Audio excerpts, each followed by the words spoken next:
billion. The market in and of itself is $2.5 billion today, set to go to $3.2 billion in the coming years. If we get just 2% of that, we're a $50 million company. From a revenue model, it's very simple. If you're familiar with SaaS recurring revenue models, that's what we are. It's a quarterly subscription, and those subscriptions range anywhere between $300 and $17,500 per month, depending on the size of the team. You can see our annualized growth projections. We anticipate being at $50 million in the next 4 years. From a growth plan perspective, we have a dual-sided channel here. Direct sales channel, where we're going after mid-market companies between 200 and 2,000 employees. We're going to focus on those for the next couple of years while bringing on some enterprise clients, and then really focus on the enterprise in 2025. In addition, during that time, we're going to be increasing our integrations and strategic partnerships with other companies within the talent acquisition ecosystem. So these are HRIS systems, these are other ATS systems, CRMs, interviewing platforms. There's a whole bunch of other companies that we can partner with. From a capital raise standpoint, we've already raised $1 million today, and we are currently raising $1.5 million right now. The use of that capital is primarily going to go towards sales and marketing. We're ready to really hit this market and go after it, with the hopes that we'll be able to raise a Series A in 18 months. Our team is extremely strong. Everybody up here is handpicked, and 95% of these people are people we've already worked with. From an advisory standpoint, 3 of these advisors that you see up there are 3 of the top 5 advisors in the space. They are the top thought leaders, subject matter experts, and influencers in talent acquisition. So in summary, we all know that hiring is a problem, but now we know what some of the root causes are for that. We also know that SmartRank can solve for those root causes, not just the surface level symptoms. The market potential is absolutely massive because everybody that's hiring is struggling to hire, and the growth opportunity for us is huge. So the last question I'll leave you with is, why on earth would you not invest in SmartRank? Thank you.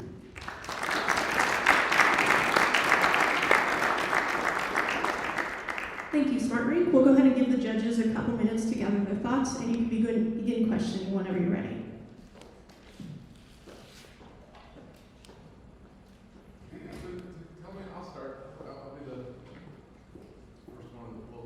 Tell me a little bit about your background, how you came to this idea.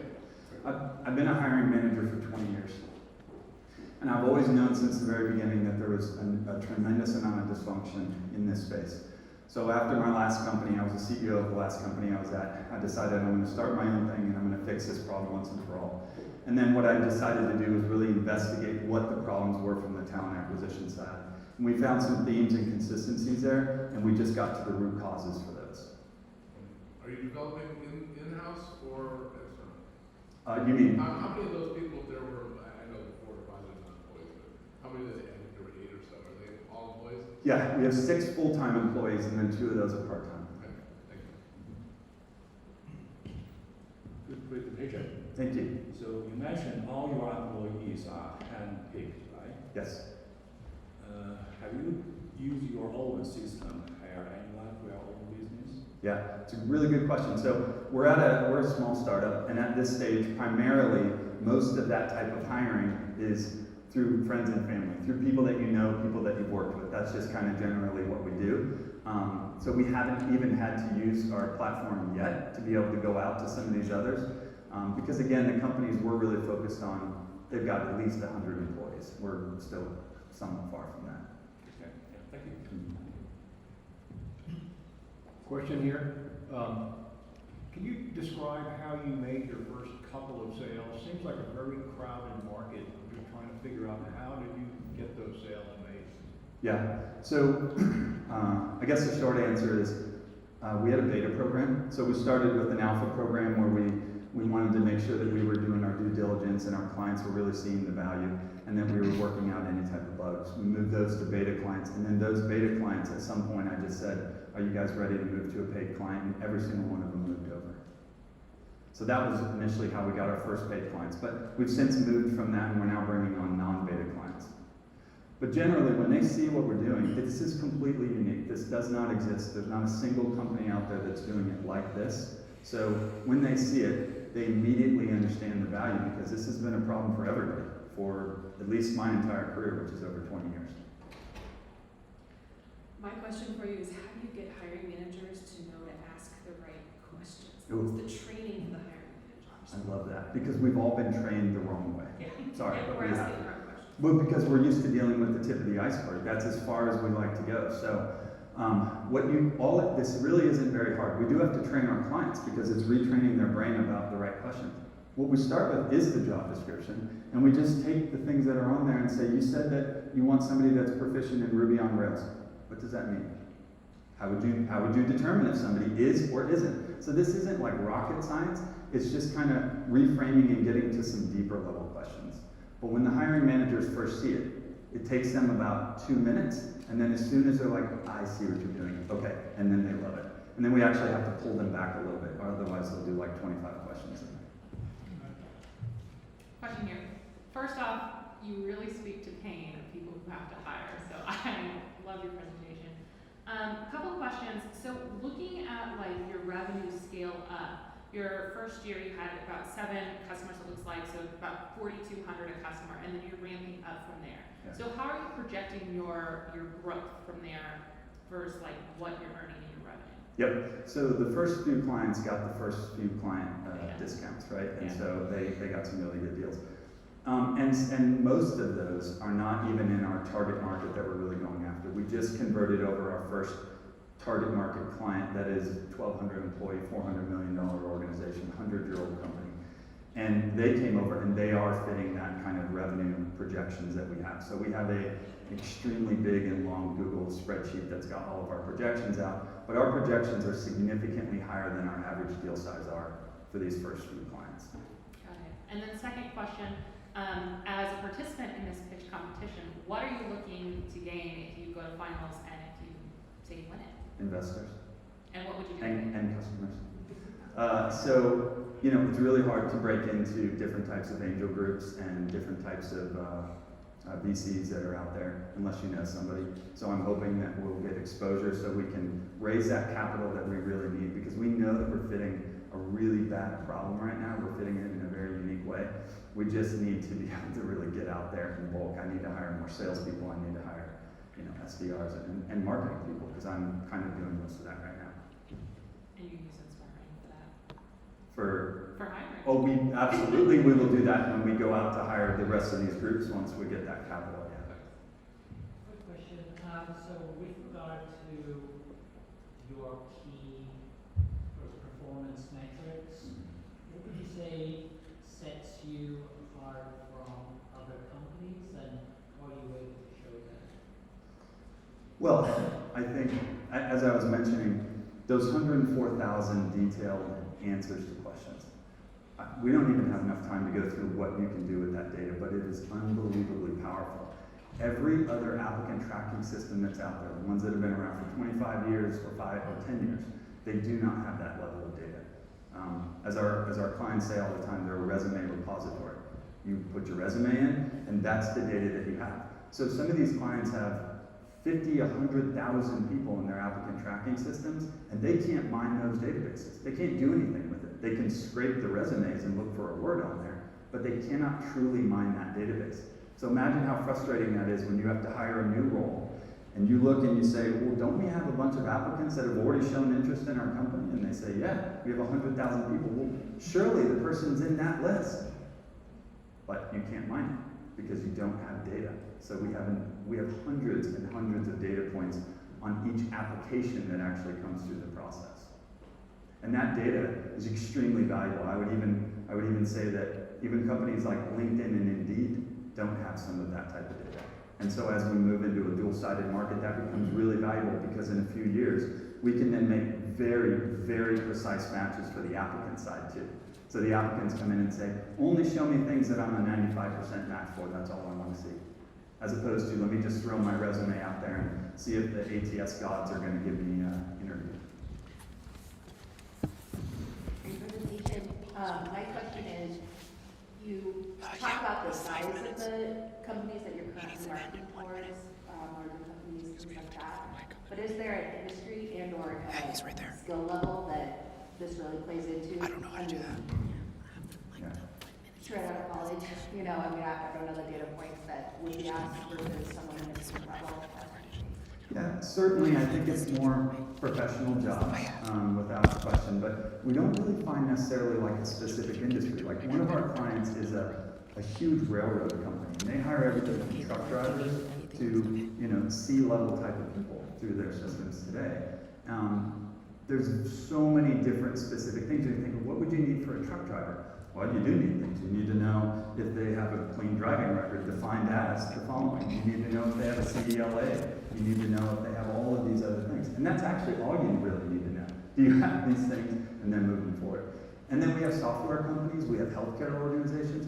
So the good news there is that we can use SmartRank for any of these types of clients. We're not restricted to a specific industry. I guess there's a con there in some respects, which is how do you hone in on exactly which one of those clients you really want to focus in? That's probably one of our bigger challenges. I have one more. I don't know what we're doing time-wise, but we're all good, I guess. I got a thumbs up. You got a thumbs up. Tell me about the two-sided market and how that works and kind of when that comes into your plan. Yeah. So the data we're collecting, Right? yeah, it's one-sided now. We're working with hiring organizations. They get a benefit. There's tons of benefits the applicants get already by going into our system. Just really quickly. So for example, if you go and apply to 10 different jobs and all of those use Workday, how many profiles do you have to set up? 10. If you want to know your status on any of those 10, you got to log into each and every one of those and figure out where you may be at in the hiring process. Are they still considering you? You set up one profile with SmartRank. That's completely unique. That doesn't exist out there. So what we're already, years ago, we came up with this model where we're going to be creating a place where applicants can actually go to get exactly the matches that they're looking for, right? So you could go in there and say, I'm kind of looking, or I'm very much looking, I'm in the market right now, and I only want to see roles that I know that I'm a 95% match for. And then we have the data on the client side, because we know what their questions and answers are. We can make a very precise match.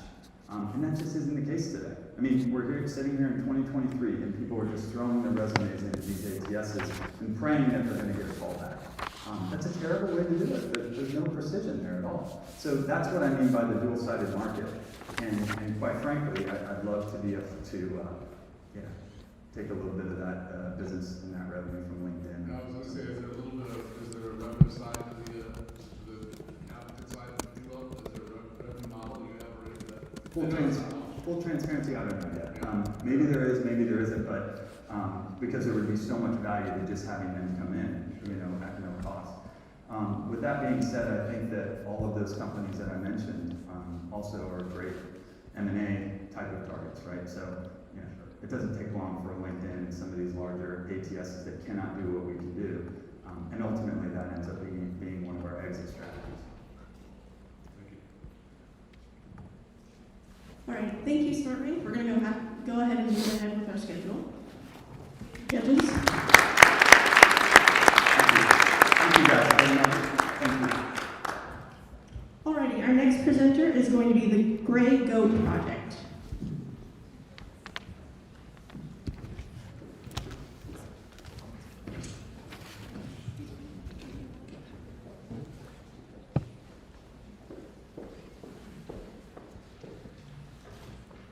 Good morning.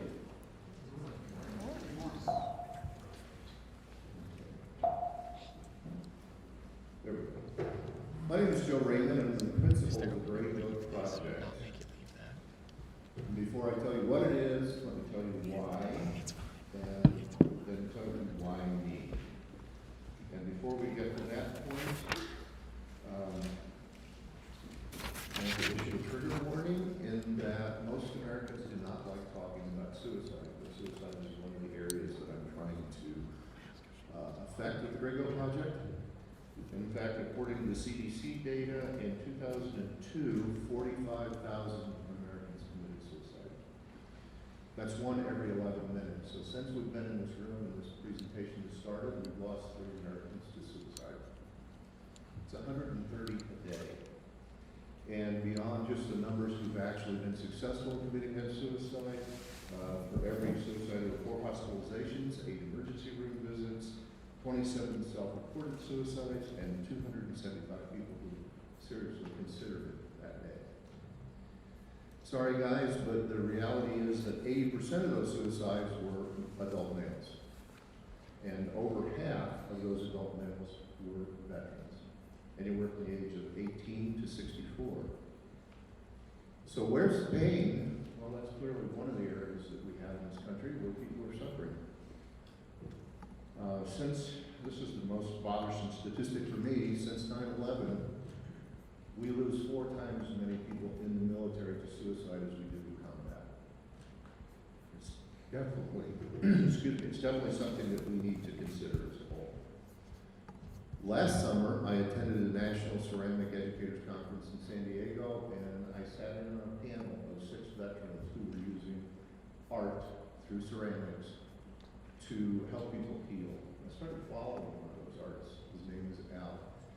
Al started out throwing nothing but shell casings and decorating those shell casings with some pretty horrendous scenes of combat. In a year's time, I've seen him move away from that subject matter and into a variety of other things. He's a very successful ceramic artist at this point, and he has gone a long way to heal himself through the process of expressing art. We're not talking about projects that belong in galleries. We're talking about people who are learning to externalize their internal feelings through anything that we can call art.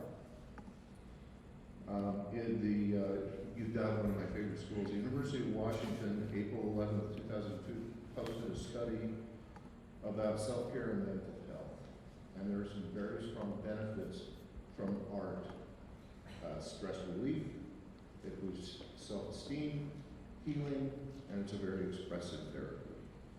So I'm doing what I can, one person at a time, to create an environment that people can do that with regular parts project. Targeting places where it doesn't exist, where the opportunities aren't there. So this is Thelma.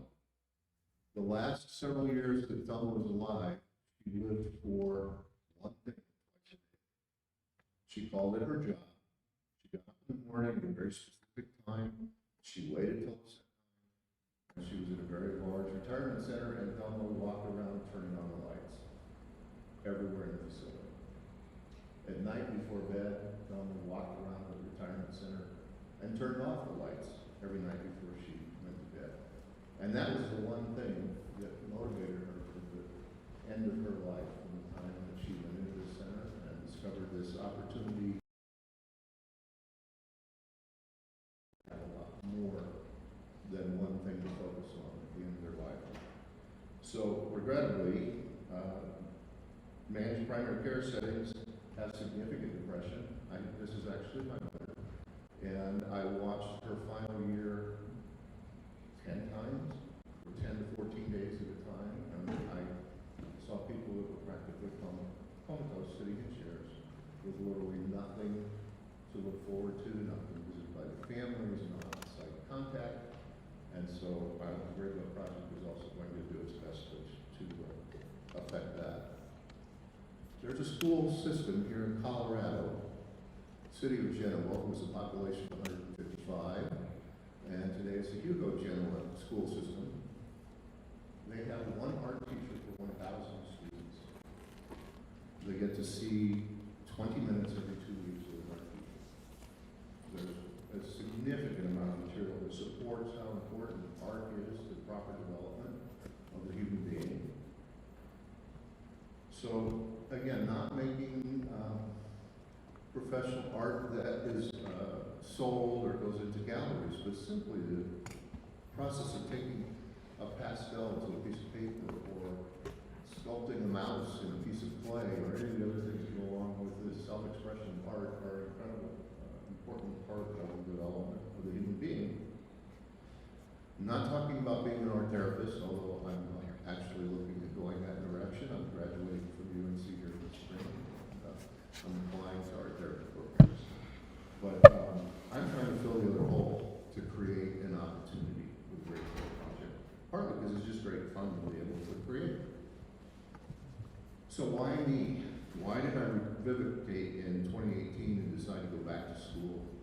Obviously, I'm not a young person, and I am a candidate for BA in student work this summer at UNC. My fifth, I believe, is graduation date. It's only taken me 40 years. I've gone back 3 times. I'm very stubborn that way, so that's the other reason I know this project is going to continue to grow. But I have a variety of job skills. I've worked for my whole life.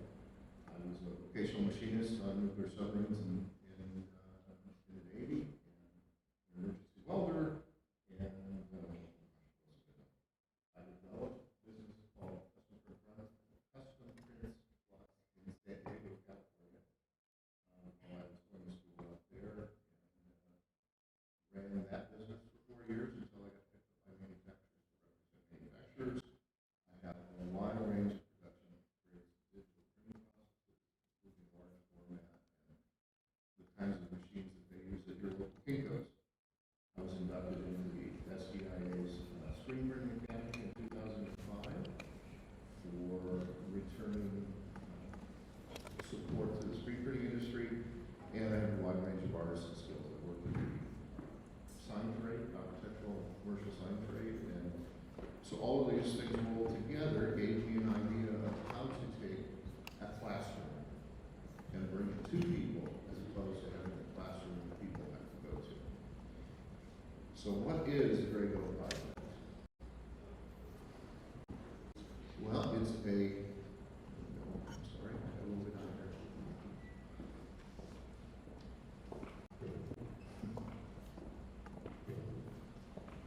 You can tell I haven't done this in a long time. And it doesn't matter. So I purchased 3 years ago a retired Class 3 ambulance. I took the ambulance to an EMS company in Ohio and had them go through it mechanically so that I knew that the sound was ready to go back on the road. Since then, I've installed a solar system, I've installed an inverter converter, I've stripped the inside, getting ready to outfit it as a mobile classroom. But I'm not even halfway to the goal line yet. I am expecting to create a not-for-profit. It is actually a registered name here in Colorado. It is a commercial vehicle, it's no longer considered an ambulance, and it has to be paid for somehow. So how am I going to make this work? Well, I'm getting fairly good at grant writing. We'll start to ask for direct donations.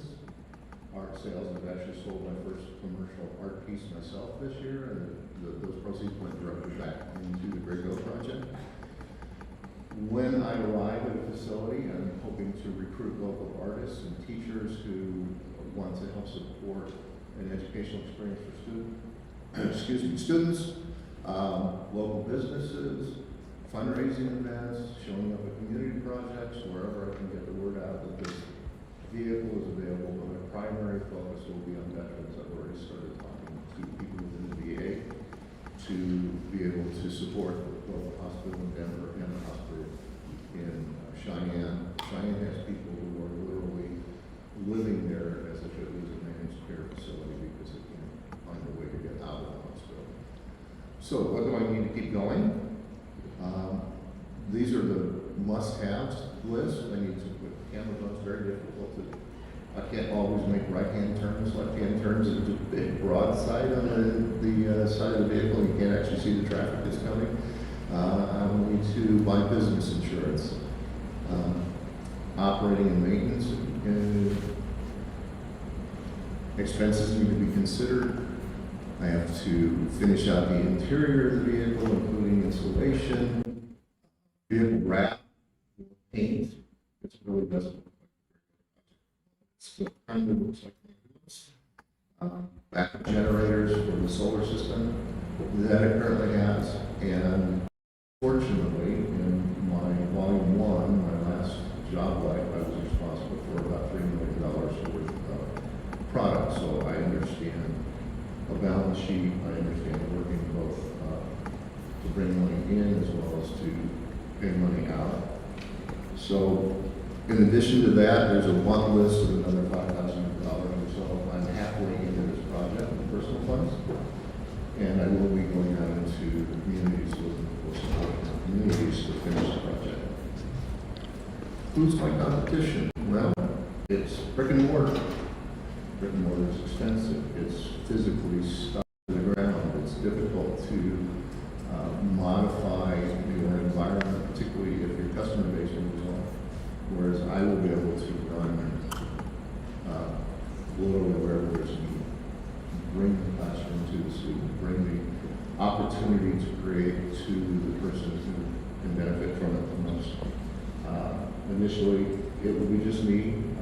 The last time I started a business in 2 years, I had 4 people working for me. I expect to actually off at some point in the future, where the vehicle will be the business and it will be available for multiple people to use to go to whatever event they need to take it to. So this is not my retirement decision. So you can think about it like a mobile book. Serving three markets, veterans, seniors, and rural student populations are my 3 goals, primarily to support veterans, VFWs, hospitals, clinics around the state of Colorado. All of these systems need ancillary support, and that's what the Great Growth Project will provide, is ancillary support. So I'm asking, will you help me get this project off the ground? You help me take care of these people who are dealing with tremendous amounts of depression or the absence of things that we took for granted. Any questions?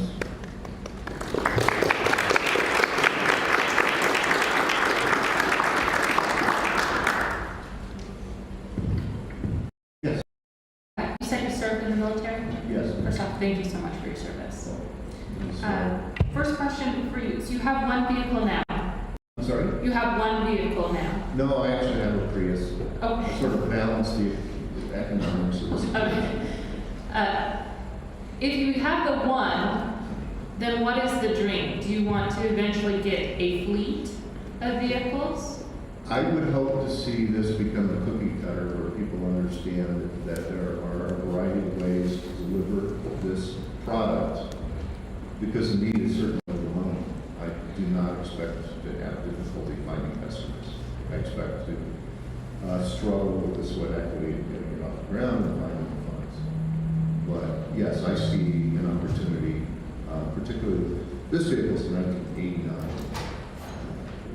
It only has 82,000 miles on it. It's actually a phenomenal mechanical ship.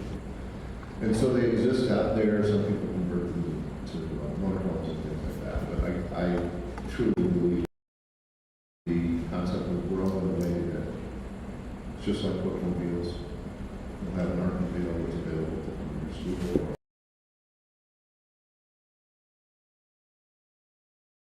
Those sorts of things. Thank you. Yes. So, since the ambulance isn't ready yet, have you already started to deploy? Have you started to go provide the service? It's not ready to roll yet. I've already had a request to go to the VA hospital in Cheyenne, but it's definitely, I've got work to do before I can do that. And I've been kind of busy finishing my undergrad, so. Yes, sir. First, I personally want to thank you for your effort to solve a very important problem with a very entrepreneurial way. I have a question. I just have a suggestion. Yes, sir. We know this problem is a heavy problem, a heavy one. But your presentation suggests you spend more time on your solution. How happy you can bring to your clients, spend more time on that. Thank you. Yeah. Yes, sir. 2 questions. Just, could you say a little bit more about the revenue side of your idea, how that would be paid for? Okay.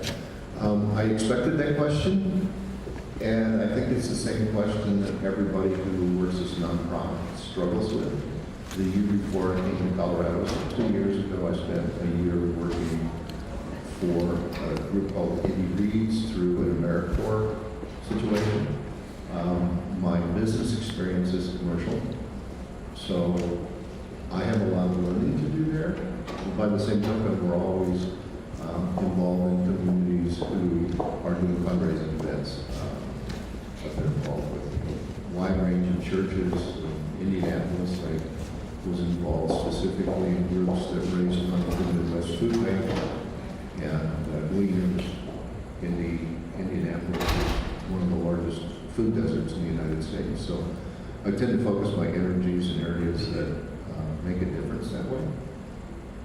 It's just the same struggle that any nonprofit would have. The difference is that I believe the art community is very willing to put their product and their support out to other artists, and so I intend to capitalize on that wherever I can. The second question was,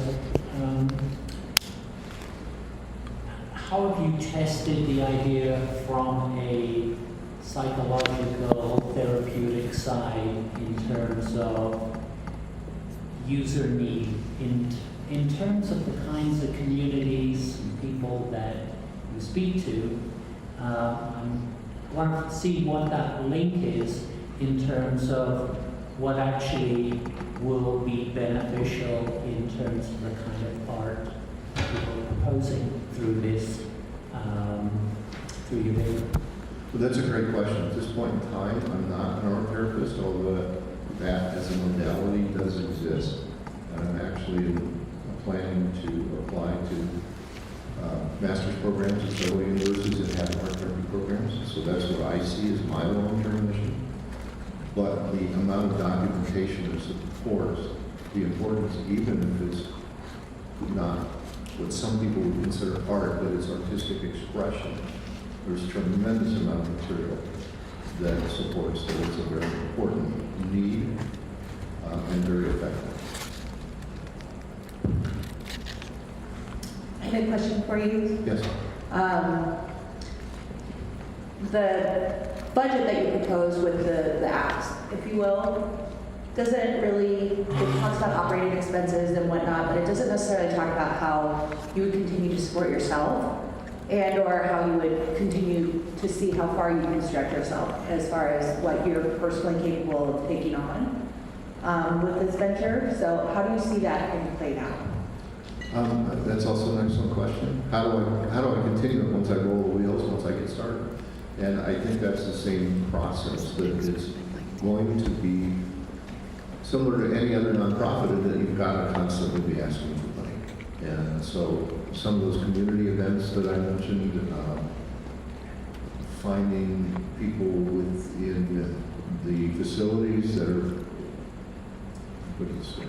I know that there were funds available at my mother's center, and they couldn't find the people to do the work. So I think there's a lot of opportunities to provide those services that people would be more than happy to support, and it's just a matter of asking the questions and making them available. It's kind of like finding employees in today's job market. Difficult to do. Yeah. Lots of need. Thank you. Alrighty, thank you to the Grey Goat Project and the judges.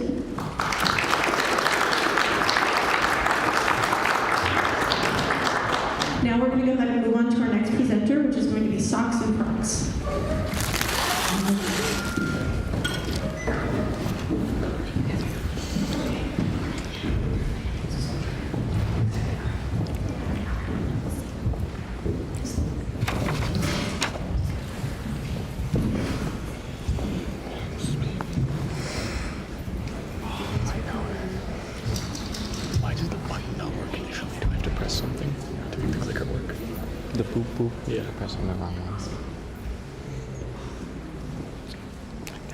All right, so I am Kayla, and I'm here from Socks and Crocs.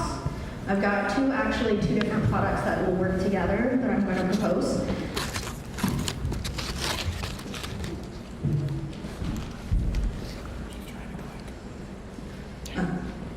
So first I'm going to start with the customer's wants. We are actually an online clothing boutique that I started a few years ago before I started school. And I've noticed after about 10 to 12 years of working in retail management that a lot of customers in the women's ready-to-wear market have issues with the clothes not being actually ready to wear. You always have to get it altered, either the pants are too long, button-down tops are just impossible to buy. Doesn't matter your size, your body shape. And so my first proposal is what I call fit to wear instead of ready to wear. So I've actually started in my free time working on some prototypes for clothing that will adjust to a certain body shape. So the same item of clothing that you can purchase will fit an hourglass shape, pear, apple, square, whatever shape you are. And it's not adaptive clothing, which is meant more for people with disabilities, people who have issues with buttons and snaps and things. It's actually going to be for just anybody who has a different body shape, because you can't just buy off the rack. It doesn't, either it looks frumpy, it doesn't fit right, it's uncomfortable, and then you still have to go get it tailored. So the cost of buying ready to wear is not really cost effective, especially if your weight fluctuates a lot as well. So the second item is actually in development right now. It's going to integrate with my Shopify website, and it's called Rig Out Pick Out. So there's 3 different modes. We've got the curated mode, which is you put in different style requirements. So I need something that's either business professional, business casual, dressy, going out, but I want this color or I want this particular style or look. And so you put in those, and it will give you an outfit that is curated from our available selection online. And then there's also a manual mode, so you can just cycle through, kind of like a carousel, and you can pick your tops, your bottoms, and it'll tell you whether or not the outfit actually matches. I know the other problem is a lot of times with online shops is you can't visualize what a top looks like with the bottom. Whether it matches or not isn't really the point. It'll show you that it doesn't really look right together. So this you'll be able to cycle through, and it'll tell you whether or not it matches, how well it matches, and then of course at the bottom you'll be able to select your size and add those items to carts. And then my favorite mode is it'll just randomly select an outfit with no criteria. It'll just, I'm feeling lucky today, so let's see what it decides for me. And again, it has the option to add the items to cart, depending on your size. My target market right now is women in their 20s to 40 who currently either get their clothes altered or just don't really feel comfortable in their clothing. And people who also prefer shopping in person to see those items together. I do have there's several competitors, obviously. Clothing is very competitive right now. But my 2 main ones that I wanted to point out are Cato Fashions, which if you haven't actually shopped there, you probably don't know who they are, which is one of the downsides to that company. I do love they have a low price point for their items. They do have super inclusive sizing. They have all of their junior mid sizes and styles in the same plus size as well. So they go up to a size 26, 28. They don't do sales though, which is kind of another con. They have something that's not, they don't do well. They don't advertise, they don't do sales, so everything, I guess, is like a plus and a negative, so it is what it is. Then we have Old Navy and the Gap, which are under the same company. They do really well with their marketing, their advertising. They do have an online app as well, so you can shop from the app. But I have noticed that their price point is really high for the quality of the clothing that you get. And they also are very kind of, with their clothing, it's meant more for like a straight body type, not a whole lot of curves. They barely go up to a size 20. And again, that price point is kind of outrageous for tops and just anything you get in their stores.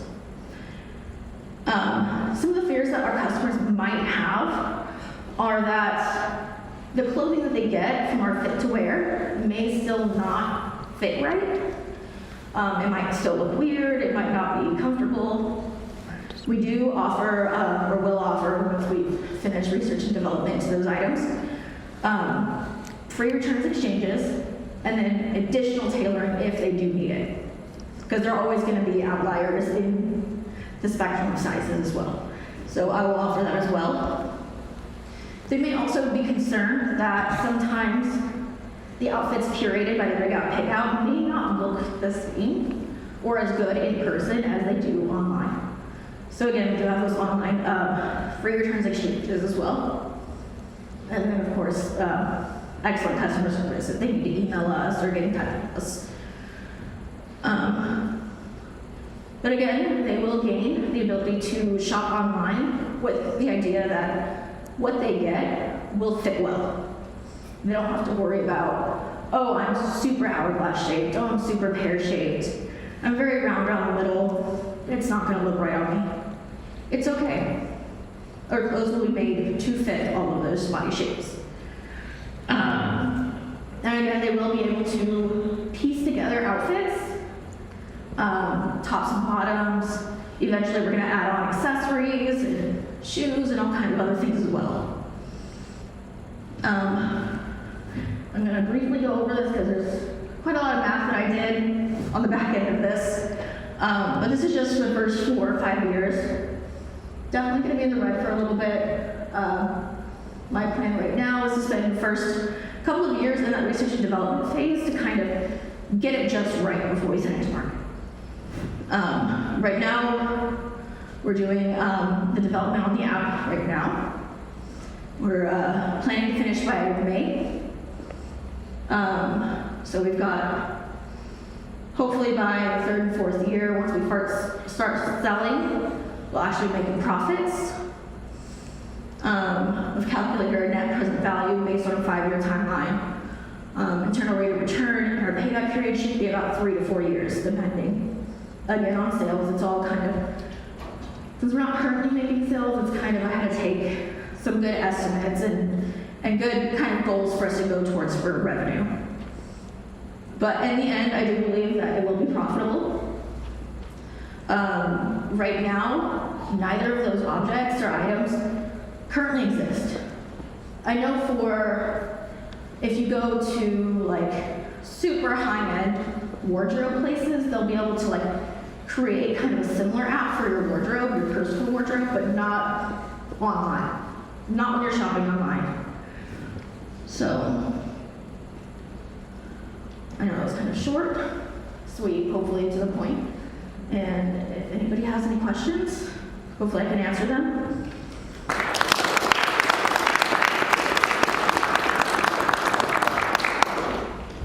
So one question I have is, are you holding any inventory, or are you just coming up with, you should get these things?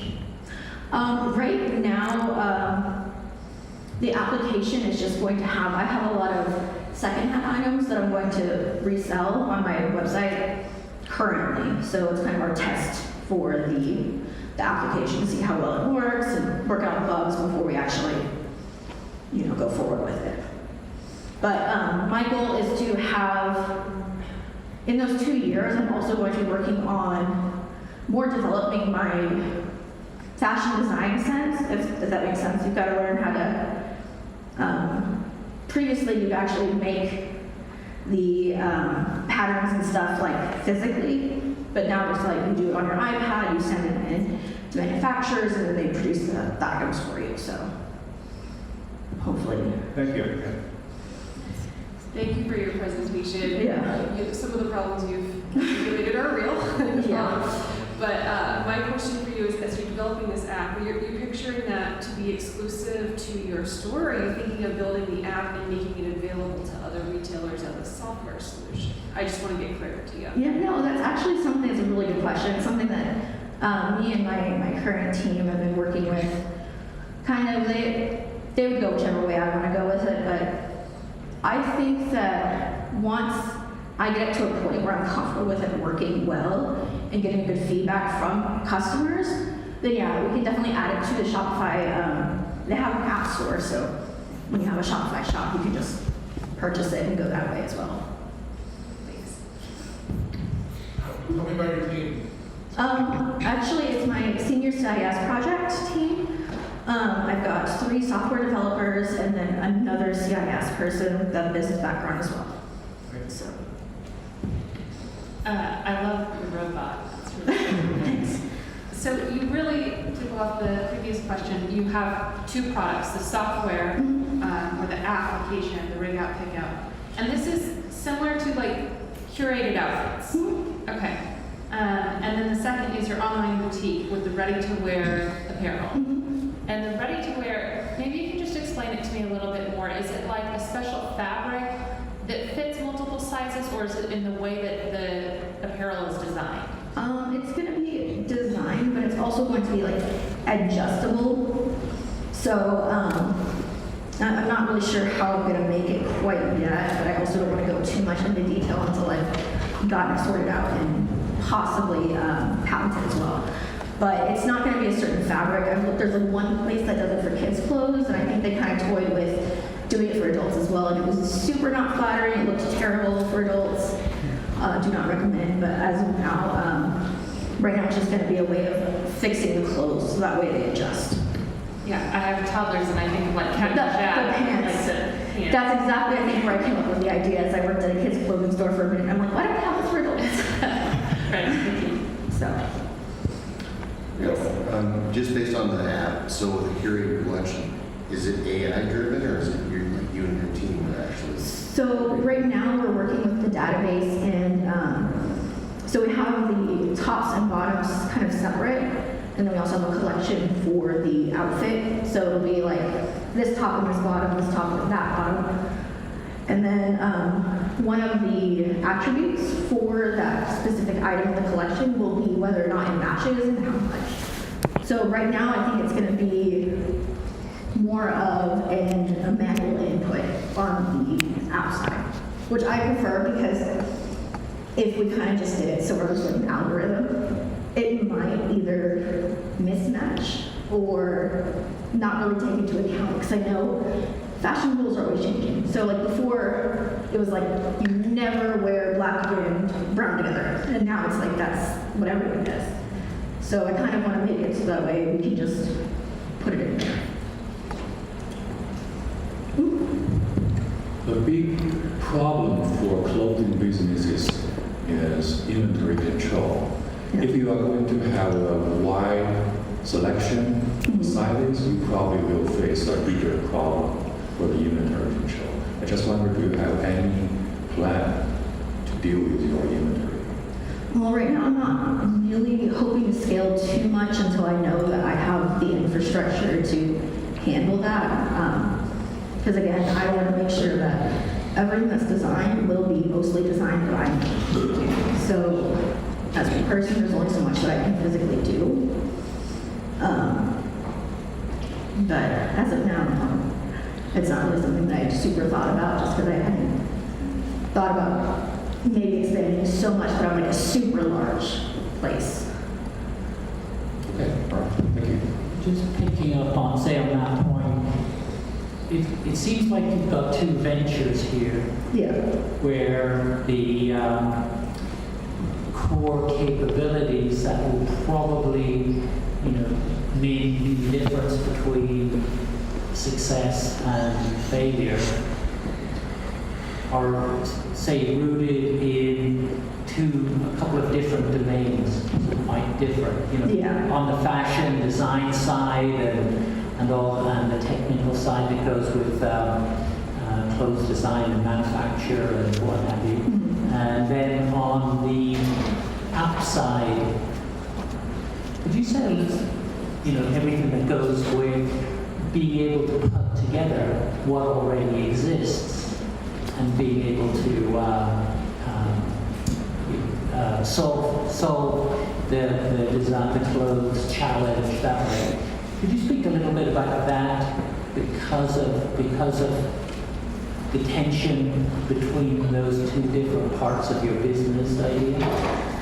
I actually, in my mind, envision them more complementary. So like one could exist without the other. I could just have basic stock that I get wholesale, put it in, and then still use the rig out, pick out. Ideally, I did want,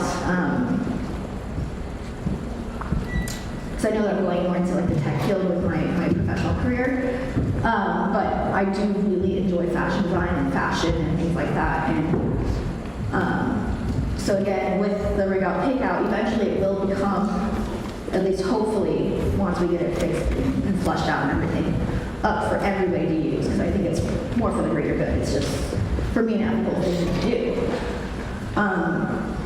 And again, using it will still help customers find more items, so it's more likely to upsell. Because if you shop online, you're like, oh, I like this top, and then you have to go through the bottoms, and then you don't know if they look together. But if you see a whole outfit, you're more likely to purchase the whole outfit. And so I'm hoping that, again, it'll be more complimentary. And the fact that people will see that, oh, I can adjust it to fit my body shape, they're more likely to buy it. So I'm hoping that. As someone very unqualified to talk about fashion, I'm going to ask some questions about it. One, you use the demographic models 20s to 40s. Is there a more specific group within that? Not particularly, because I also know that between those ages, or at least what I have personal experience with, and it could be, any woman, but I feel like more in the 20s or 40s are more likely to purchase more clothes than somebody who is a little bit older. They tend to not shop as frequently. Sure. So it would be holistically female-based shopping? Yeah. And then just curious, how do you get to those percentages of matching? I'm just generally curious. For me, it would be, so like right now, we have our database set up. We've got certain attributes, and we've got, so like I've got this top that has this primary color, but then I've got like maybe a secondary color. And then if I want to match it with, bottom, I want to make sure that, like, since I'm going in there, or whoever's going to help keep it up to date, we'll go through and see, okay, do these look, with the colors would match. And then also, I don't want to match something that's super casual with maybe a bottom that's like a trouser pant that's super business professional. So we take all of those factors together and then find the percentage. Okay. I'm just, it's really interesting to find out to come up with a percentage. Yeah. I'm sure I would highly rate under 80% on all of my outfits, so. Yeah, fashion also depends on the person itself as well, too. So that's also one of the reasons why I prefer doing it manually versus having an algorithm that would match it up. And just a follow-up question on that, how much effort and time does it take to put into that? Is it a large part of the... Right now we have 35 items total in the database, including the time it took me to learn that type of database and get it set up with a server and all of that. It took me about 3 weeks. So I don't think the maintenance would be too much. And it was relatively simple to learn to do, so it's something that I feel like confident that I could teach someone to help me with as well. Alrighty, thank you to Socks and Crocs. We're going to go ahead and move on to our next presenter. And next up we have Nate.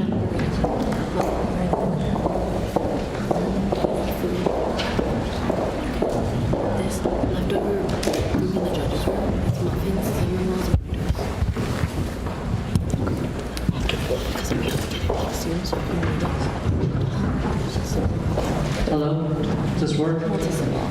I'm going to do two-handed microphone and try to get the slides up here. So, I'm Beth Bostwick. I'm founder of Maine, and a little bit about me. I get this to go. I grew up in Greeley. I'm from Greeley. I used to run around here on campus. It was very odd for me to be here a few years ago, of course. I grew up, graduated from Greeley West. Great life here, but I knew that I wanted to go out and see the world. So I ended up going to CSU, and from there I picked up my MBA at Purdue. So I've been around, started a career in the corporate world, and really when I ended up in the Bay Area as a Genentech, which is one of the largest biotech companies, they start companies out in the Bay Area. That is like so cool. Scary, but really neat. So I decided, how hard can it be? Try it, right? Well, guess what?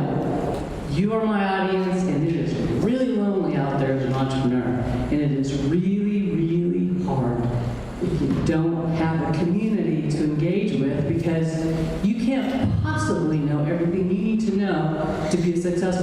person. So the people who help you get there are the community. And I'll tell you, your community is not the Facebook fans you have, it's the people that you can meet in your local community that you can sit down and have a really difficult conversation with about somebody, customer said I'm not going to follow through and buy all the stuff I did. Okay, well, plan to have that sale, what do you do? These are the people that you need to have to help you run your business successfully. It's not just entrepreneurs who are really lonely out there either. There's a lot of other business professionals out there that are struggling with loneliness and isolation as well. They need community.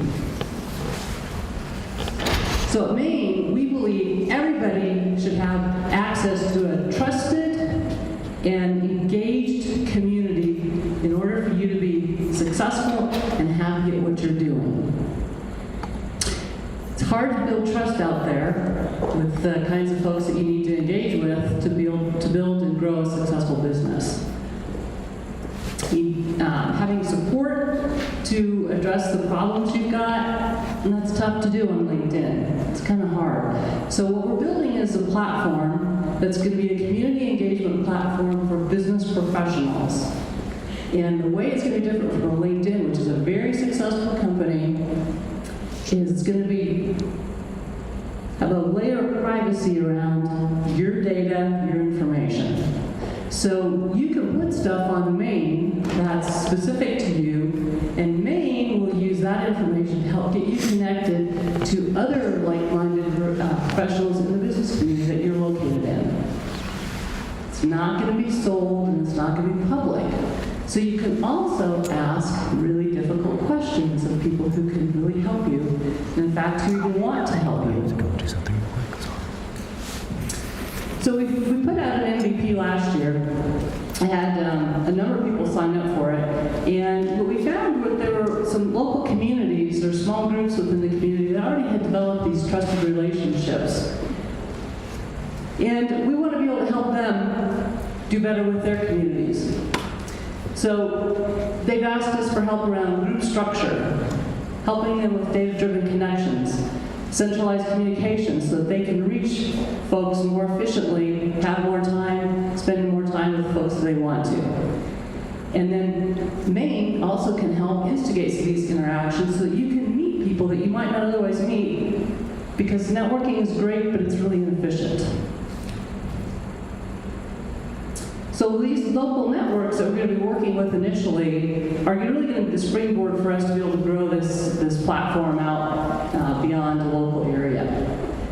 These communities that we're talking to are small groups, trusted folks in the business community, and they've actually reached out to us and said, hey, we'd really like some help here, and that's really where we're starting to understand what we can use to build as a template to grow this business. The model's to be a freemium model. We don't believe in having any kind of a barrier for people to come on and access this content because entrepreneurs are everywhere, and frankly, when you're starting, you don't have a lot of resources, and that includes money. So what we really want to do is have the platform itself be free, but then monetize revenue based on premium features that folks on the platform are already asking for today. We think there could be a potential subscription model in there. Again, we're going to be figuring that part out. But we also had information or requests from businesses about recruiting and lead generation, because that's a problem for businesses. You heard that earlier in the presentations. That's always going to be a problem. It's just going to be bigger and bigger issue over time. So that's going to be one of the things that we'll be, I'm sure, looking at. And then the platform is going to be an API-first platform in such a way that we can help partners integrate their technology in such a way that it will help the people that are on the platform that are wanting to make these needed business connections. We've raised a friends and family round. We're looking to supplement that. We are still at the early stages here, and we're going to be really focused right now on user engagement at this early stage to understand exactly what it is that people are going to be wanting, what are they using, and use that data to help us understand how to build this out farther. We're a pretty experienced team. There's 3 of us. Peter and Eric are amazing guys when it comes to how you build out the market. And I think Peter can actually build just about anything from a technology standpoint. So, pretty strong team. We've been out there, we've done this before. And that's it. So, thank you very much. I'll take any questions.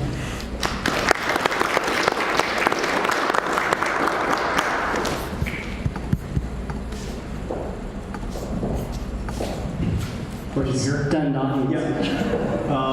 You mentioned LinkedIn sometime earlier on. Can you tell us what the gaps are in LinkedIn that you're plugging? Yeah. So one of the things, actually, slide here. That'll be helpful here. So this is a competitive landscape slide for you. The thing that's interesting is you have accessibility, which is free, and then you have inaccessible, which means you got to pay a lot of money for some of those groups. Vertical access is supported versus unsupported. So LinkedIn is a great resource, but you're probably not going to post, gosh, the bank pulled my line of credit today, what do I do? That happened to me in the recession. So you have to have a group of people that you can go have these really difficult conversations with. Sometimes it's about hiring and firing. Sometimes it's about how do I change suppliers? Who do I want as a customer? Not all customers are easy to work with. So these are difficult conversations that as an entrepreneur, you've never had them before. You need to be able to tap into those kinds of folks. It's difficult to do that on LinkedIn. Thank you. Do you anticipate you need to start producing your own content first, or is it going to be totally reliant on the users? It's really going to be user-based because the thing that's such a difficult thing when you're in business or starting a business, really, you have to build relationships with people. And LinkedIn's great for making those connections, but to really build the deep, authentic relationships you need to have to make these difficult choices, that's an interface that's a much closer one. The other thing is we're also going to work locally because people, I think in the pandemic, realized that, technology is great to a point, but, I really do want to be able to shake hands with somebody across the table or something. And so a lot of the connections we really want to be fostering them on a local basis. But that content is really going to come from the users because they're the ones who are looking for it. And amazingly, I shouldn't say it's amazingly, but we were surprised, people want to help other entrepreneurs. They really want to help their peers. That's the piece that's really, really powerful with this whole thing. So a follow-up question to that, if you don't mind. How do you make the connections? I mean, you said it's private information, so clearly you would have to, quote unquote, accept a connection. Yeah.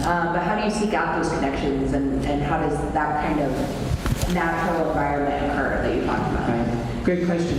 One of the things, and that's one of the reasons why we're starting these small groups that already are in existence, because they've already developed those relationships, and we want to learn from them. So it's going to be very much a two-way street because we've all built great relationships with people, but how do you build those relationships in a supportive way with technology?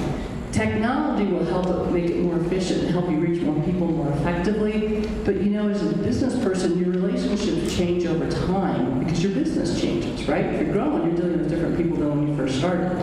So we want to be able to help people based on information they put in, I'm going to say just a profile, to connect with other people who may be like-minded or have same or similar kinds of questions, and that's going to be behind what we call a privacy barrier of sorts, where that's not public, but you as a user can then offer that out and say, hey, I want to be connected to people like this. So. Yeah, just one follow-up question, if you don't mind.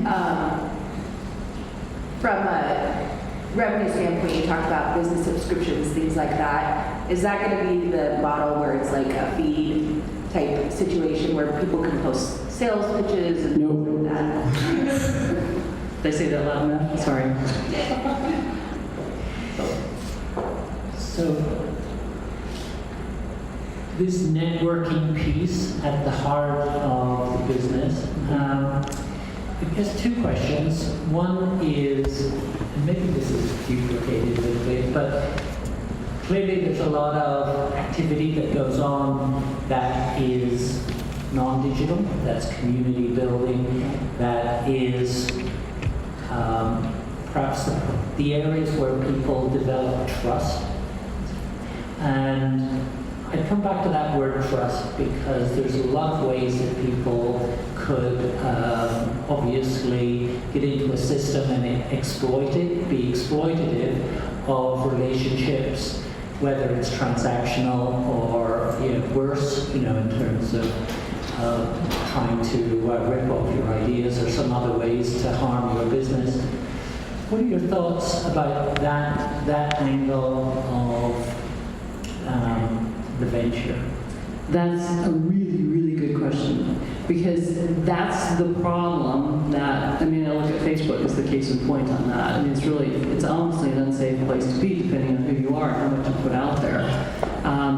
What we really want to do is put the control back with the user in that, or the person who puts a profile in, and have them lead forward. Because if you think about when you're building a relationship with somebody, analog, if you will, you share a little bit of information about yourself, and then they share a little bit of information about yourself. And if the energy's right, then okay, you might share a little bit more, and then it's kind of back and forth. And so we envision some kind of relationship like that, because what we don't want to do is broadcast. That's kind of like the antithesis of what we're trying to do, because the authentic relationships that you build, which are based on trust, are something that happens over time. You don't just click on it and say you like it and have a relationship. So I think that there's a little bit of a shift in thinking that's going to be going on with what we're going to be doing. So I think that's going to be part of the onboarding process for folks, so that they understand how they can start to build these relationships. And there's a commitment on their side as well. But we will have a lot of things, I'll say, built into that privacy layer in such a way that people understand what they're getting into or not. We'll come back to you and have you test it. Yeah. Do you see the value of this would be more from peers who are going through startups, or more people who have made it through? Both.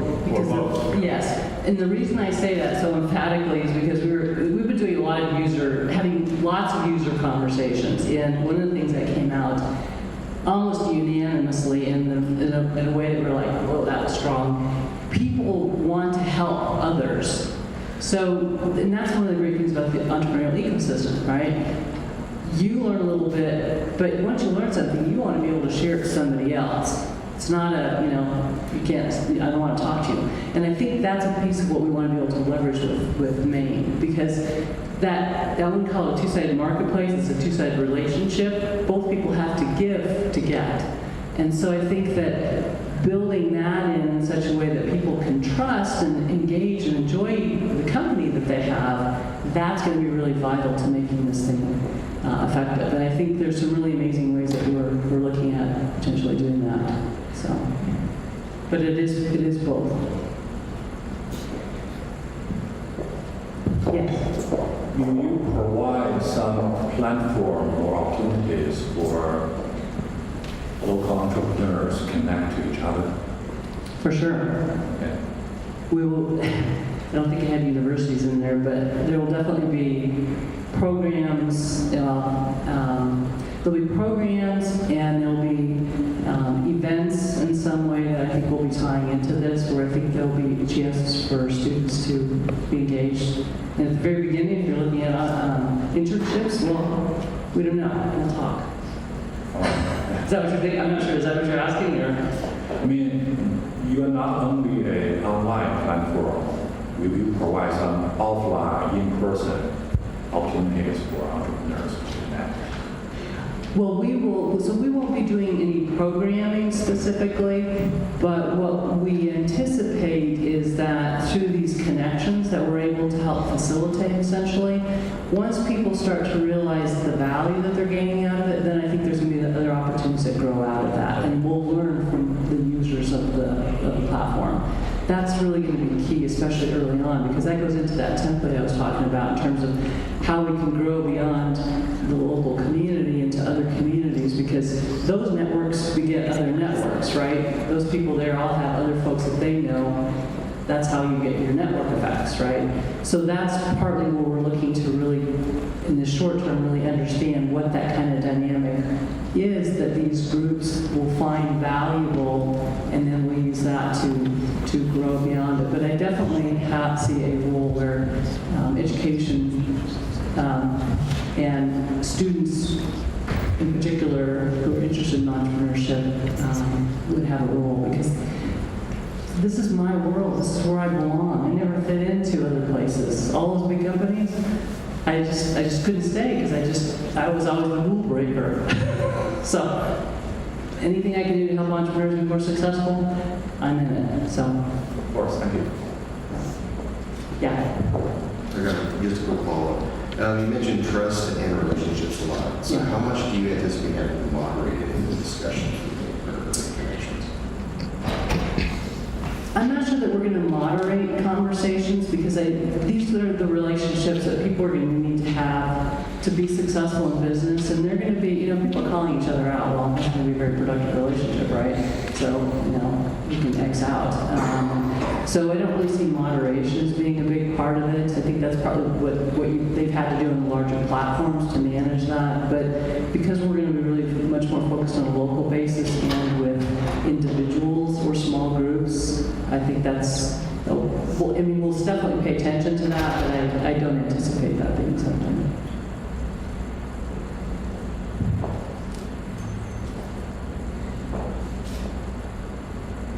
So, Maureen, the secret sauce that is, but you're seeking to unlock this viral nature of people connecting and interacting.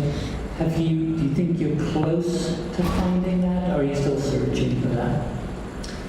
I think we're always going to be looking at that, honestly, because I think that that's something that's going to evolve over time. I mean, I don't think there's an absolute answer one way or another. I think even if I had an answer today, it'd probably change tomorrow. And I think that just is a reflection of what it's like in the business world. I mean, things change. And heck, 4 years ago, things were very, very different. So, don't have a specific one, but I think that's partly what we get to learn. Maybe there's something out there, but we'll learn that, I think, with the user information that we gain off the platform. Alrighty, thank you to Maine. Now we're going to go ahead and welcome our next presenter, Landlocked Serpentscape.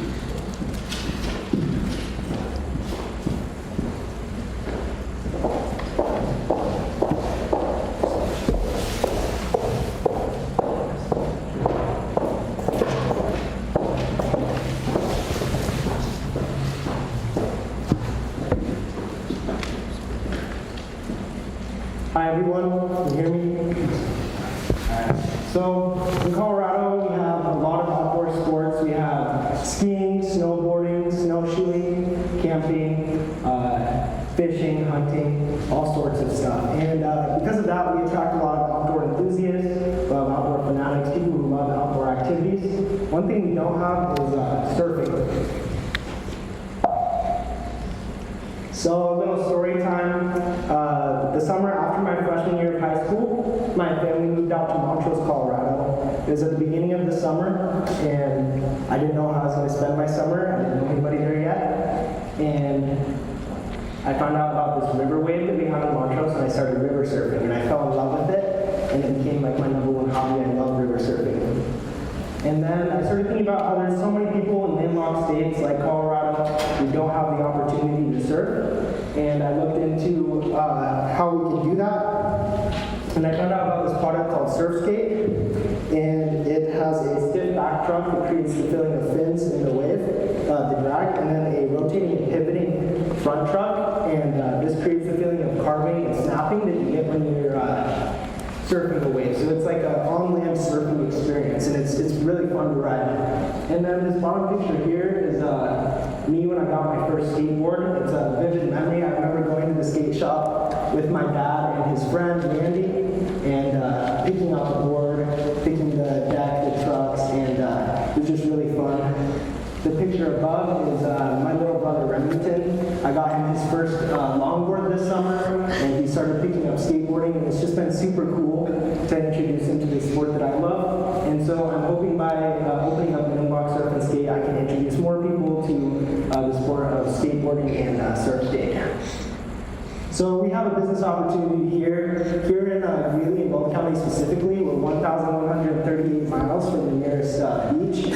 So we don't really have any ocean to go surf. There's no local surf skate shops. All surf skate products are basically sold online right now from the specific business. And there's kind of a barrier to entry with surf skate. If you don't have any surf experience, it's really hard to learn. And there's a variety of different products, so it's hard to know which product is right for you. And we don't have a Colorado surf culture because there's not really people surfing in Colorado. So the solution to these problems, we introduce surf skate to the market, get people surfing and enjoying these products. We interact with the local community, interacting with schools, just different community events, getting people involved. And then we match customer with product by having an actual retail location. We can have people test out products and try out the product to find a board that will give them the best experience, and so they can have the most fun with it. And we can create our own culture. Having the Colorado mountains as a backdrop while you're riding your surf skate, it can be a lot of fun, and it's really cool. So market validation, I found that we have around 89,957 potential customers. I looked up U.S. Census data on Weld County and took the population of people between 5 and 18 years old, and then I did some calculation on people moving in from coastal states like California and Florida, so people who have a background surfing that don't really have the opportunity to do that anymore now that they live in Colorado. And there isn't a lot of data on surf skate yet because it's a new product, but the skateboard market is a growing industry. Right now we're at $2.19 billion and we're projected to grow 10% by 2025. The surf and skate ecosystem. I am a part of the Colorado surf ecosystem, and it is something that people who surf in Colorado want to see continue to grow. We love sharing the sport, and we love getting new people involved in it. Skateboarders like to support local skaters and like to shop local, so people do like to shop local. And then, like we were saying earlier, Colorado has a lot of outdoor enthusiasts, and people who love the outdoors like to try new activities and do new things. So our target market for landlocked surf and skate is specifically the Greeley community, and even more specifically, getting elementary to young adult age people involved with surf skating. The business model would be a brick and mortar retail location. We would make profit by selling products 30 to 50% above the wholesale price, and then we provide services like lessons, teaching people how to ride surf skates and skateboarding. And then startup costs, we calculated around $49,045, and I have that broken down on a sheet for you guys to look at after. So funding plans, that's a lot of money to start up, and so I'm planning on doing some crowdfunding. I will invest as much as possible, so I'm trying to save up for it as much as I can. With the first amount of money that we get going, I want to start a little online shop selling landlocked surf and skate, hoodies and skateboard decks and stuff like that. And all of the money that we raise from that will be saved and reinvested in the future retail location. I want to look into getting a wave park grant. The surf tourism industry is also growing, and if we could somehow bring the surf tourism industry to Colorado by providing surf skate competitions and stuff on a concrete surf wave, I think that would be really cool and good for the community. So the profit with a retail location, I was looking at about 15% profit margin. So if we could sell, make $540,000 in revenue, that'd be about $81,000 in profit. So our competitors, we have skate shops like Zoomies. These are in malls and they are all around, all over the place, but they don't have that local connection that a local skate shop would have. They don't get involved with the community and they don't give back. That's something that we would do. And then places like Amazon and Skate Warehouse, they do have a huge variety, but they don't have that connection with the customer, making sure that they're getting the product that's right for them. So like I was saying, we do have a competitive advantage over these people just because we can give them that in-store experience and make sure that they are getting a product that they're going to be able to go out and have fun on and just really enjoy, not get something that's too difficult and they can't grasp, or get something that's so easy that it's like not really exciting or challenging. So long-term goals, eventually, I would like to start producing our own surf skate product, design our own board, start our own kind of skate deck brand as well, and also move into like skate fashion, landlocked surf and skate branded t-shirts, hoodies, hats, backpacks, all of that stuff. So I just continue to grow the brand is my long-term goal. So thank you, it's been super cool. I've been looking forward to this for a long time. Is there any questions?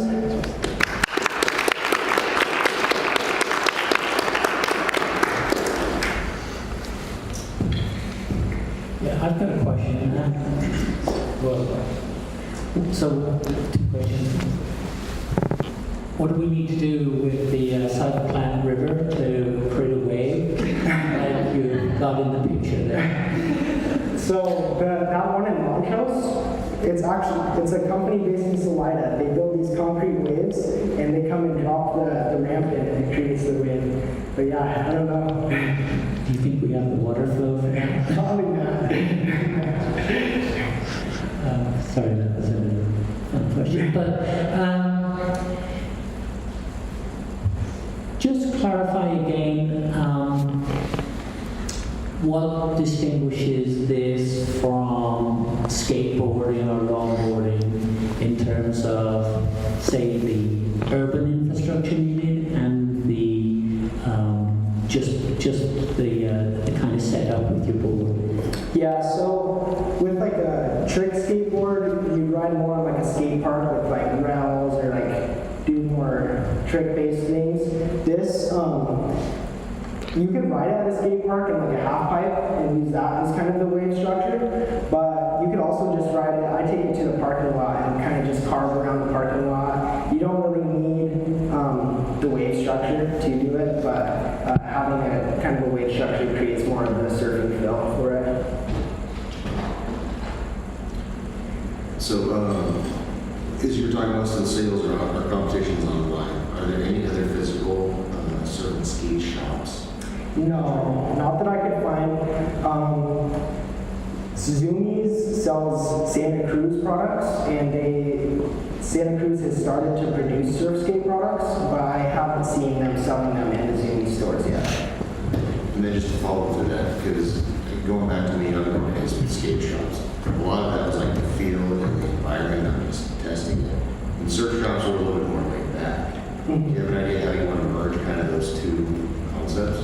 Yeah, so I want it to be laid back, but I want it to be very like community driven. Like I want to be, because Greeley has a lot of community events and stuff. I want to be out there having the products for people to like try and just creating a really welcoming environment. So it's going to be a welcoming environment. It's also pretty laid back and just, it's a fun place to be. A place to shop. So not like a bunch of C2K, Y2K videos playing. No. Yes, can you review again, maybe you covered this, but how do you build awareness for this sport in Weld County? So I want to get, like, when different ringing events are going on, just bringing the products out and like setting up a booth and just getting people involved, and also getting on social media, posting videos of people riding the surf skate, and then just getting involved with schools and advertising to schools and getting even college students involved with the product. I think if we have surf skate competitions too, that could bring a lot of awareness just because other companies will get involved and sponsors and stuff like that. Really cool idea, and I've never seen one of those, so thanks for bringing it in for visual. Sounds good. So you had mentioned opening a retail location in Greeley, and Phil alluded to the idea of the South Platte. That'd be really neat if we could make that happen. Is there river surfing maybe in the Hooter, or, I mean, creating a retail location that's in proximity to where you might already have a customer base? Are you talking about like eventually doing the river surfing side of things? Yeah, I mean, and maybe this is making an assumption, but if you're river surfing, you may already know about Surfskate. Yeah. So river surfing would probably connect more with like wakeboarding, and then this would be closer to like ocean surfing. So I think for the location for this, I'd want to be closer to either a skate park or if we could get a grant for the river, like the concrete waves. Okay. Close to something like that rather than the river. Okay. And then another question. Your revenue projection at $540,000 per year. What is the retail price that you sell a Surfskate for? So I did about 12 boards a day if I was open every day of the year, because these sell for about $250. A normal skateboard, like a complete setup, would be around $120. And so that'd be about 7% of our potential customers in the Weld County area would get us that revenue. If we could just sell one complete skateboard, it'd be 7% of our potential customers. Thank you. Yeah.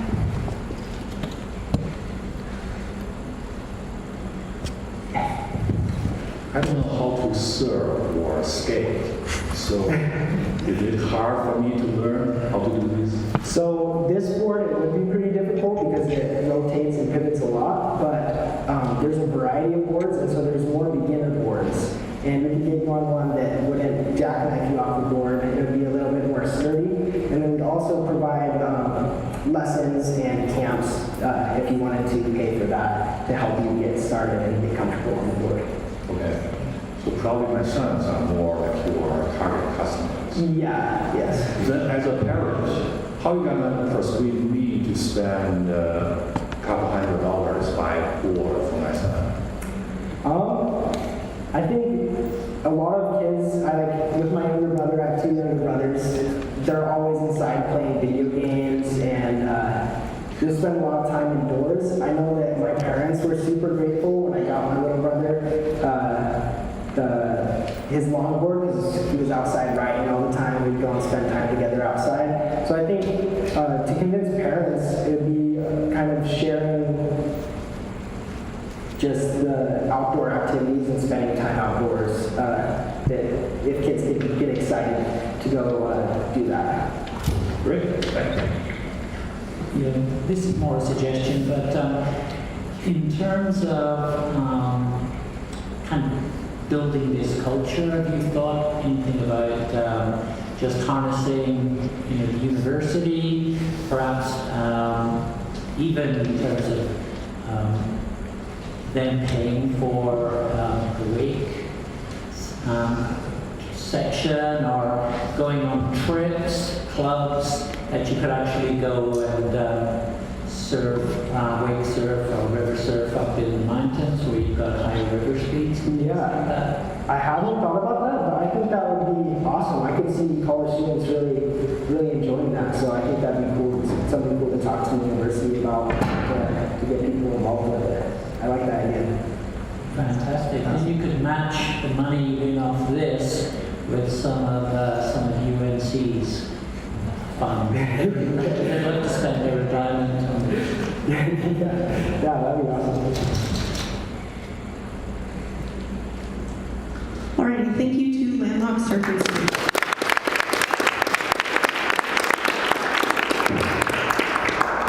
At this time, we're going to go ahead and take a short break, so we'll see you back here in 10 minutes. Are you guys doing okay? Are you guys doing okay? Yeah, we're doing great. There's snacks upstairs. Madeline's fruit snacks, muffin, and cinnamon rolls if you guys want it. Thank you.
expressing their feelings, I guess. 2 judges named Phil and I think. There's one Phil.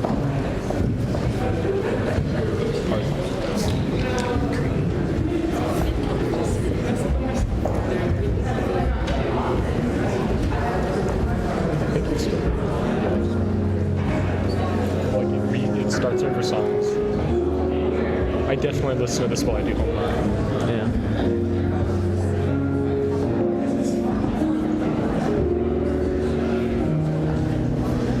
Yeah, we didn't need Josh here anyway.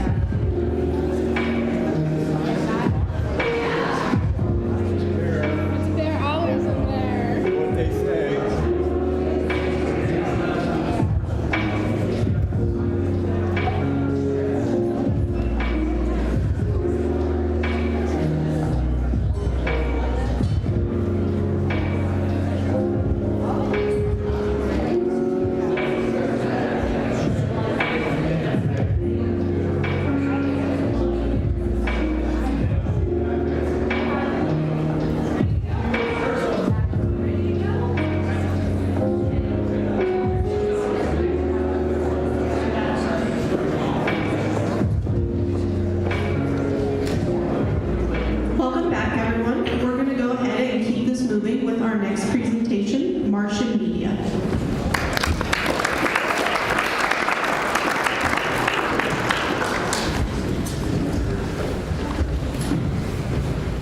Good morning, everyone. I wanted to start off with a quick question. How many of you know what the acronym UAS stands for?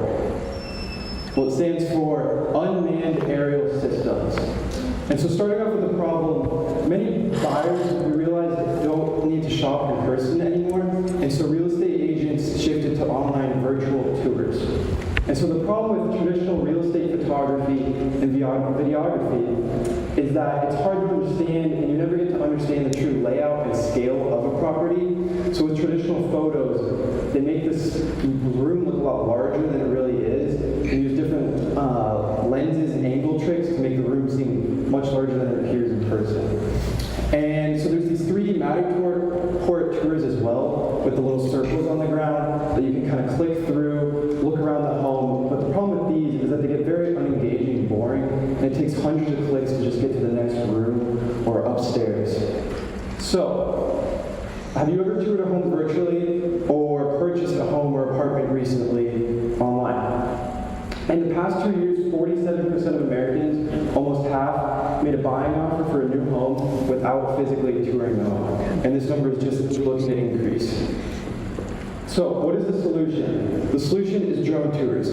Martian Media uses small, custom-built FPV drones to create smooth, seamless, one-take virtual tours. Up here are some video examples, if they'll play. And so, with my indoor tours, they show off the home in a much more dynamic and engaging way. You're able to understand the full scale and layout of the home as we do a one take, and you can understand how you got to each room, the layout, the hallways, and where each room is truly located. And then also it feels like you're just walking into the home, and then a minute later it feels like you're gliding over the kitchen table. So it's a very engaging and dynamic view of the home and a whole new perspective. So looking at my target market, I'm looking for residential and commercial real estate agents, Airbnbs, VRBOs, and sell-by owners, and anyone looking to stand out and market their property or business. For example, gyms, weddings, live events, or hotels and resorts. Looking at all of these, they all can benefit from indoor drone tours as they offer a whole new perspective and can be used for unique marketing purposes, website content, or social media videos, and to really stand out and set themselves apart. Looking at the ecosystem, residential and commercial businesses are always looking for ways to innovate, stand out, and stay relevant, and drone tours fit all of these needs. And then talking to the Ames Community College digital media producer, he would walk around the entire campus holding a GoPro in all the rooms, and he would use this to show off the property to new incoming students so they could understand kind of the layout and tour their classrooms. Clients love our videos because they offer a whole new perspective and they're so engaging and dynamic, and it's something that most people have never seen before. Taking a look at my business model, I use these custom-built FPV drones, first-person view drones, that allows me to see what the drone sees and pilot it from another room. And using this, we were able to and it has another naked GoPro on top, which we're able to use to capture 4K high-quality videos. As you can see, this is me hiding myself from the drone, so I'm not in the view. We create this seamless one-take tour for different real estate agents and businesses, and we tailor and customize the videos all to the customer's needs and wants. And so deliverables are really tailored to what the customer is looking for, as we offer multiple packages such as high altitude exterior photos, or also voiceovers for real estate agents, so they can talk and explain the video. We lay it over, and they can explain the highlights and kind of the main features describing the property.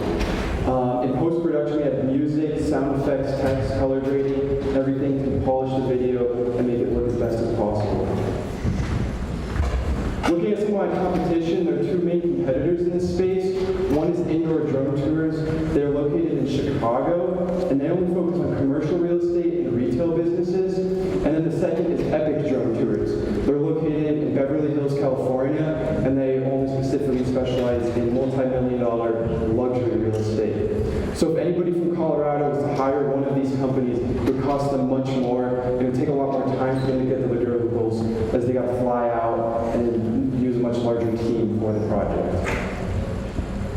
So the team is me right now. I'm doing everything from marketing, sales, flying, video editing, and content creation. And I'm looking to expand my team and hire a video editor and another pilot. Most people that think that flying is the only thing that really needs to be done, but that's really just half of the job. Video editing is a whole other half that goes into the work. And so by hiring a video editor, that would help me cut down my time and really work on the business. So if Martian Media was to win a grant today, it would be used first to build a team, second for web redesign and marketing purposes, and then last for equipment to expand our gear. Looking at building a team, I want to start off with a video editor, as it will cut down my times, and hopefully being able to hire someone on the other side of the world that is usually awake or asleep. So that kind of gives me a chance to increase my deliverable times and get out videos much quicker. Because with me right now, it takes 3 to 4 days to produce a video and get out to our clients on my own. But by hiring someone else, I can cut that down to as low as 48 hours. And then for web redesign, I want to make a clean, smooth booking page for our clients to go on and book appointments with us. And then equipment, I'd like to purchase more drones and equipment to expand and grow the business. Looking at some of my financials, I broke it down what it looks like for a residential project for me. I charge about $400 for the average home, and it takes me about an hour for client communications, setting everything up, another hour for prep work, kind of go through flight planning, getting batteries charged, and everything, and then when getting to the shoot, storyboard and planning, walking through with the client, figuring out the story of what is going to go on in this video, takes about another hour, and then filming, depending on the size of the property, is about 30 minutes, and then kind of clean up and take down 30 minutes. And so then that's just the piloting, and then half of it, and then another whole half is editing and data management later, which takes about 5 to 6 hours. So in total, it takes about 10 hours to work on a project, and all that money I'm using to be reinvested into the business, as I'm self-funded right now. So with all the projects, I've been able to put it back into all of our equipment and everything. On the right, I broke it down to what it would look like if I was to outsource my work and hire a video editor and another pilot. Taking a pilot about the same time as me, I would pay them about $20 an hour, and then an editor, it would take them a lot less, professional editor, it would take them a lot less time than it takes me. So about 2 hours for them at $25 would cost me $130 for the average project, and that would leave $270 of income for paying myself into the investment back into the business. And another main concern that most people had is that finding FPV pilots is kind of a hard niche and that there's not very many of them. But the unique thing that I have is I've been a part of the Ames Community College UAS Ops program. And so there are many students coming out of there with degrees and certificates right now that are looking for employment. And Martian Media would love to be a catalyst to their success in the drone industry and use them for my business and to grow. So, in summary, traditional real estate photography is monotonous and distorted. One-click drone tours are the new way to show off and scale a property. Come and experience virtual drone tours like no other with Martian Media. Thank you.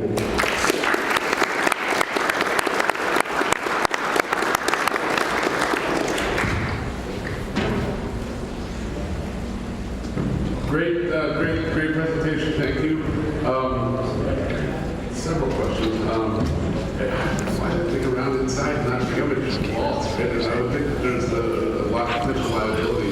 Yeah, so with these, we custom build them. They're very small, so only the size of my hand, a little larger, and they come with prop guards.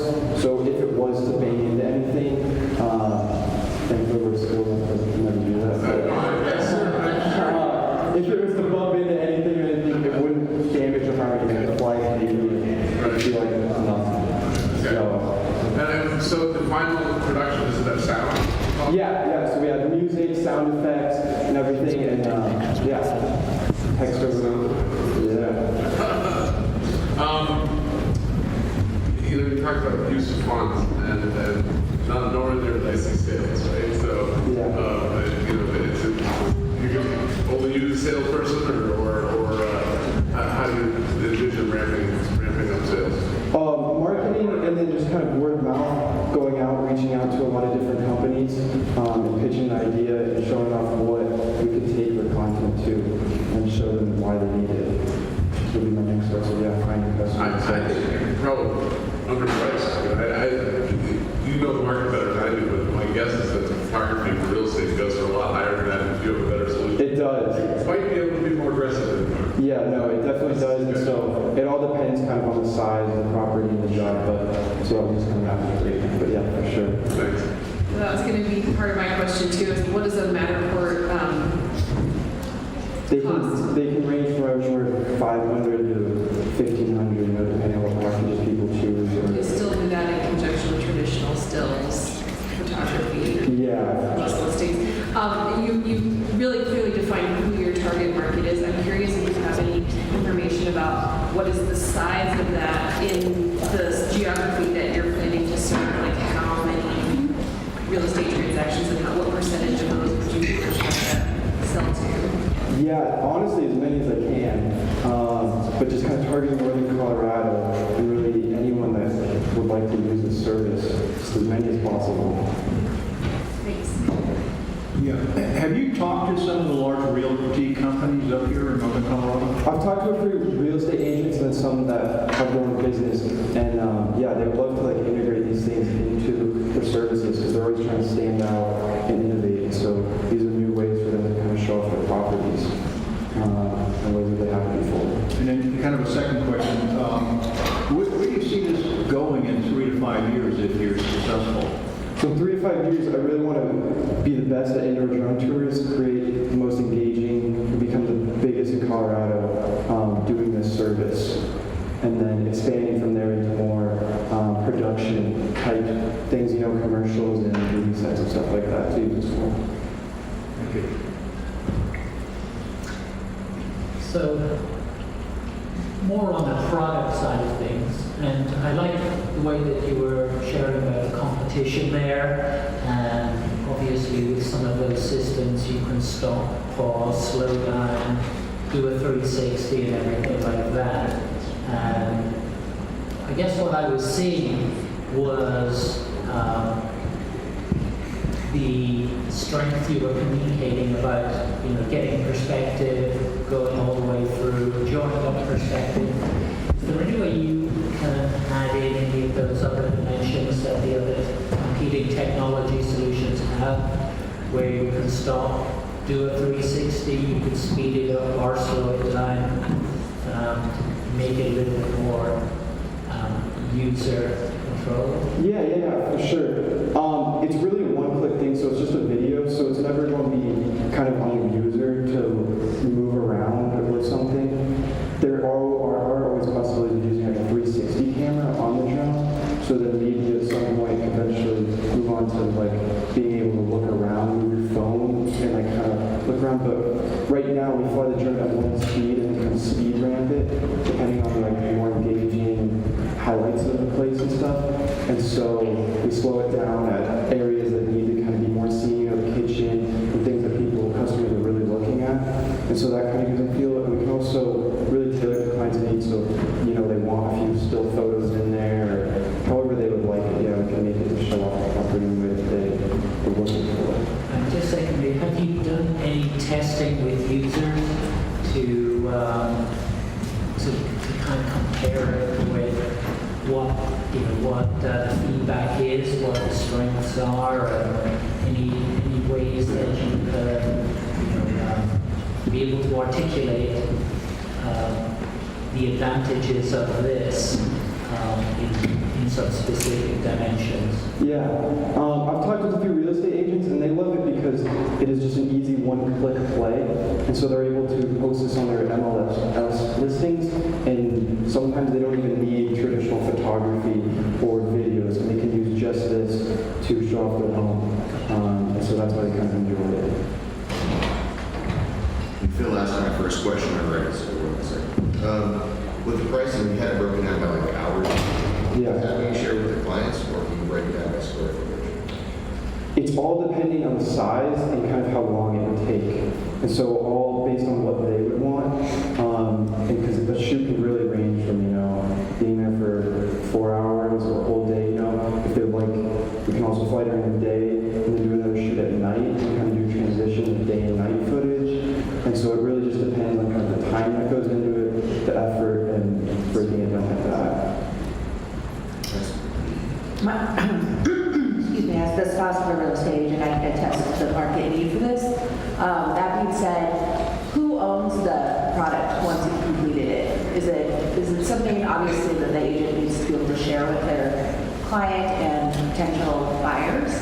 But do you technically own the product afterwards? So technically, we'll make like a contract and we can give them full rights, and if they would like us, not to do anything with it, then it's all theirs. They can do what they want with it. Or sometimes we ask for permission to be able to use this on, my social media to use it for my portfolio.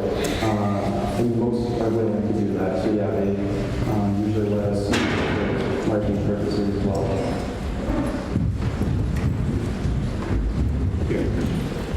For your financial, looks like it's based on one shoot and one editing, right?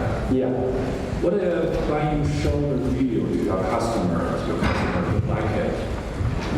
We can do reshoots for them and tailor it. So if they do not like the way we showed off or something, we can always go back and film it in a whole other way that they think was more reasonable for their uses of it. Yeah, if you do that, may increase your cost. Yeah. Right. So you will face a lot of picky customers. Yeah, for sure. Yeah. Yeah. So something to think about. Yeah. Thank you. No problem. Thank you to Martian Media.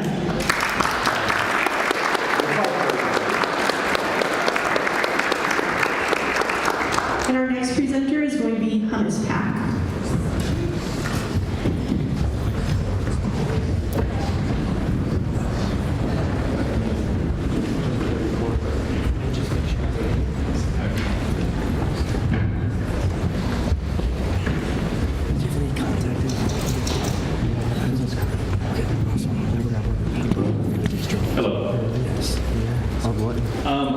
It's Hummus Pack. My name is Ken Willingham. Yes. I'm a founder and president and co-CEO of Hummus Pack. Does any of this look familiar to you? How many packages do you guys receive each day at home or at work? I can tell you that the functional life of protective packaging is 9 days.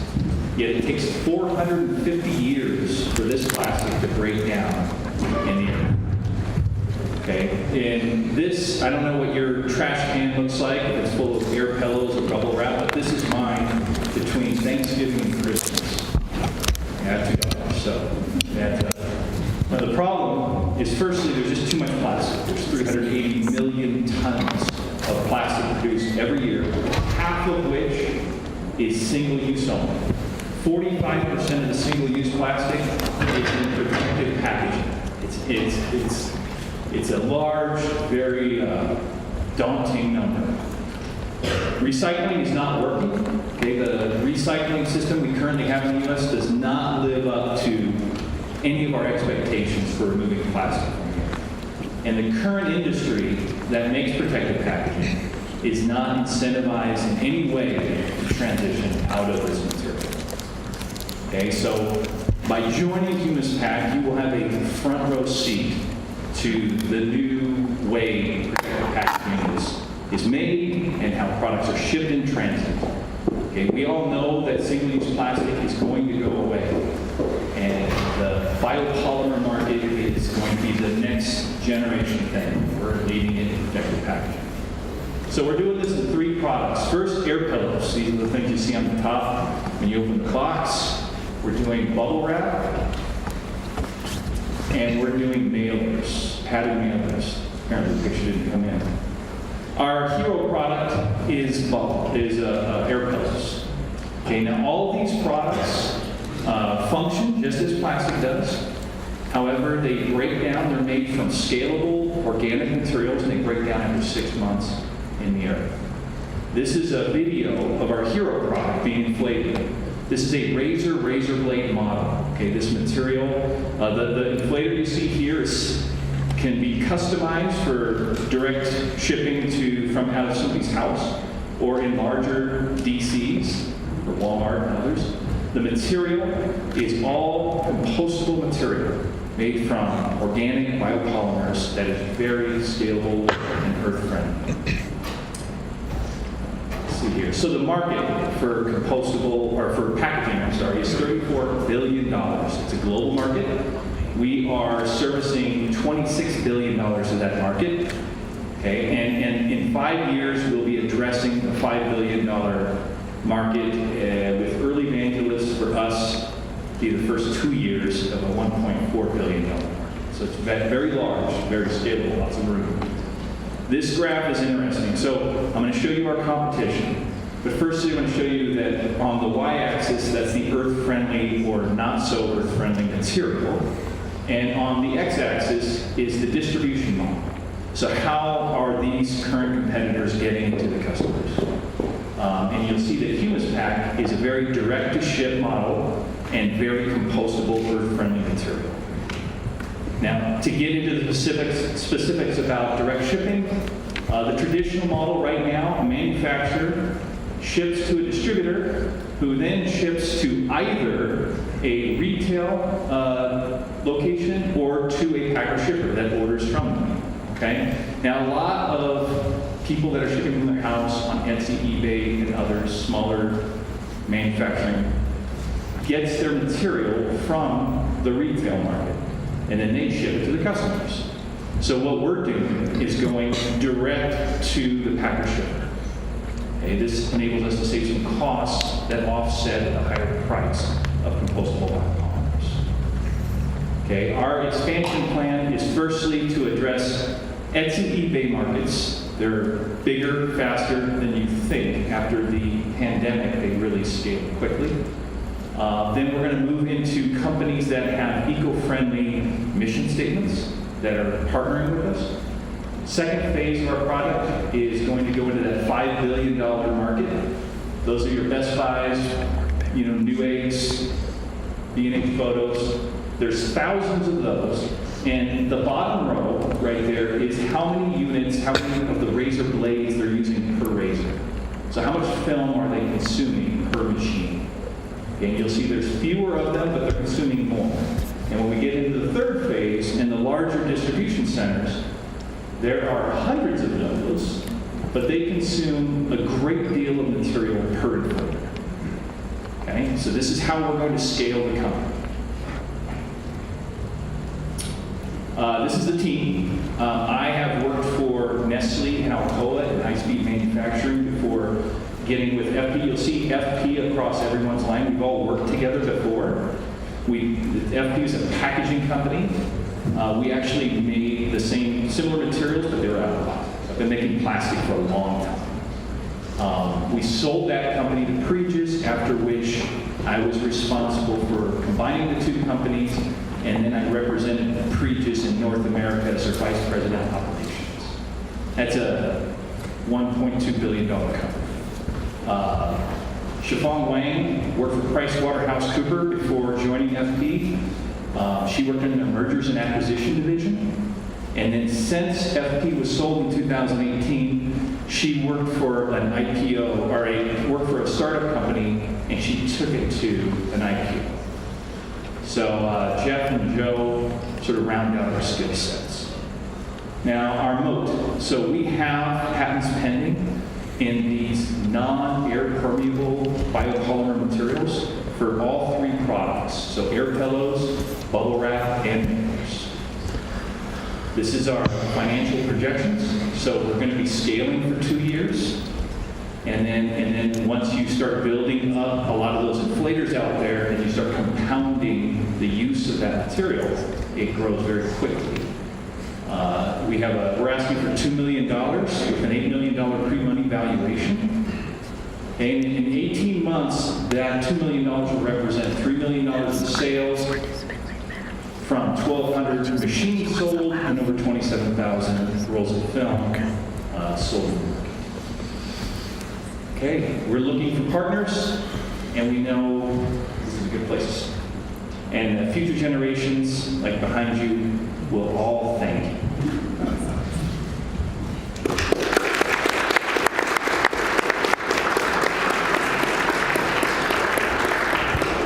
Questions? And before we start the Q&A portion real quick, we're just going to let some people that are waiting outside come in, that way we don't disrupt the Q&A process. Thank you. They missed the best part of the day. That's okay.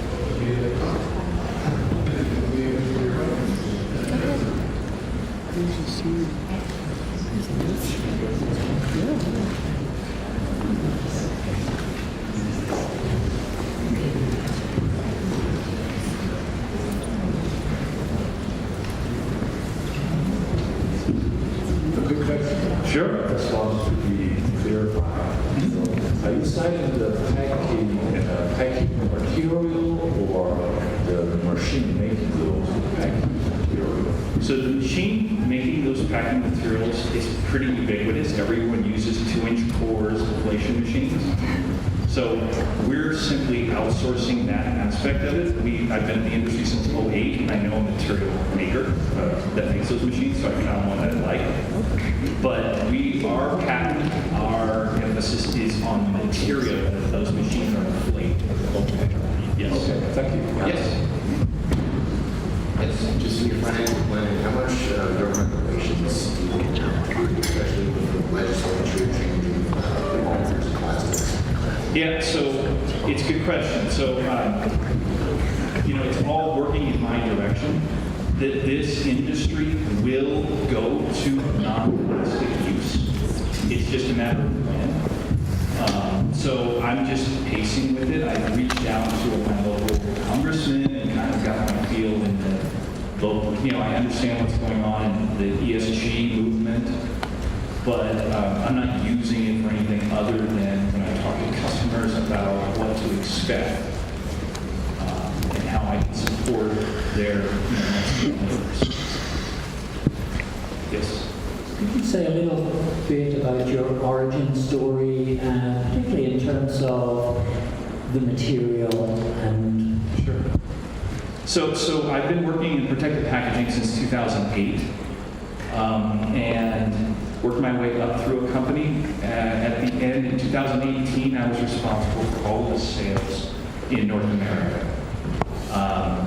And I mean all the P&L, so engineering, product development, customer service, everything up and down. The company was sold, it was a family-owned company, and it was sold in 2018 to a large PE-backed mega company in the industry, and I stayed on. and I helped them integrate the two because we were competitors. We had like materials, like products, and I started seeing a lot of the market that they had that I hadn't seen before.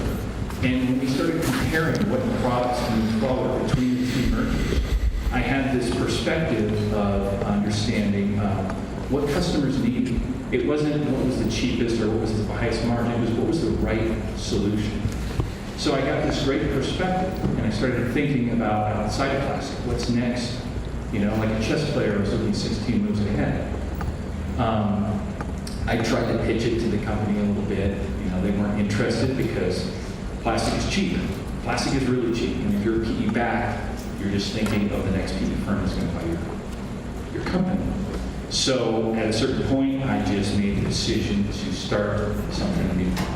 And I reached back to my old colleagues that were with me before the company was sold. We got some great talent came together.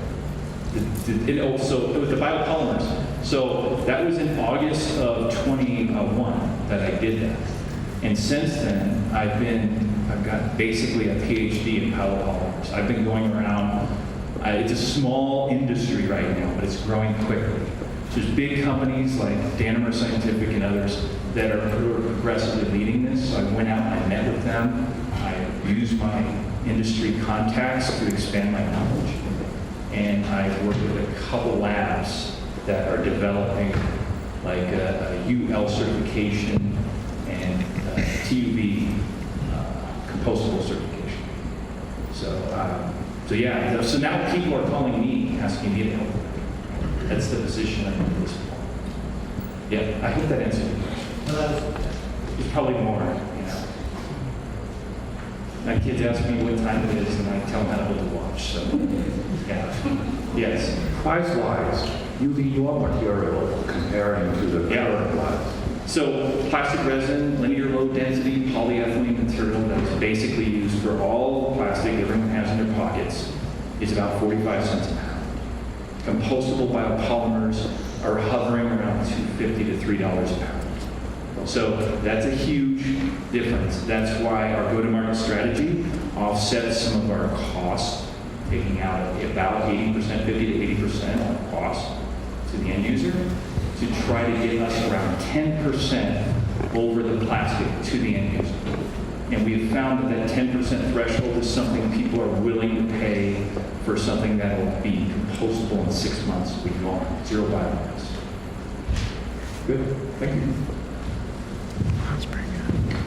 Question here. Yes.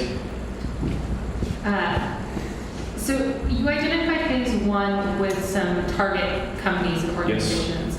You obviously have a wide experience in this industry. You've got a great looking team as far as the experience you're bringing to the table too. Do you have connections currently in those target companies or markets? Yes. Yes. So with the Etsy, eBay, Amazon, Homemade, and these other smaller sort of, there's a lot of them, but they don't use a lot of volume, okay? With them, we've reached out to Etsy. We've got the top 100 Etsy sellers. 40 of those people went through this whole questionnaire for us and are very eager to work with us. Beyond that, you saw REI in Patagonia. I know the COO of REI. And so we have those contacts we're going to leverage, but we can't support their volume without having the capital machine to develop it. So it's kind of a chicken and the egg. I've got the customers ready. He told me, he said, hey, I'll start you in Utah. Just tell me when you can do this volume. And I said, okay, hold that thought. I'll be right back to you. And so you're manufacturing the actual product? Yeah, so the way it works is, yeah, it's extruded material. So I would get someone to extrude it for me. There's a lot of people that do that and make different things, like bags at a vegetable, you know, in the vegetable section of the grocery store. There's people that do that co-pack and do that, but nobody converts it into air pills. That's very specific to our industry. That's the machine I'm getting. That's the need for the capital. Thanks. Sure. Sure. Hi, Ken. Do you have a question? Yeah. Hi. Can you remind us, when it comes to composting that material, is there something special that the consumer has to do when it gets to their house to dispose of it properly? They could. So you could bury it in your backyard or in your compost and make black can, and it'll go to the landfill back behind the freeway. And that's perfectly fine, because even in that sort of environment, it'll decompose in 6 months. There will be zero biomass. This is in contrast to plastic, which think about this. What was going on 450 years ago, right here? So think about 450 years from now. That thing you bought last week that was really exciting, you opened the box, you took that plastic and you threw it away. 450 years from now, people are going to be dealing with that trash you threw away. That's incredible. So the stuff we're making, 6 months, zero biomass, just moisture.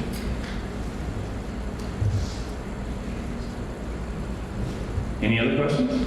So no, they don't do anything. I mean, out of that they're not doing that. Sure, I'll ask one. Sure. Have you taken the investment yet? No. So just bootstrapping it? If I've been bootstrapping it, it's an odd time. I had a guy who was doing due diligence who we were like this close. I mean, we'd gone through 2 months of due diligence, and I had stopped looking at that point. All the money he was using to invest was all crypto cash. Yeah, exactly. And I got this terrible phone call at 6 in the morning. I'm like, Ken, I'm so sorry. But no more crypto cash. So, have you talked to any angel groups or I've done a lot of talking. Okay. Yeah, but people right now, it's a big ask. I don't have any revenue, and it's sort of that's sort of where I'm stuck with it.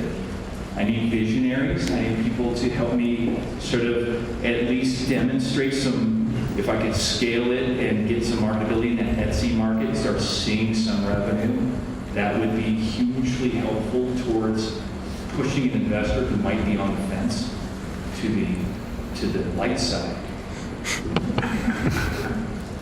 What would that phase one manufacturing or operation look like? What physically? So there's a place in Loveland. It used to be an HP campus. And they've got space that they can lease only to what you need. So I need 427 and a half square feet, something like this, right? So then I'm only leasing that, and it still provides the utilities, right, compressed air, 480 voltage that I need. And then I can just scale, and as I need space, it scales with me. So it would be right here in northern Colorado. We're registered with the state of Colorado. We've got everything lined up before the fund.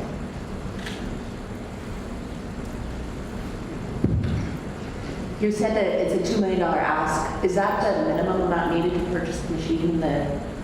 No, it's the converter machine plus those inflators. And it gives me about 18 months to scale with those machines, yes. To become profitable. Right, and the material, the film. So those are the three needed capital requests. Righty, thank you to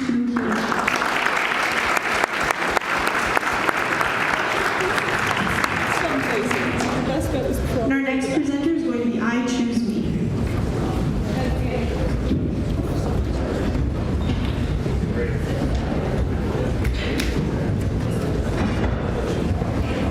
We should have.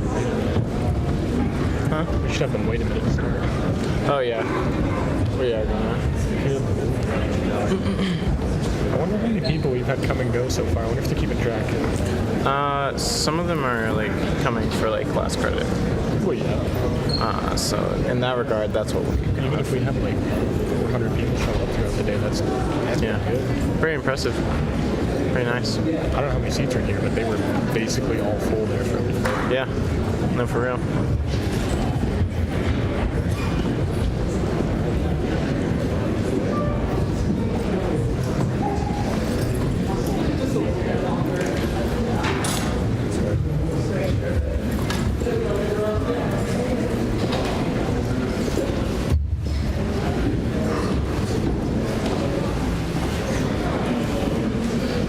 Scheduled for finals. I think we should have like a 2 or 3 minute intermission. Like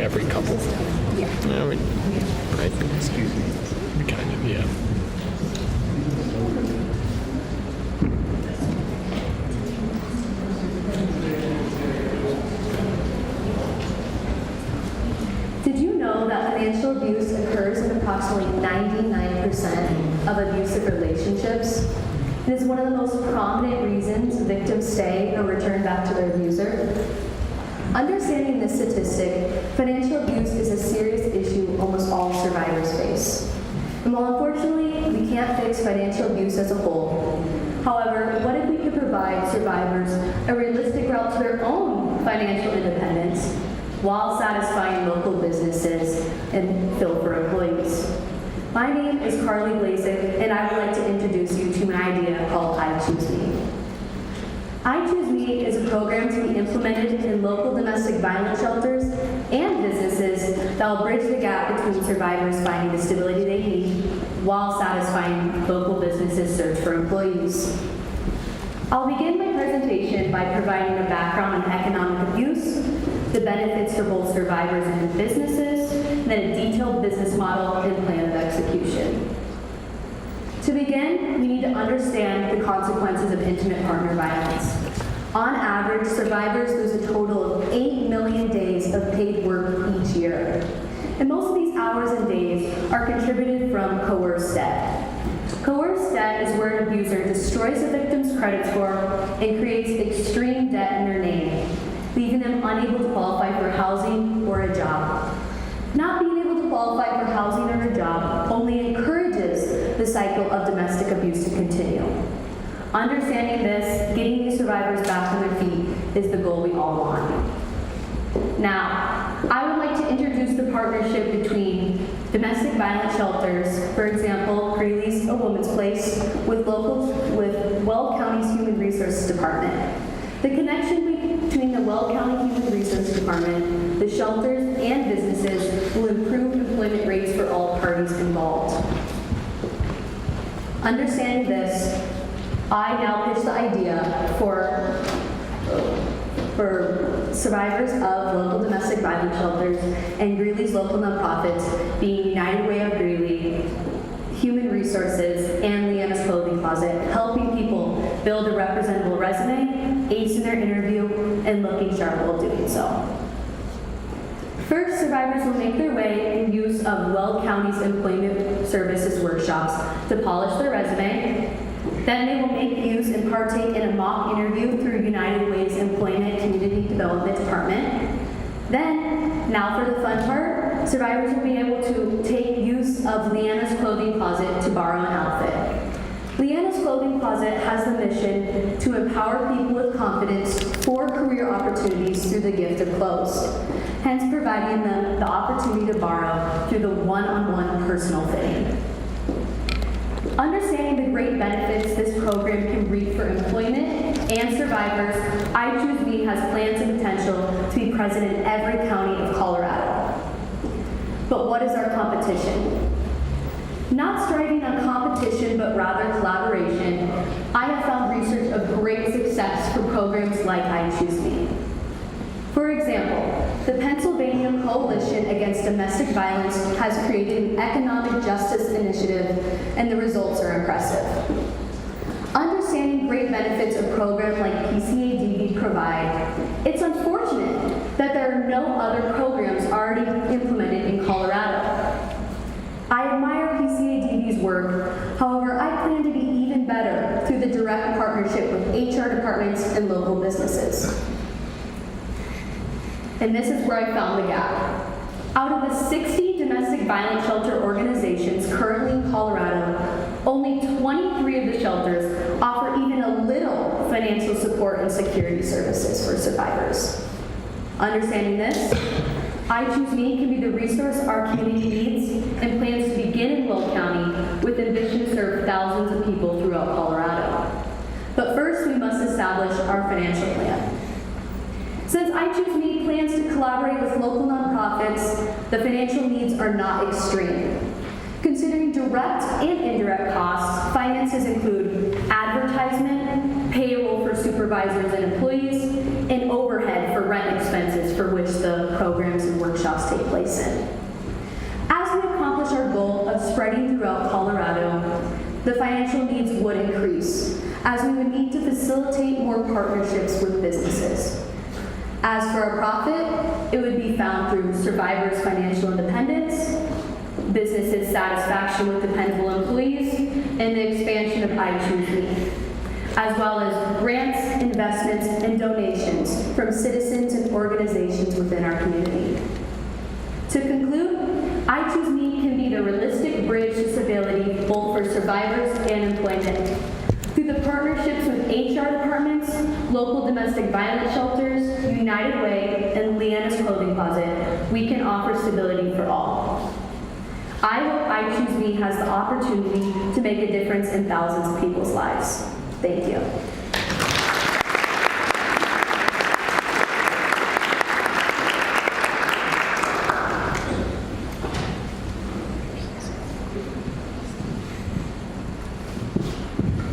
Are you going to charge anything for the survivors and the employers?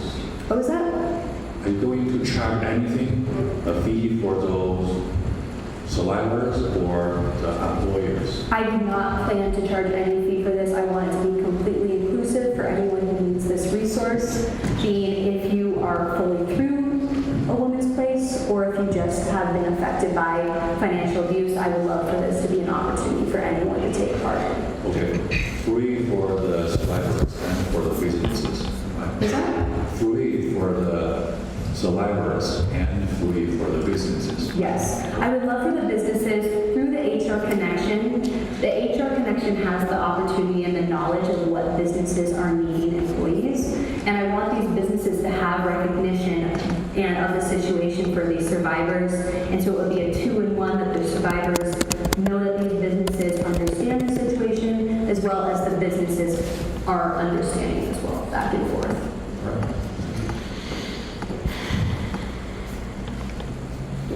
Are you, is I Choose Me itself a nonprofit?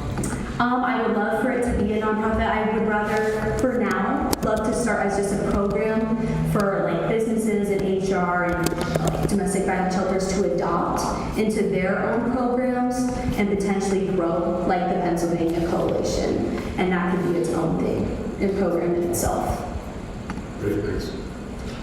I thank you for working in this really important cause. It's something that I know personally is very, very needed in our community. We don't talk about it nearly enough. My question for you is around the employees. You mentioned, having some folks that work for the I Choose Me program. Can you talk about what kind of employees and what kind of work that they would directly do with a survivor in the day-to-day interaction through the program?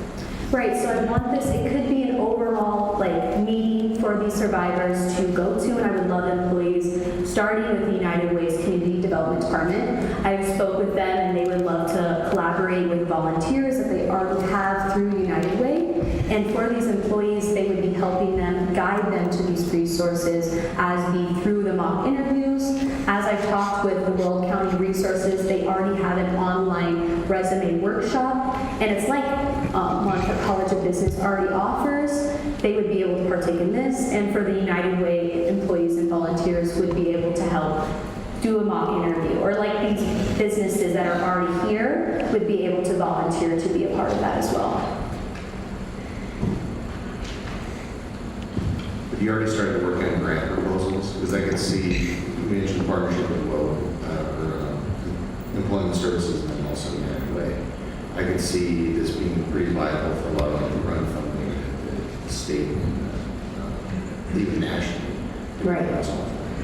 I have not directly started looking for grant proposals. I have reached out to all of the businesses I've said before, and they've said that they think it's an amazing idea and they would love to collaborate. I think it's a great opportunity.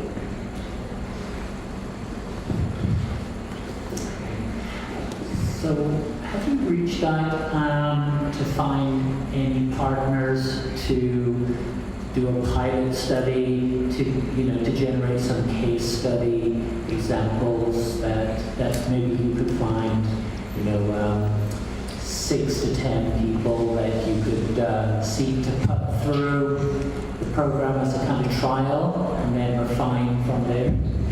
I was kind of thinking our trial to be starting in Will County, to take examples and see how it directly correlates in our community, and then going and spreading and seeing how it works in Colorado, and how we can find these partnerships with businesses in their own community. Because obviously we do not have Leanna's clothing closet in every county. We would be able to reach out and find these programs within that own county that would be able to support this. What an incredibly important topic and issue that you're bringing to the table today. The question I have is around the structure of this organization or of this plan that can be implemented within organizations is identifying a revenue stream to support it. And I think identifying whether it's dependent on community giving or, as Matt mentioned, grants, and finding a way to make that support this mission. Because again, I think there's high importance here, and I think a lot of people will get behind it. Right, yeah, so I kind of started with, right now it's community-based. I would love for once we take off to be able to have banquets and be able to apply for grants and find these donations within our communities and organizations that want to support it, which I'm pretty sure there are plenty, and then we would be able to start finding a revenue. Thank you. Of course.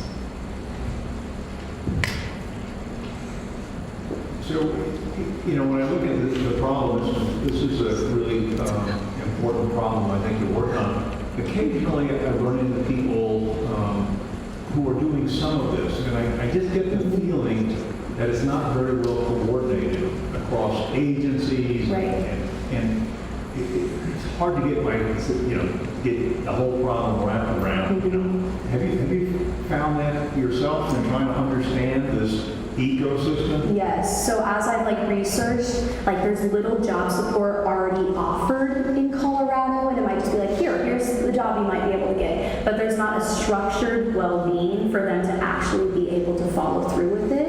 And especially throughout Colorado, we have 60 domestic violence organizations, and barely any of them offer job support. And even throughout the United States, this is a coherent thing that's happening with the cycle of abuse. They might get a job, but they're not supported by their job because the businesses are not aware of their situation. And so being able to have a direct partnership of knowledge between all parties will improve it all.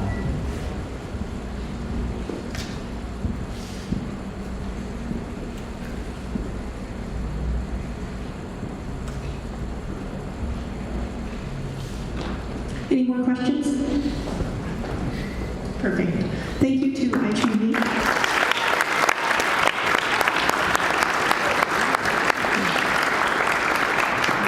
And our next presenter will be Miles Inc.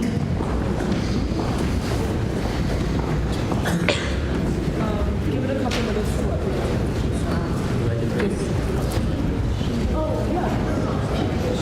It should be good.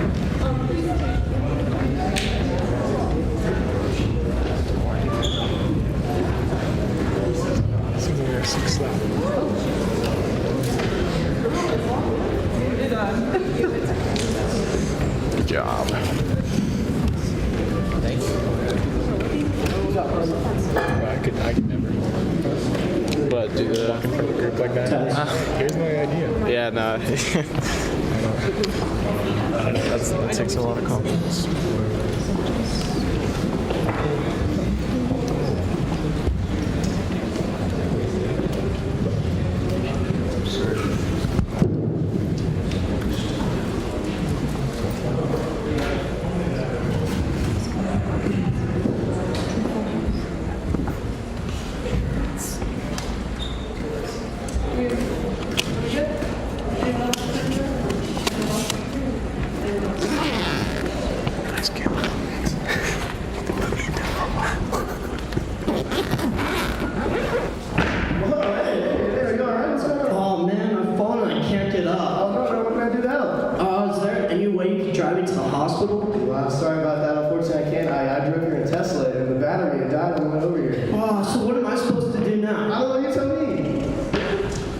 Tesla owners, have you ever had this issue where you wanted to go someplace but couldn't because your car was dead? Well, we have a perfect solution for you.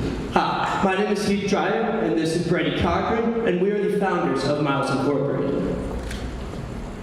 So our product idea we're pitching you today is a portable charger for a Tesla. So just like a phone, whenever you use your portable charger for your phone, you can still use your phone while it's charging. That's the exact same concept we have for you today. Basically, you want to use this charger and you can use it while you are still driving the car. I know what you're thinking. It's a revolutionary idea. Absolutely right. Absolutely right. Just like all revolutionary ideas, there's a story behind it, and I have one for you today. So, my family, specifically my father, we love to go on road trips. And recently, I've been telling him that we need to look into getting an electric vehicle.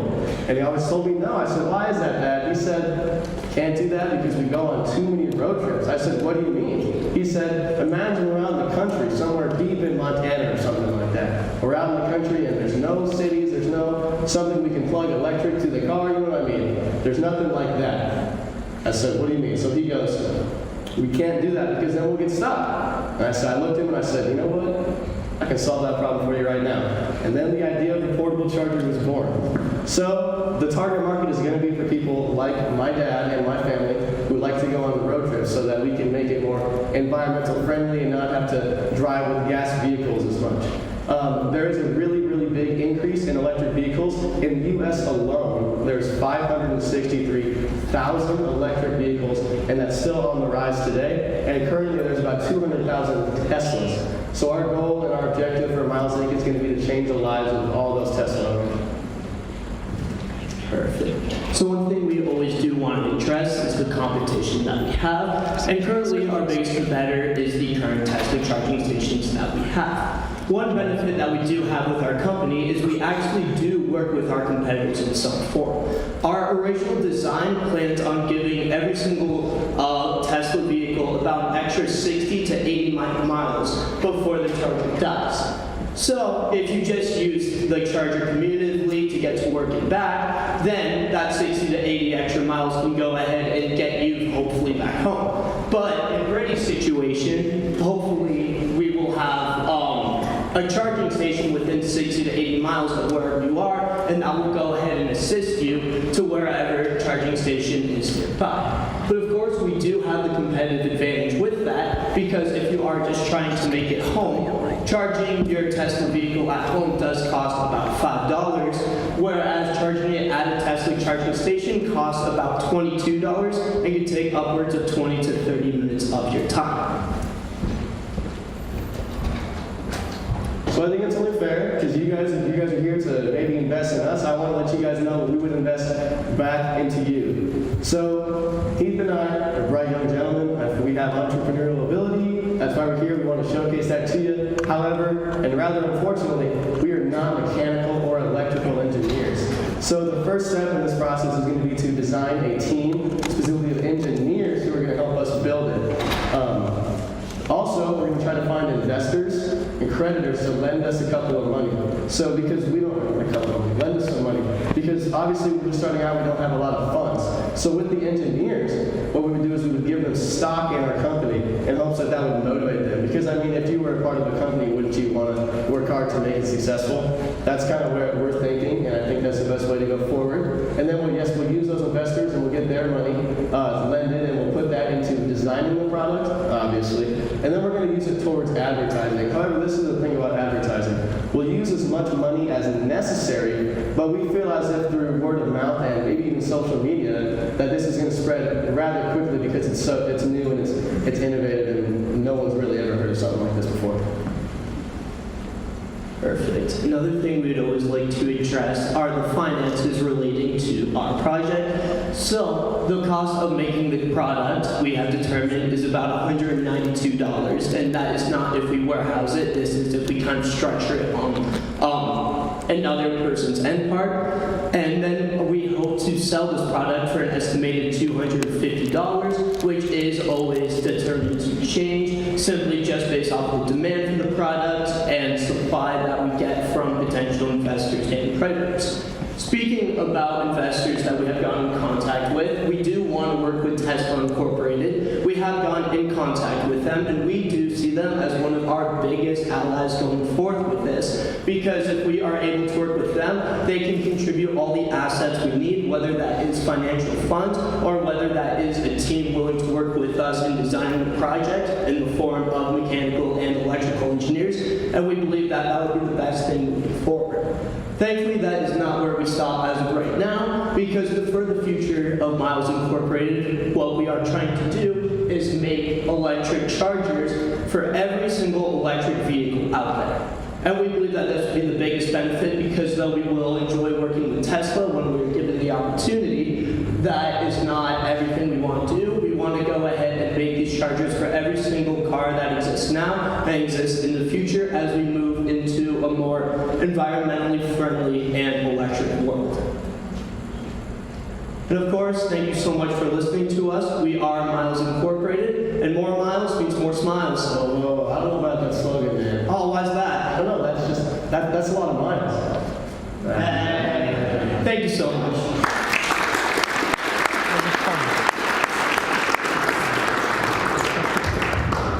So Brittany is going to go ahead and pass out the business reports to all of you all. In the meantime, I will go ahead and start asking questions. Is there any questions? I could go ahead and get started.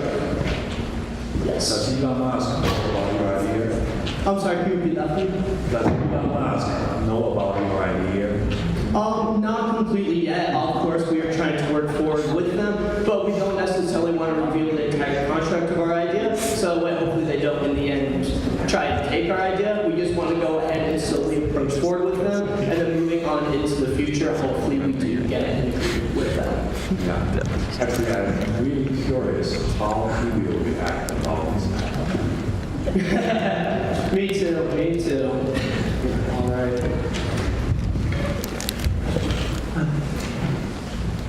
So I was thinking about, have you done any analysis in terms of a minimum viable product? Because I suppose what comes to mind is, I'm no engineer either here, but in terms of, like fold out solar screen that you might just pop out on the car that might be charging your existing battery while you're in an emergency situation. That kind of is the equivalent of an emergency blanket, as opposed to something like a battery, which is probably going to introduce some risk because lithium batteries have that risk of catching fire and everything like that. So you're going to be exposed to a higher barrier to entry in terms of all the engineering complexity and liability and all that stuff. Yeah, that is a great idea with these solar panels, and this is something we have looked into a little bit. Obviously, we want to make sure our product is safe, so something that we have researched into is an HPC adapter and an HPC connector, which basically this is a small rubber component for the most part that prevents any electrical outbursts going into the rest of the vehicle, which could potentially cause electric fires and stuff like that. So one thing that we are trying to do is make it as safe as possible, and we're planning on adding that into our final design product. Do you have a funding goal in mind to get started? We do not have a specific funding goal in mind. That is just because we are trying to, I think our first goal with this is getting in contact with Tesla because we don't know what type of resources they'd be willing to allocate for us. But whatever they are willing to give us, whether that is in the form of a design team or whether that is just in the form of funds, we are willing to take whatever we can get and go forward with that. I'll go ahead and work my way over here. Is there any questions for you all? Now, I think you mentioned that neither of you are engineers and that you need to get an engineer on your team. I agree. Just doing a rough calculation, if you want to go 60 miles, I think a Tesla does about 300 miles. Yeah. And they probably have, 1,000 pounds of batteries, maybe more. So you're looking at a couple of hundred pounds at today's technology. So I'm just saying, from a technical feasibility, I think you need to get a handle on this real quick, in terms of how big this thing is. It could be a big suitcase. No, of course, and that is something that we are always looking forward to. I do appreciate your word of advice for that. But obviously, we still are in the makings of this entire construct. But going forward with that, I believe that we can make something that is compact enough to fit inside the charging port of a car, so we can go ahead and still close that. And moving on into the future, if this does become a great designated idea, what we could do with electric vehicles we will try to work with is make that compact area bigger so that way it can fit our portable charger as well, fit everything necessary that any vehicle needs. Hi, I got to read your application in the preliminary rounds, and so I did a quick Google search to understand what some landscape looked like. And it sounds like there's something coming out of Europe that's like a portable suitcase-sized charger, but I don't think it has the ability to charge while driving. So to me, that's the unique component. I know you're not engineers, but is there any intel that you have to say that that is chemically, technically, actually possible?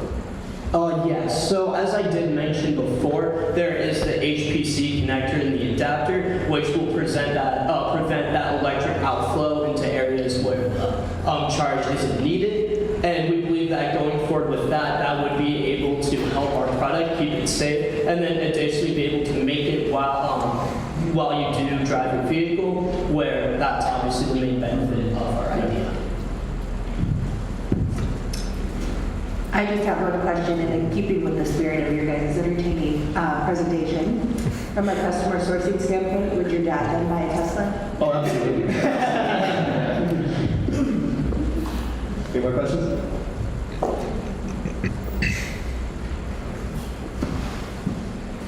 All right, then I think we're all good. Thank you all so much for your time.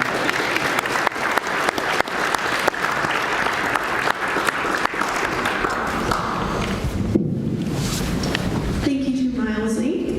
And right now we're going to move on to our next presenter, Maya's Carniceria.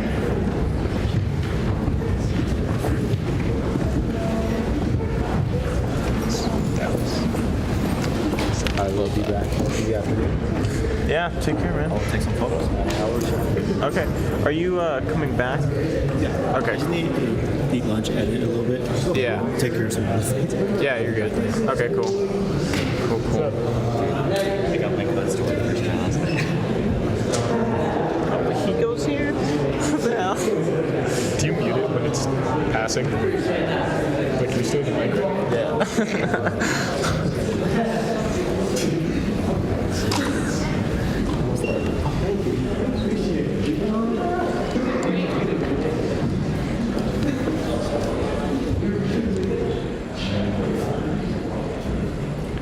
Good afternoon, everyone.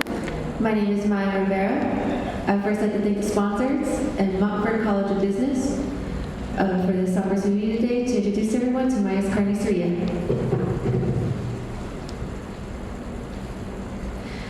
We started in February of 2021. We bought a corner lot building and remodeled from the ground up. All new flooring, walls, roofing, heating and cooling system, and electrical.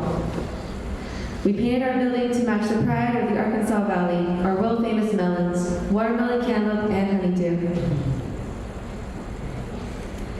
Rocky Fort, unfortunately, is in what's called a food desert. Maya's Carniceria is committed to making fresh meats and produce accessible to the seasonal farm workers who come in from Mexico. Also to campers and travelers through our area. But most importantly, to our neighbors in the community. We opened late of August of 2022. Our beginning is humble, but our hard work and dedication pushes us ahead every day. We take great pride and are very appreciative of this opportunity that is ahead of us. Our commitment from the very beginning is to provide our neighbors fresh fruits and vegetables. Most of our produce we serve to our neighbors are grown locally. Maya's Carniceria is SNAP approved by the Department of Agriculture. With the store full of groceries, we are going to be able to move our produce market in the open space west of the Carniceria. This past fall, we placed an area for our customers to take family photos with their purchased pumpkins grown in Rocky Fort.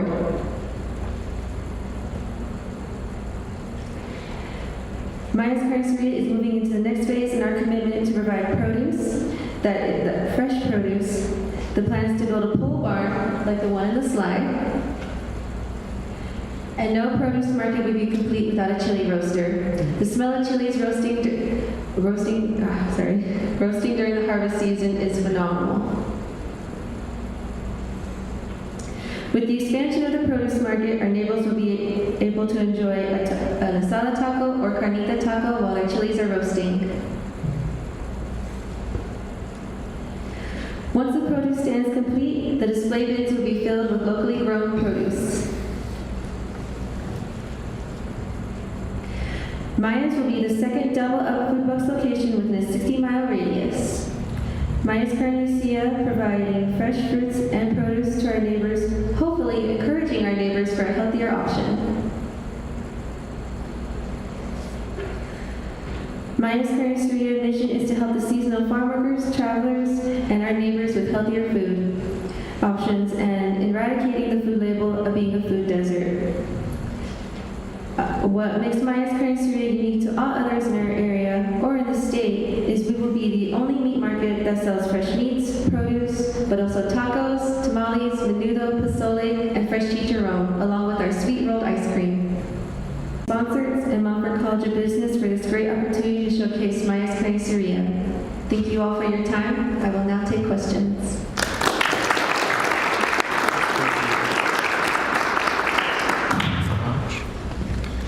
Thank you, Maya. That's your name? Yes. Sorry, just I said it anyway. Yeah, so I got to read your application also, and you talked about just the challenge of traveling, the distance required to do basic needs like fresh produce, and then also maybe sending money as well. Can you talk more about the challenges that the people in your community are facing getting access without you there? Okay. So for example, my father is a farm labor contractor. So he would have to take his farm workers 60 miles into Pueblo so that way they could cash their checks, but also get just fresh meats, seasoned meats, a little taste, a carniceria, a little taste of home. So with me there, it'll be a lot more easier trip.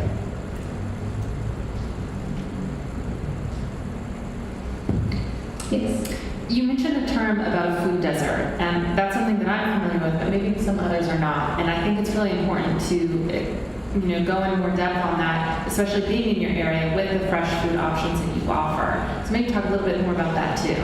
So Rocky Fort is a small community. We're mostly just agriculture, but we do have 2 produce markets, but they're on the outside of town. So if you have a car, you can only go to those during season, but we'll be open season long, serving different meals, different foods, produce when it's in season. We want to help solve that problem so that way it makes it more easier for our community to have a healthier option to fuel their bodies. I myself personally like to eat healthy and would want that to be easier for my community. Are you sourcing from local growers? Is that how you're doing this, or is it both meat as well as the produce? And I guess I'm trying to get an idea of where the nearest Safeway or King Soopers is, or why has it become such a food desert? Well, it's become such a food desert because we don't really have too much access in our area for our own produce. Like you said, they have contracts with King Soopers and Kroger, so it mostly goes outsourced. So I wanted to be able to work with the farm growers in our area to bring it closer to home. Great. Could you say a little bit about your research around the business model and based on that business model, what access you might have to various state and federal programs, USDA or others, that might be able to come alongside and support you in this endeavor? So right now, like I said, Maya's Carniceria is SNAP approved, but we're also trying to work with the Double Up Food Bucks, which is another, the Hericata farm market next to us. They also work with that. So what that is if you apply for them, you go to them, you apply, and you spend $5 worth of food stamps. They give you $5 back in coupons. So essentially, that just helps. It's free food. It helps you out. Right, and in terms of your business model, give us a little bit of background to how this idea came together and why you decided to set it up the way you did. How this idea came up together is I wanted to build something for my community to give back, something for many generations to grow forward with this.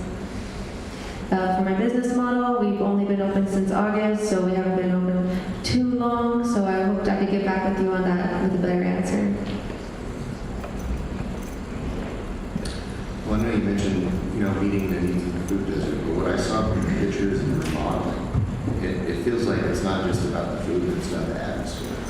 And I think that's seems like a pretty good combination, especially when you talk about generations, for generations to come, to kind of create that tradition. So, not really a question, so. Okay. Yeah, mine is along the same lines. I was just to see if you could, I know you've only been open since August of last year, but what type of impact have you seen thus far, with healthy options to food and, people buying into the idea? So all the food in my current you see it is homemade, all homemade tamales, pozole and menudo, fresh beans to go. We don't use no powders except for maybe salt, pepper, but all of it's fresh, ground chilies, everything. The impact, it was slow at first because if you saw in the picture, we don't really have a sign saying what we are. That's another thing we're going to work on. But we've gone on the local radio station, we've had ads in our local newspaper, and we do have a Facebook page. And word of mouth, like I said, we're a small town, so word of mouth really gets around. So everyone who comes in is very appreciative of us. They say, we needed this. This is something we needed. So just hearing that, it makes it all worthwhile. Yes, there's probably other small towns like yours in southeast Colorado, Yes. right, and other places. But do you think that this idea is scalable to these other towns? Or do you just envision this, we just want to do this town and that's it? We hope it gives a business idea for other people to do so if they want to. We ourselves aren't really thinking of scaling too far. We're trying to get ourselves just nice and set up. But if anyone wants to come to us for an idea of how to do so, they're more than welcome to. Thank you. Thank you. Is there any other questions? Well, thank you all for your time. I really appreciate it.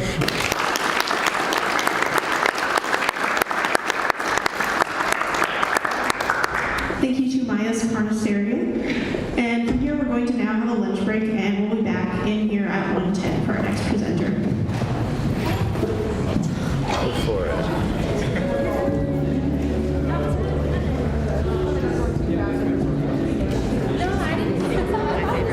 Oh my goodness. Do you guys want sodas? I didn't grab any drinks.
take a moment and just thank you all for being here. Thank you for coming and seeing our presentations today.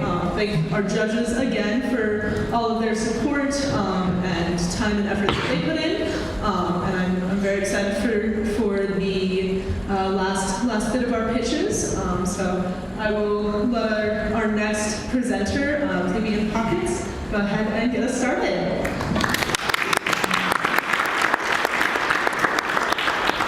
Am I on? Can you hear me? Okay, so cool. Thank you. So, hello, ladies, gentlemen, and variations thereof. I would love to present to you the amazing and the convenient pocket. Ooh la la, water bottle as reference. I'm Claire Bolin, and that is what I do. I put pockets into women's clothing. I haven't been taught how to use this yet. First try. So, why did I even do pockets? Well, I was at Walmart one day, and is that me? No, sorry. Anyway, I put on a pair of boys' jeans because I was like, oh, this looks nice. And I put my hand in the pocket, and it went all the way up to my wrist. And I was like, oh my god, this is the best pair of pants I have ever worn. This must be the exception. And I ran around the store, and I put my hands in all the pockets, and that was the norm for men's clothing. And I was like, mind blown. So ever since then, I've had an extreme intense fashion interest as well as making my own clothing and doing research into pockets specifically. So yeah, that's really fun. So what does my business actually do? I do a lot of things. The main three ones though is that I put pockets into pre-existing clothing, like this one. These pockets I had to put in. I make garments with pockets as well, and then I educate people on how to put pockets into their own clothing because I don't want to do it for everyone. And so overall, my goal with my business is to make pockets the norm instead of the exception in women's clothing, because that hasn't happened yet. So, who's the demographic? I've been saying women's clothing, but it's for anyone who wears clothing. So that could be non-binary people who just fit the clothing. So that's a massive demographic. So I was like, okay, let's narrow it down. So I decided to focus on practical everyday clothing. But then I did research into the US Census, and I learned that women over the age of 16 make up 58.7% of the labor force. And I was like, wow, again, that's a super large demographic. So I decided to just focus on business people as well as college kids, because they're constantly busy. So, we mainly saw that with the invention of the smartphone, which is this device, that's when we really started to see that women's clothing is lacking, because normal clothes with women's pockets, usually fit up to here, maybe you can still see it. So, to emphasize it, since this is a business conference, I did business suits to show the pockets. So, with the menswear, you can see his pocket goes all the way up to his wrist, whereas with the woman, it's more up to her fingers. And then, usually, men's suits have breast pockets, and women's, at least with mine, does not.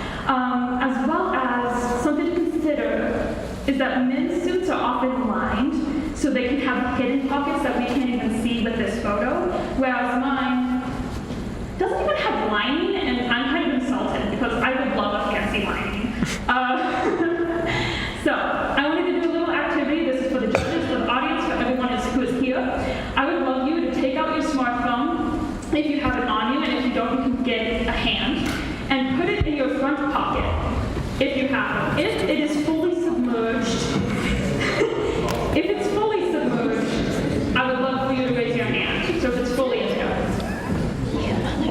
Okay, so as you can see, most of the people with their hands raised are men presenting. Okay, I do see one who had their hands up. Do you have your special pocket pants on? No, I just have, I finally found a pair of pants that actually has decent. How long did that take you? It took a very long time. It took probably a good trial of 5 to 10 different pairs of pants in order to actually find one, and I actually ordered these online. Yeah.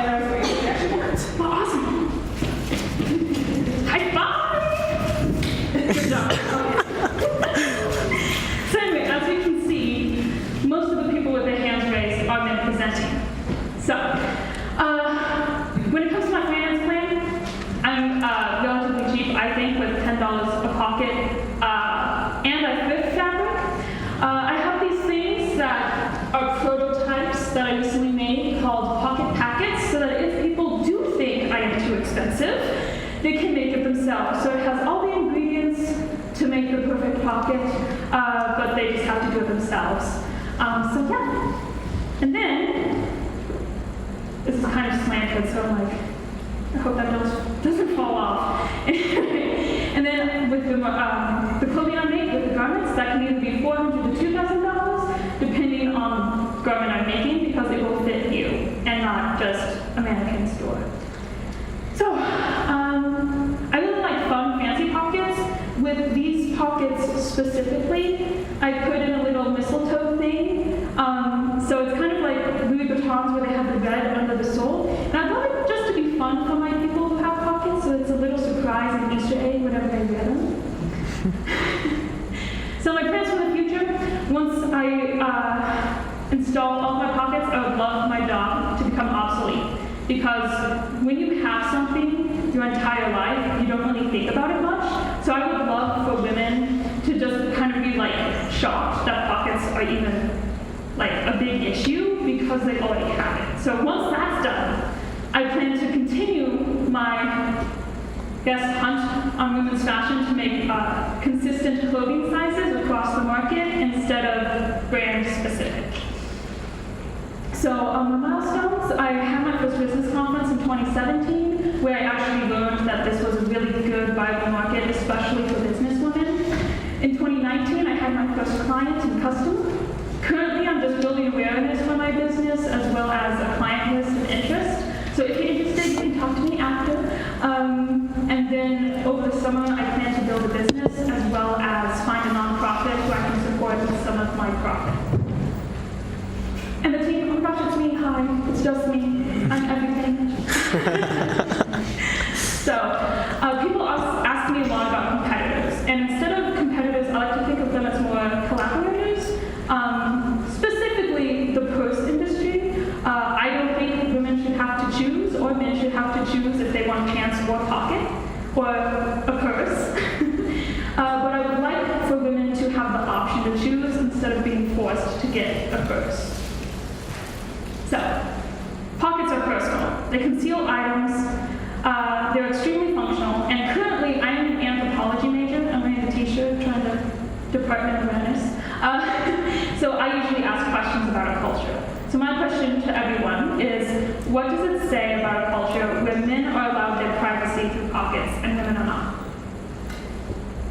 It's not really an answer. I don't have an answer to that, but it's something you can consider.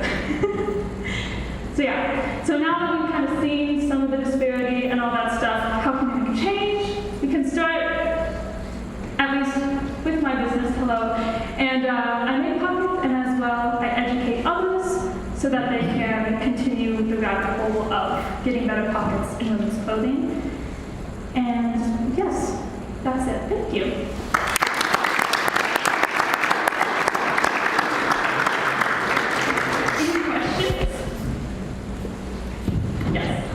First off, the struggle is real. And my pants have no pockets, and I bought this blazer specifically because of the pockets. Exactly. So it is real, and I really like that you spoke to the pain that your customers are facing and then provided a solution, not only for you to do it yourself, but scale it up through the sale of a pocket fit. So I really like that. Just a comment. Thank you. If audience have questions? Yeah, how hard is it to do on your own? Like, what skills do I need to implement the pocket? Great question. So mainly all you need is some fabric, tools for cutting and all that stuff, as well as a pattern. I think the main thing is just getting that pattern. And honestly, basic sewing skills and you're good. However, a lot of people don't have the confidence in their sewing skills, so that's where the different sizes come in. So like the $20 one, it gives you like the instructions, a little bit of the stuff, but that's kind of mainly it. So if you have sewing confidence, I just leave it to you. Whereas the $40 one, it comes with my advice, so that if you want to do it, I can help you step by step with the instructions. And so yeah, that's how you can do it. For the people who just came in, I put pockets into women's clothing, and that is my business. Cool. How do you find how do your customers find you? How do my customers find me? Well, currently, okay.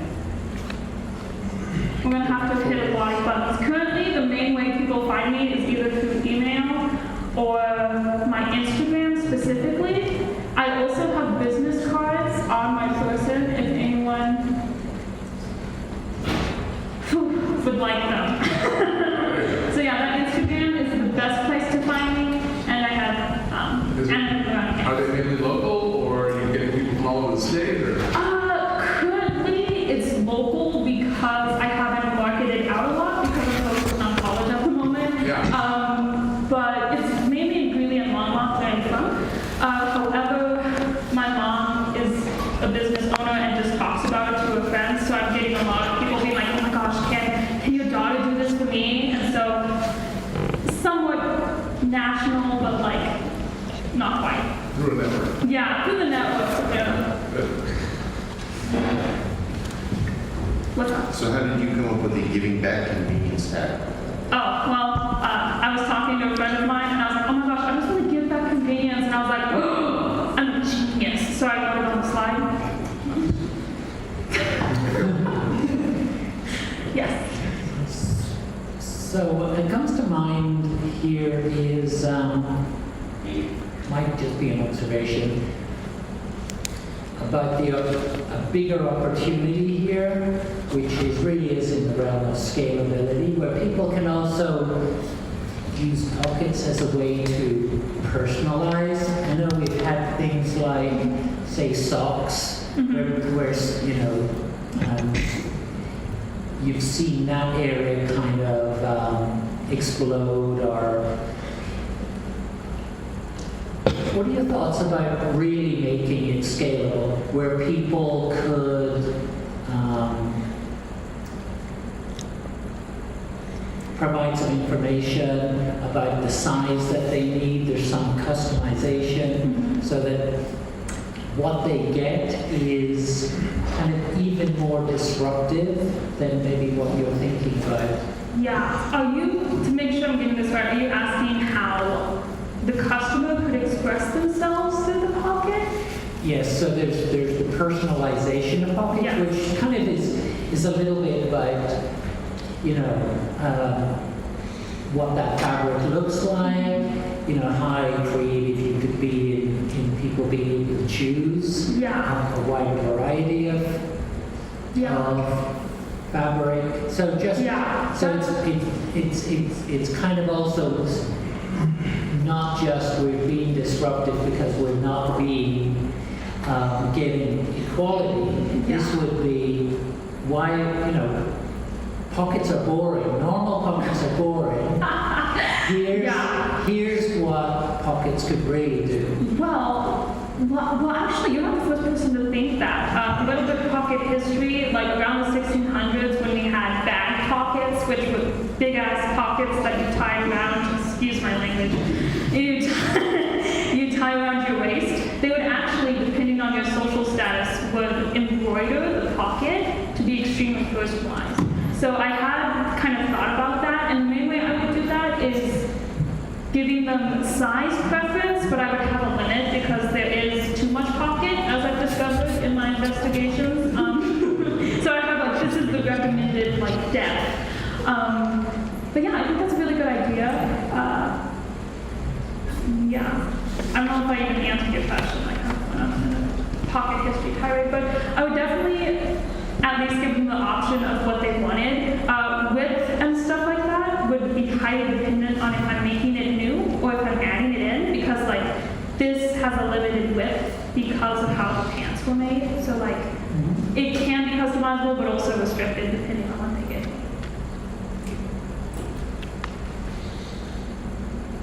What's up? How do you go about finding like the specific fabric or color that you need for your desired pants? Yeah, that's great. So usually I go to discount thrift stores, or like if I go to Joann's Fabric, I look at they have like those yard squares, and usually I just look at the color of the pants or like the blazer, and I'm like, what would go well with this? And that's how I do it. So it's maybe just what I think would look pretty. And if I have it with a client, I take a picture of them together and be like, do you think this looks pretty?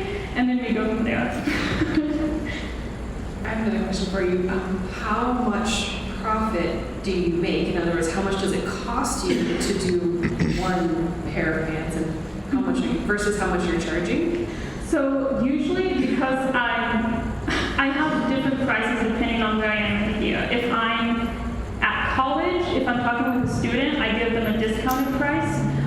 But in the summer, I usually go to $20 to $30 a pocket because I'm not just accounting for the fabric and the utilities, but also my time that it takes me to make the product. So it's usually about that much.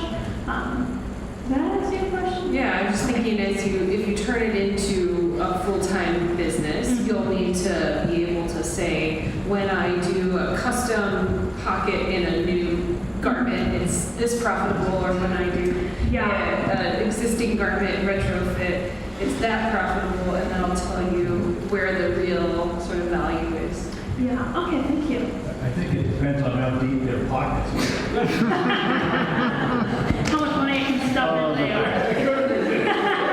That's pretty good. Well, I think it would depend, like, I think it'd just be a normal cost of a pants. Like, I would do research into menswear because they, to my knowledge, do not charge more for a pocket.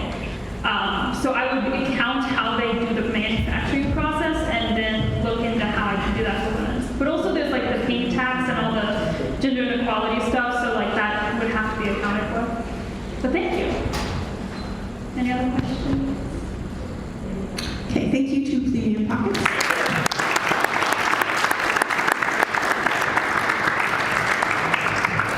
And now we'll have a short transition period, and then we're going to hear from Chicha Mate.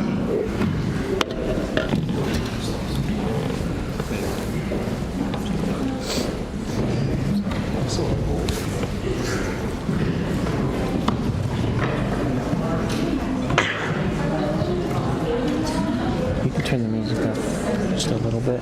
Sorry. Just a tiny bit.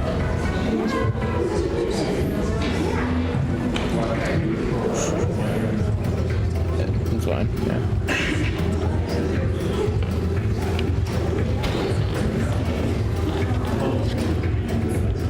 See, this is what I thought we would have between each.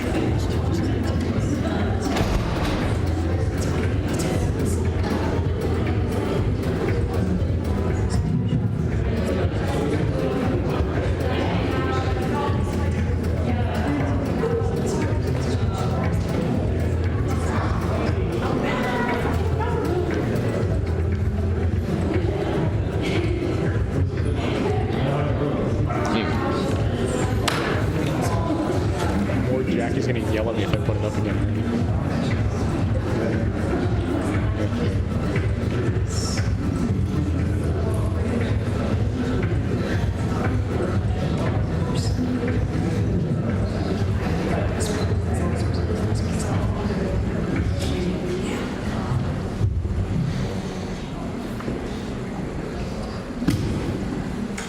Raise your hand if you've ever seen a type of produce that naturally grows in this color.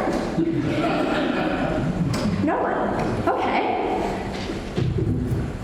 What about this? Yeah? Okay. I can also think of a few. Purple grapes, eggplants, cabbage, plums, and purple corn. So Chicha Mate is a caffeinated beverage made with clean and natural ingredients. Today, we are going to talk about what is Chicha Mate, who is our target market, we're going to define the competition, and then we're going to talk about our financial strengths. So hello, my name is Hector Becerra. I was born and raised in Greeley, Colorado, and I'm an accounting major at Ames Community College. Hi, my name is Diana Leday. I'm a communication studies student here at the University of Northern Colorado, and I'm from New Orleans, Louisiana. So we're going to talk about what is Chicha Mate and some of the ingredients. So I want to highlight 3 of the ingredients of Chicha Mate. The first one is chicha morada, which is a drink a punch my grandmother used to make in Mexico. And I remember drinking them in those hot summer days as a kid, and she'll feed us that chicha morada, and I just remember it tasting really good. And one of the main inspired me to use that ingredient in my drink. So next, I want to highlight yerba mate as one of the other key ingredients to chicha mate. You might be familiar with yerba mate. It is an herbal tea. We have 160 milligrams of caffeine in our chicha mate, and so it's all naturally caffeinated from yerba mate. Yerba mate contains antioxidants, and it improves alertness, but without causing you any jitters. The next ingredient that I want to highlight is monk fruit sweetener, which is made from the dried seeds and skin of the monk fruit.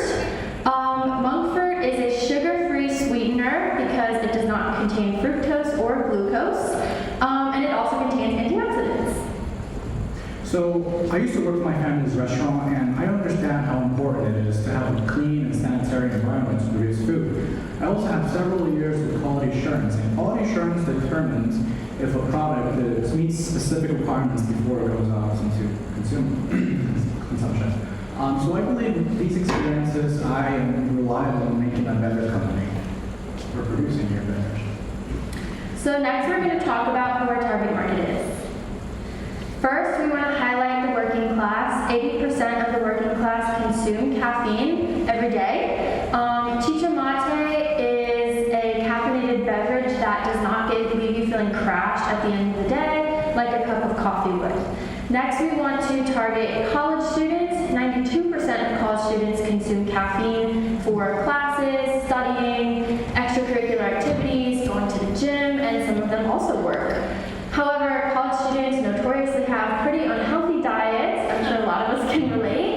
So chicha mate is a really great alternative to the energy drinks that college students are generally consuming because it is healthy with no added sugar. And finally, I want to emphasize on the Hispanic residents in Greeley, Colorado. There's about 41,000 Hispanic residents according to the census. And most of them are going to resonate with my brand. Although it's not, my beverage is not exclusive to Hispanics. I just want to diversify the beverage industry, and I want to bridge that consumer gap. And a while back, I did a survey asking my friends and family if they drink caffeinated drinks and for what purposes. 60% of them said they drink caffeine for work.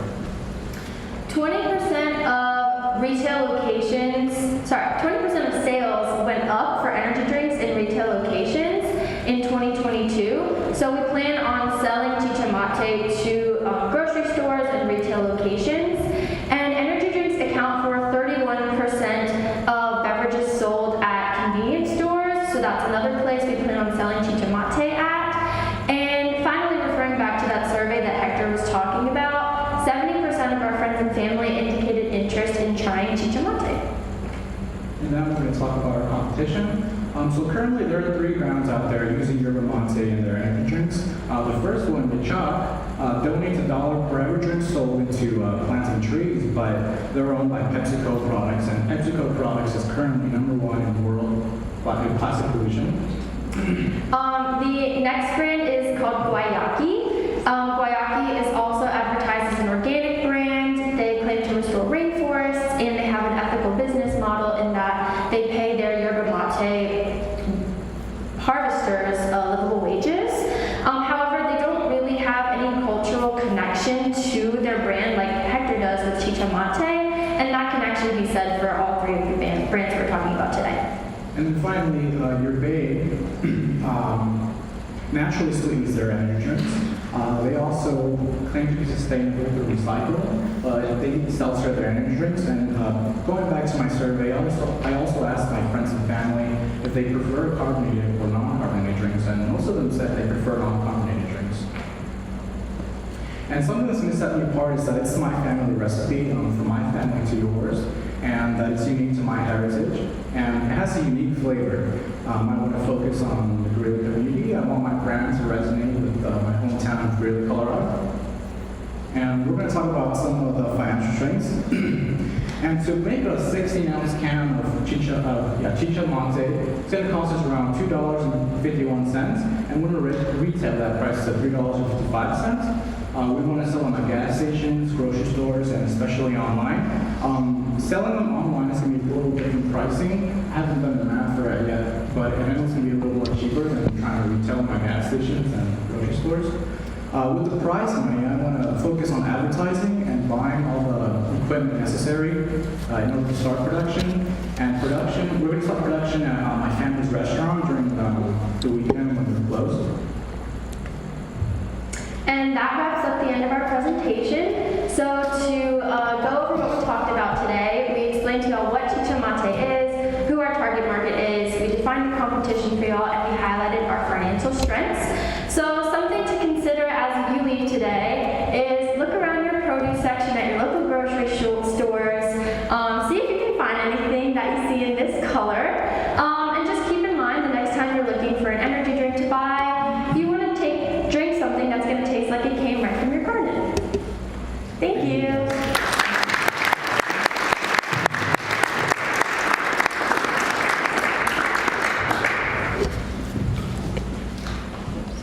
Great presentation.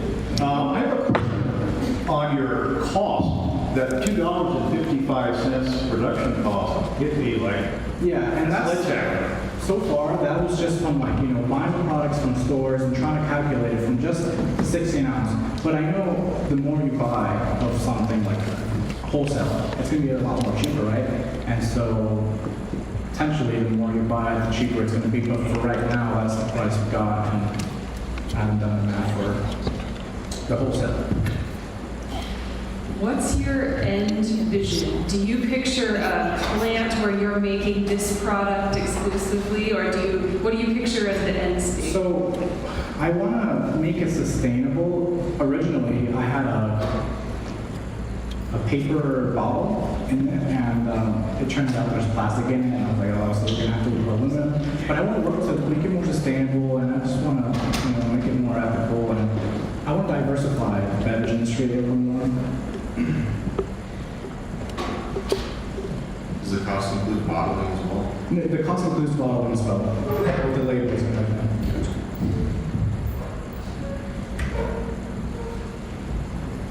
So, I've come across companies that actually were in the Yoruba market seeking to launch a drink, and they've gone through experiences of picking the wrong, maybe a co-packer, and had real challenges in terms of quality and consistency in the process of scaling up.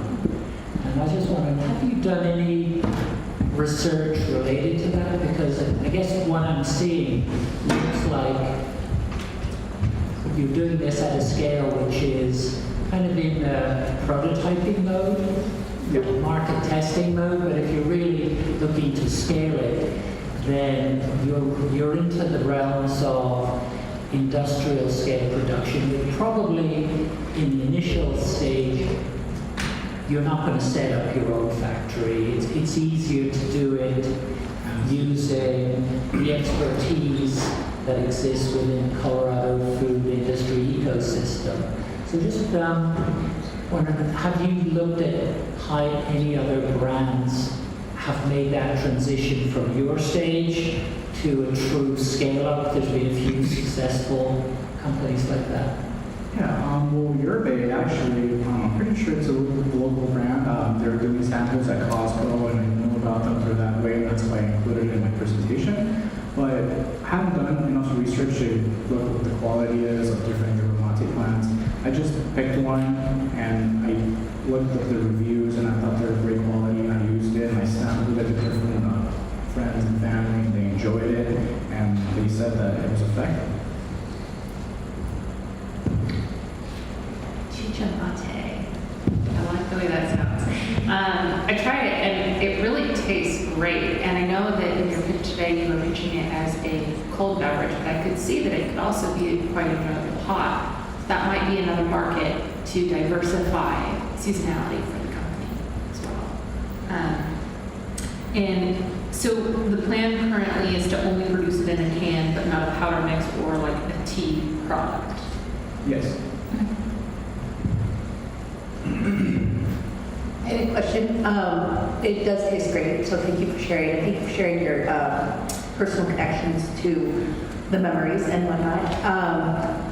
Is this the only flavor that you would plan to produce at this point? Yeah, currently that's the only flavor I have, and I do want to work towards developing new flavors, which I currently am doing. That I've been working over a year on just this flavor, and I know I can come up with different ones. I just need the time and money to work on different results.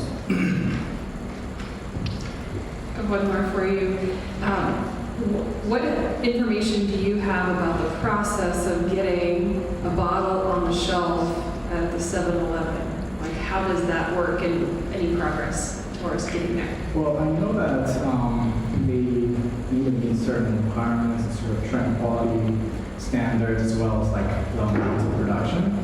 But as far as that goes, I'm not too familiar with it. But I know I have connections with like my members who have sold their own product and stove and stuff, so I can have that. I can ask for their advice.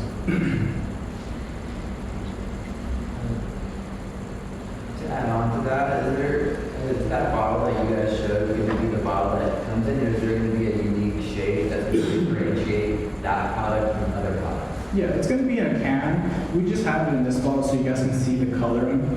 But yeah, we want to make it into an aluminum can. With that logo.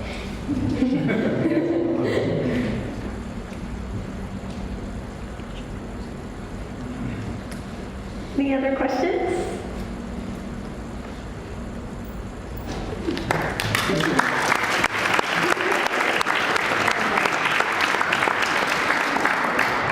Thank you to Chichamate. Next, we're going to move on with a presentation from Jobline.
Hi, good afternoon, everyone. I'm Todd Hanford, founder of Jobline, where we turn your employees into your best recruiters.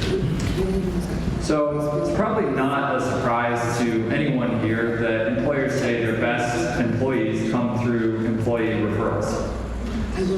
There's a lot of studies and statistics that have been looked into for employee referrals. One that really sticks out, I think, is that employees that are sourced through employee referrals on average stay about 70% longer than employees sourced through other means. And if you do the math, that can add up to thousands of dollars in cost savings for an employee referral program.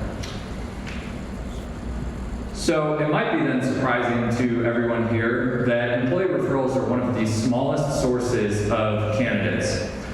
On average, less than 10% of candidates come through employee referrals. And I know there's a lot of students here today. To get a job and differentiate yourself, talk to individuals that are within your industry today. It's one of the best ways to break in and differentiate yourself. And by the way, employers also offer thousands of dollars in incentives to generate more employee referrals, but the number still remains quite low. So why is it that employee referrals are so low when there's so many benefits to sourcing candidates through employee referrals? Well, it's a quite antiquated process and it's entirely manual. So the general process for employee referrals is an employer will send out a blast email saying we have this employee referral program.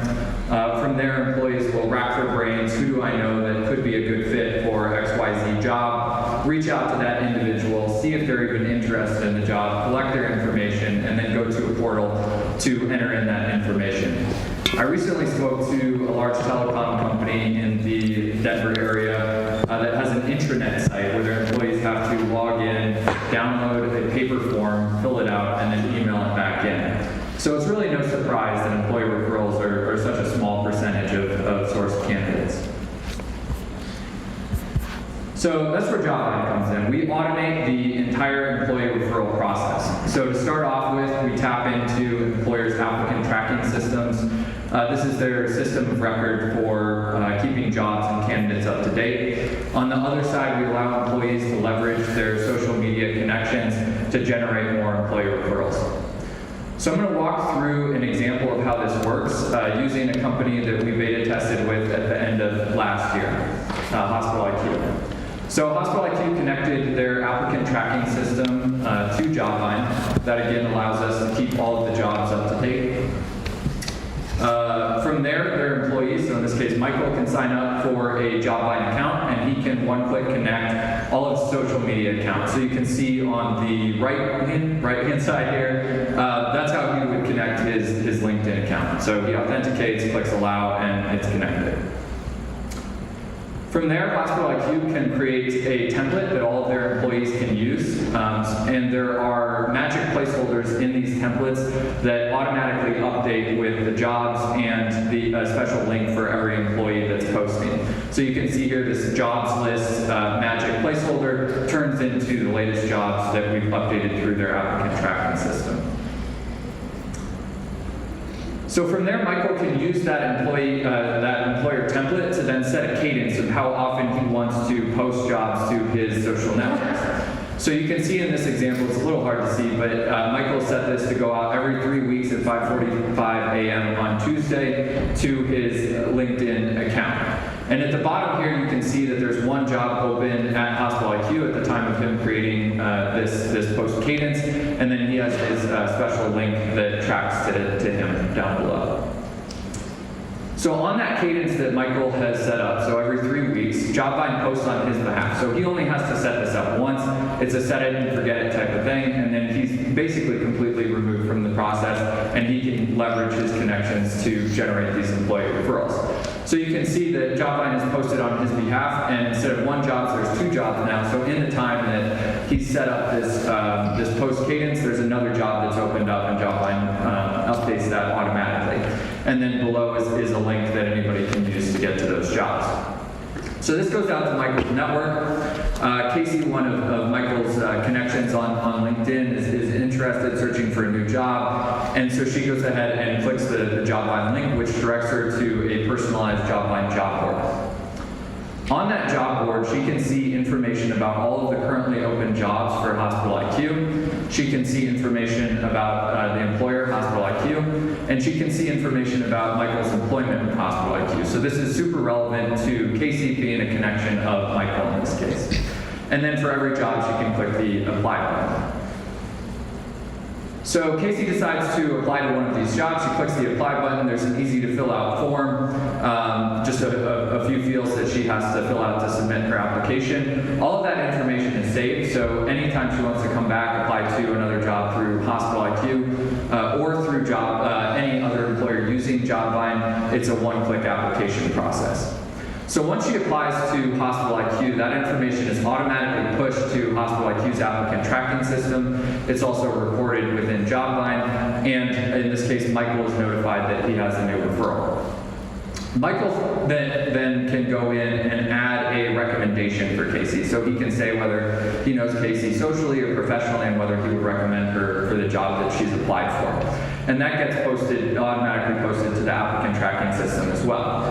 So Hospital IQ's HR department doesn't even have to live in JobVine. They use the applicant tracking system that they're most used to and live in day to day. So Hospital IQ decides to hire Casey. We track her hire date and then notify Hospital IQ when they need to pay out the employee referral bonus to Michael. On top of that, we have all the aggregate information that we've captured on applications and views of each unique JobVine job board page, and we bubble that up to Hospital IQ in this case so they can see which employees are referring candidates. They can also see which platforms they're coming from. Again, a little bit hard to see here. On the bottom, we can see which platforms these referrals are coming from. And that's super interesting information for an employer when they're directing their budget to recruitment marketing. So if TikTok is where most of their employee referrals are coming from, they can then decide that they want to spend more on recruitment marketing on those channels. So that's how Jobline works, so let's talk about the business a little bit. So I mentioned we completed beta testing at the end of last year with Hospital IQ, which I just described. We're currently in initial sales conversations and expecting our first employers to onboard in Q2 of this year. In our beta test with Hospital IQ, we were able to address the top 3 barriers that recruiters have said are issues to sourcing candidates. So 100% of the Jobline referrals were considered qualified by hiring managers, 100% response rate from individuals that applied through referrals.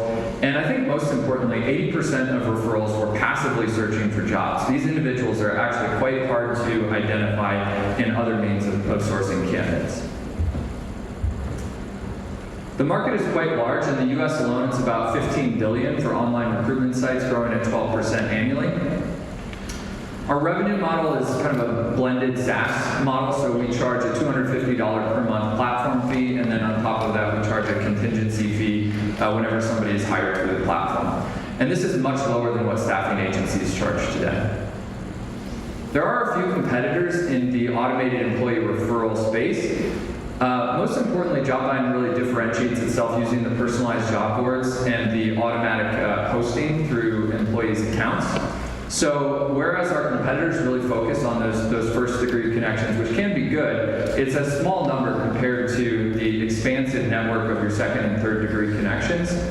And the second differentiator here too is that even with these online platforms, employees still have to take an action to recommend somebody every time they identify somebody.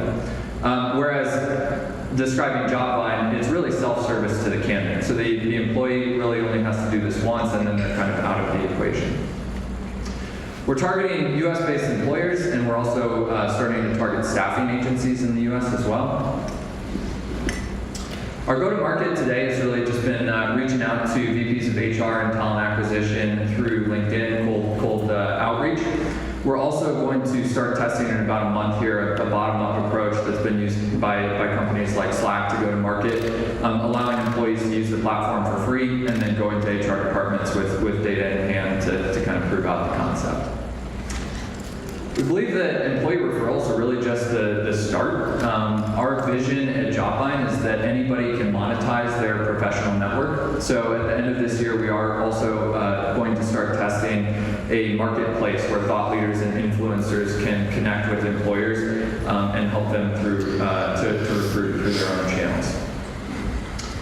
I started Jobline because I was a hiring manager at a number of companies and I was frustrated with the talent that was coming in. My background is in product management and software engineering. I've been building the platform myself, and I believe I have the skills to take this to market.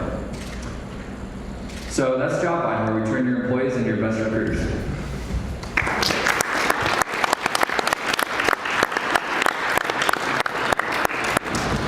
All right, questions?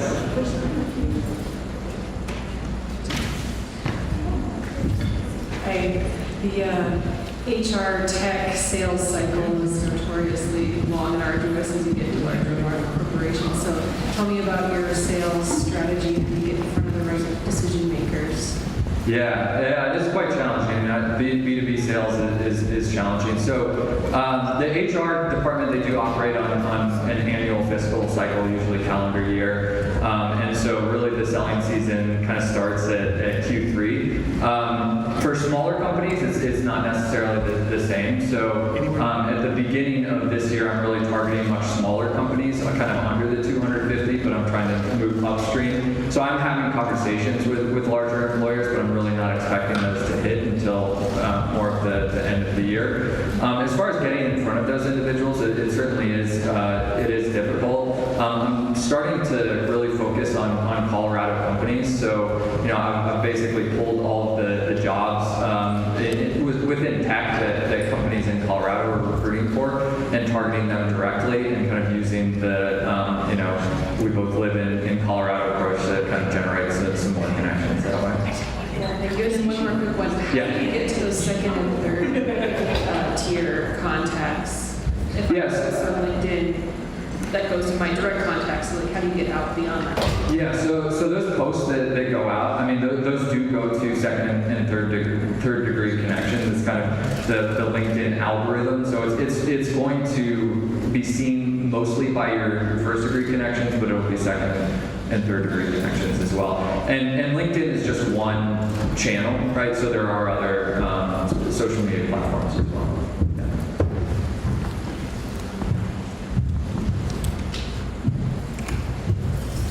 Can you say a few more words about your pricing model, where you get 7% from and so on? You said that was below. Yeah, sure. So the 7% is kind of a thumb in there at this point, to be honest. I mean, we're still doing price discovery and getting in front of employers. The 7%, I believe, is something that I can come down from. It still, generates a significant margin, but I wanted to price it much lower than what staffing agencies are charging today. Yeah. Can you tell us a little bit more about your team? Is it just you at this point, or? Yeah, that's about it. Yeah, it's just me today. I am looking to bring on somebody in recruiting or talent acquisition, so I've had some initial conversations with some folks there. Yeah.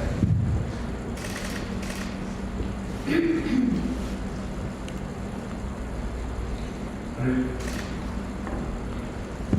guess I should do that. Carry over.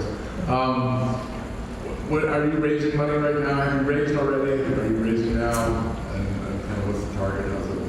Yeah. So currently bootstraps today. I'm trying to see if I can achieve some product market fit before I really hit the pavement in terms of raising some money. I have done some thinking around how much I would raise. So I may go to an accelerator where the typical raise is around 150K, or if I see that there's a lot of traction, I may not even go the accelerator route, but still raise around 150K. And I would use that money mainly, one, to bring on somebody for the marketing side, and then two, to place some targeted bets for marketing. Yeah. Oh, thank you. Yeah. I didn't notice the suit and tie. Yeah. Yep. Quick thought. So, could you speak to the competition and your barrier in terms of competitors just really seeing what you're offering and just being able to extend what they're currently doing? Yeah, absolutely. So I think that the competitive moat isn't too high, to be honest with you, when connecting to social networks. There's open APIs that anybody can use to connect. So I think that competitors really could catch up if that's the way they want it to go. And that's really why I want to focus in moving very quickly into a marketplace for thought leaders and influencers. Once we build more of a social network of our own that employers can tap into, that's something that's a lot more defensible.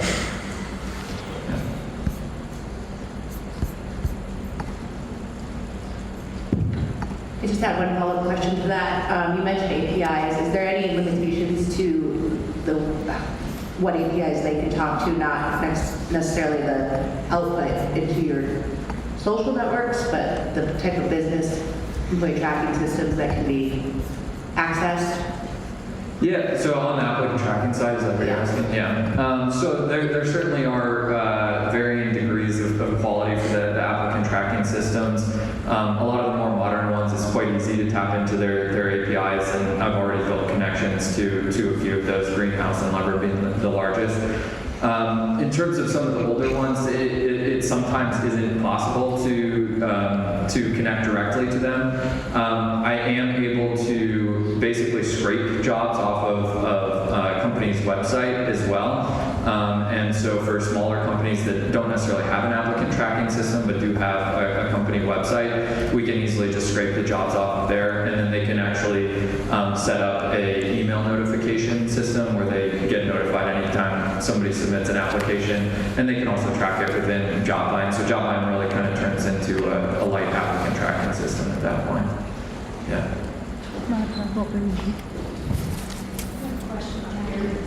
Yeah, sure. So do you have any plans of integrating like this sort of like automatic posting with like Instagram has like promotional posts and Facebook has the same sort of thing? Like you can set it to like push out to a certain amount of people with your automatic posts. Like it costs a bit of money obviously to post it, but do you have any plans of integrating that into Grapevine or just like trying to just use your own, hoping the algorithm hits you correctly? The idea is to use all of the existing social networks, so Instagram would certainly be one of those. Does that answer your question? It's sort of like there's when you push a post on Instagram, like Facebook and stuff like that, you can choose to promote it to more people outside of your circle of influence. I see. Like would you at all consider putting that into Grapevine itself, like with the automatic posting of every 3 weeks on a Tuesday at 5:45, it pushes it, but it also pushes it into the promotional like categories. Got it. It's not something that I've looked to. I'm glad that you brought it up. When I spoke at the end of the presentation about those thought leaders and influencers, employers today kind of use a broad network of job boards and social media channels to direct where individuals see their posts. And the idea is that they would pay for visibility in certain channels. So certainly it would be interesting to explore the concept of using that as more of a pass-through cost for employers, where they could say, yeah, I want to boost this post for my employees or that sort of thing. Yeah. Thanks for the question. Okay, thank you to Jobline.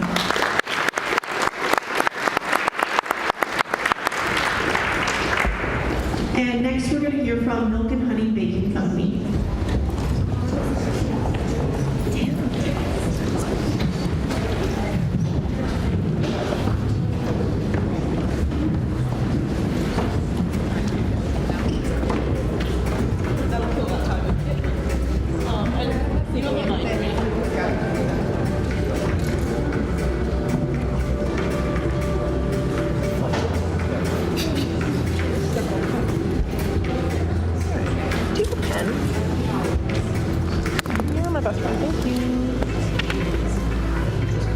Sorry, yeah, this is a high maintenance area. Sorry, I didn't know that. Sorry, can you repeat that?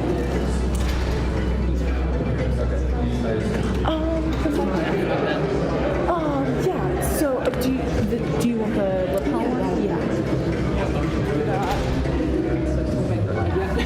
Yes, yeah. It's just this on and off switch. It's okay if he's like, on finals, I'm gonna be switching camera and be like, yeah, shot two.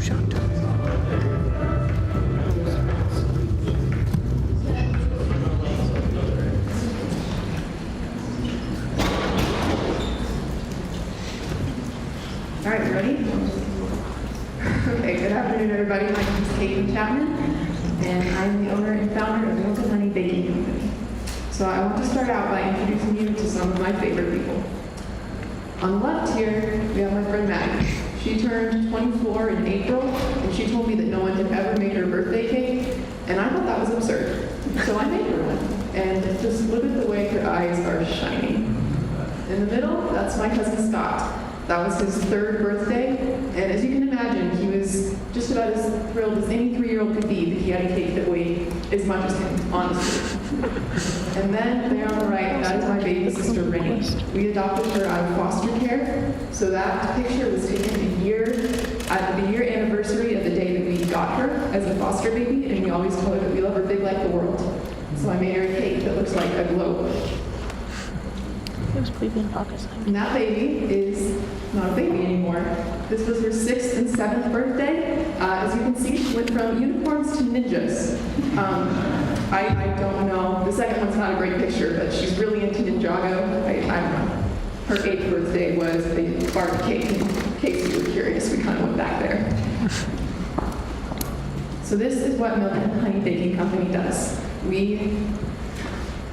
We find the goodness in every day, whether it's a birthday or just a Tuesday, a day that you need something to get you through the day and a smile to cheer you up because it's going to be a long one. We savor the sweetness of today and wait on the promises of tomorrow, knowing that it's always going to get better. Milk and Honey Baking Company is currently an LLC business. I have a cottage foods license and have been selling out of my home and at the Greeley Farmers Markets every other Saturday. This was the first market that I did in October. You can tell because I look really nervous and really cold. It was very cold.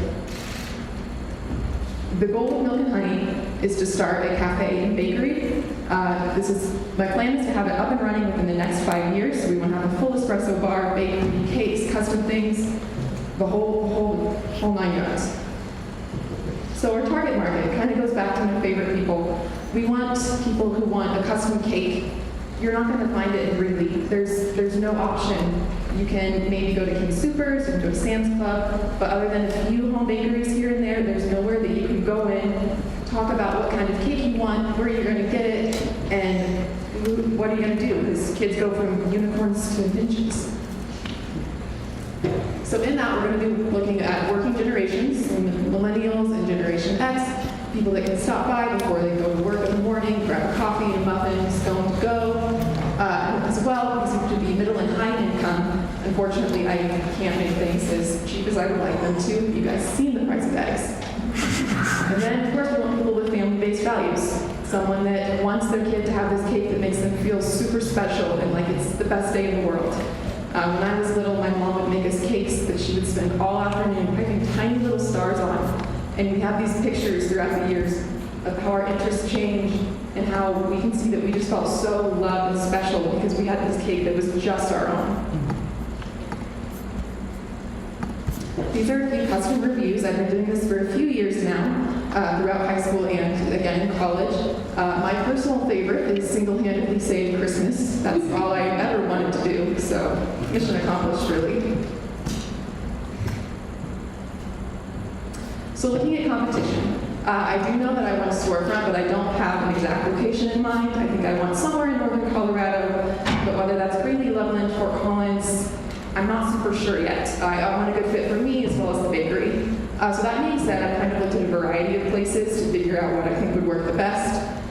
In terms of coffee shop, I think competition would be the Blue Mug and Margie's here in town. I want that same kind of in-house cafe feel, and I do think they have the best quality coffee. And these other are bakeries in Loveland and Fort Collins. I don't know if any of you have been to Little Bird Bake Shop in Fort Collins, but I think that's the closest thing, what I want to emulate. They have the coffee as well as the pastries and other things that you can special order. And then Cupcake Gypsies and Buttercream Cupcakery, they do mainly cupcakes, which I have no problem with, but I want to add a whole lot more than that. And then, of course, you've got the big ones, Human Bean, Dutch Bros, Crumble, all of these things that are just so convenient and so widely accessible. So in terms of Milk and Honey, what we're really competing with is the convenience and the established reputation and the consistency. You go to Crumble, you get the same thing whether you're here, whether you're across the country or across the world. And I can't compete with that. I'm one person. But Milk and Honey is going to be a completely different atmosphere and product line. We have the coffee, we have the espresso bar, and the pastries, and the cakes, and the cupcakes. But we also have a unique atmosphere. Every coffee shop, every bakery that you go to is different. You work at the Blue Mug, you go to the Blue Mug, and it's different than Margie's or Zoe's or any Starbucks you go to. Every single place has its own atmosphere created by the employees and the owner and the quality of the food. And I think Milk and Honey has one that doesn't exist yet. So in terms of financial feasibility, it's not as bad as you would think. It's not too bad. So looking at startup costs, the coffee equipment and the bakery equipment they're quite a bit. And then our building setup, and that included like furniture and decorations. That doesn't include rent, again, because I don't know where I want to be. Rent can range anywhere from about $15 to $30 a square foot, depending on the location. And then the miscellaneous costs up there, that includes some starting inventory, some the other licenses I would need, so a certificate of occupancy and a retail food license that are different than the ones I have now, and a POS system that would be more efficient for a full cafe. Yes. So all of this comes to about $40,000, although I do think I can get that number lower because this is priced using all the new equipment. I would like like to use as much used as I can, but it's just hard to price that right now, not knowing when it'll be available when I can actually start. So for my initial funding, as I said, I am starting selling at the farmers markets. Any penny that I can, I'm just saving. It's going straight to the account. I'm not taking any cuts right now. So any retained earnings as well as personal savings. And once I am getting closer to starting, I'll be using some small business grants, applying to as many as I possibly can, so that I can take out as little debt as possible. Ideally, I take out no more than $50,000 in small business loans. So that is me and nobody honey. Thank you so much for listening. What questions do you have?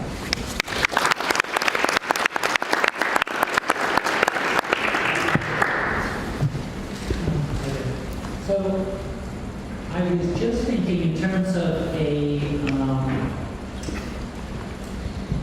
minimum viable launch. So, the farmer's market, I'm wondering where that next step might be. One thing that I've been, being here in the room today is, the challenge with We don't have them keeping and hiring employees. And I wonder if you would think about doing a catering service into the employers across Northern Colorado so that people celebrate birthdays and use that as more of a, as the differentiator, which is here's how you can appreciate your employees at work, celebrate their birthdays, here's a whole package, related to that. Just one thought comes to mind in terms of people who make that launch to brick and mortar. Yeah, I hadn't considered that, but thank you. Yeah, I'll look into that.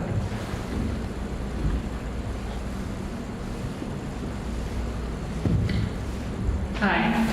Question, the last picture, is that a cake that you made? Yes, all the pictures are things I made. That is very impressive. Thank you. I tried to make a watermelon cake for my daughter's birthday. It's a nightmare. It's all hard and you would think I've made several of those, yeah. So a couple questions. Currently, you said that you're working out of the Cottage Food Act. It's a great first step. Looking at steps to take after that and moving into a cafe and bakery setting, have you thought about touching on what Phil mentioned, like how many employees you would need versus want to fill that space, and then just as far as diversification of revenue lines, I mean, you make beautiful cakes.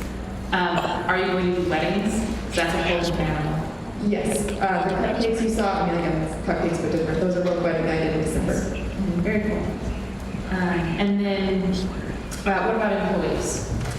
Ideally, I would probably want to have 8 to 9. Of course, starting out is just going to be me for most of the day and night, but I'm okay with that. Yeah. More of a comment. I was just going to say, my wife and I took our 2 little boys to the Buttercream Cupcake this weekend, and the sign on the front door that said it was closed, and the members just fell into tears. So we have 2 customers who said they were calling. I'll keep that in mind. There are so many great community spaces that start in bakeries, right? Right. I live in Louisville, Colorado, where there was one when my kids were little that was just a gathering place, and then recently Moxie Bakery, and I would urge you to take a trip down at some point and look at what Andy's done, because unfortunately Andy's no longer with us, but he created this incredible community through just great bread, right? Yeah. And more bread than desserts, but I think that's a wonderful idea. That can be just a great asset for the community. Working at the Boom Lug, I have this group of old guys that comes in every morning, and I know all their names and they know mine, and it's my favorite thing about my job. And if I could do that all day long for the rest of my life, but that's all I want. And I'm sure they think it's like the greatest part of their day. Yes. Place to be. As Ernest Hemingway said, a clean, well-lit place, right? Yeah. Clean, well-lit place. I just wanted to comment on your marketing and your branding. You've, I think, done a great job there. Is that something you do yourself, or do you have someone that does your graphic design? My roommate helps me out a lot. She's It stresses me out to look at it. I do some of it, but she helps a lot. Yeah. It strikes me that as you're building that community and getting the word out about what you do, that clear message that reflects who you are and why you're doing this is a really important part of the story that attracts people to want to come and check out what you're going to build. Thank you. I know a lot of what we talked about is kind of focused on the bakery piece, but you did mention like the coffee bar as well. So would you be using the existing brand or are you planning on roasting the Roasting my own is, no, that's not gonna happen. There's a local roaster that just started in Greeley called Nuevo Coffee, and I would use theirs.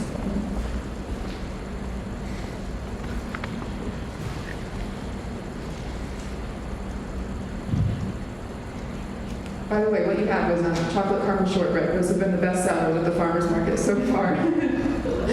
Thank you. Anything else?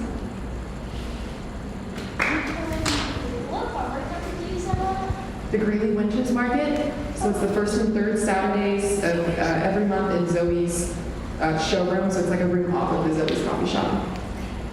Do you think you'd be doing things in your bakery stuff for different types of allergies, like gluten and dairy? Definitely, yes. That's something I've been doing at the farmer's market is I always have a gluten-free and vegan option. It's not going to be my focus, but I will cater to it. Do you currently have regular at the farmer's market? Yes, I do. It's been really exciting. The past 2 markets, I've nearly sold out, and every time I do it, I turn to my roommate and we do like a little dance because we're so excited. Yeah.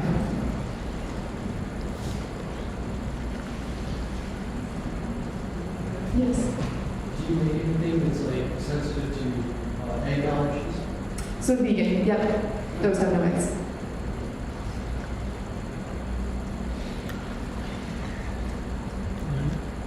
You all good?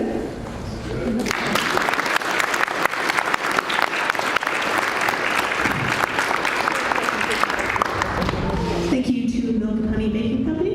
And next we're going to hear from QR Load.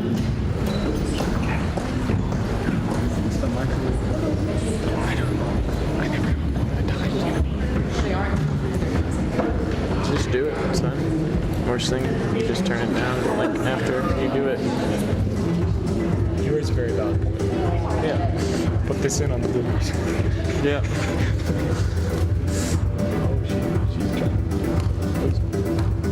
Just wait for people to like sit down and stuff.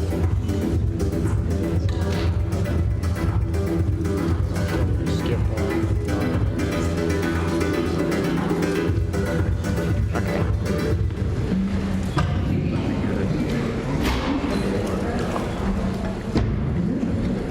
Yeah, click on this. Yeah.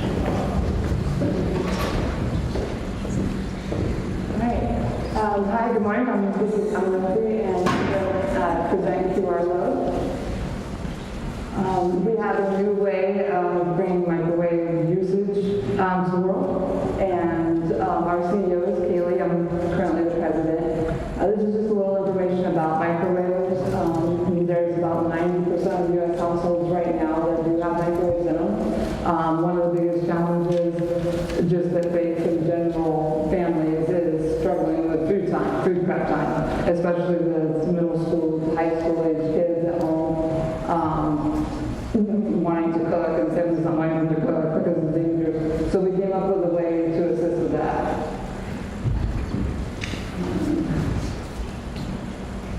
This is a picture of the prototype that we're trying to build. We are currently in the proof of concept stage of our company, and it will be a little scanner. It's going to be a bolt-on type technology is what we're going to shoot for. So where this will attach to any microwave, and you'll be able to scan the QR code on a frozen meal, and then just simply open it, put it in the microwave, and it will know how to cook your food. It'll know how long, it'll know how to change the settings on your food to be 50% and 60% for however long. It will also beep at you if you need to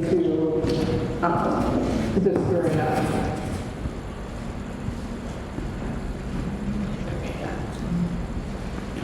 Some of the problems that we're looking to address are some of the younger population, also elderly people.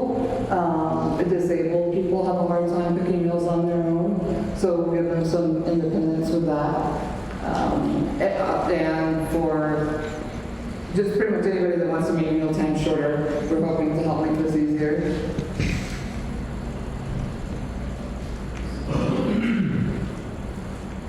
So our target market, our main target market is the elderly and the disabled, single and busy parents, and young kids that stay home alone. Also, another big market is people that don't speak English. So if you can't read the directions on the frozen meal, it's very hard to click on and follow them. So in that sense, all you really have to do is just be to scan it, and it will do it for you. This is a little illustration of our market size. Right now, the microwave oven segment is about $9 billion. It's also expected to grow annually by about 4.19%. So we have a good market that we're going into, and it's only looking to grow.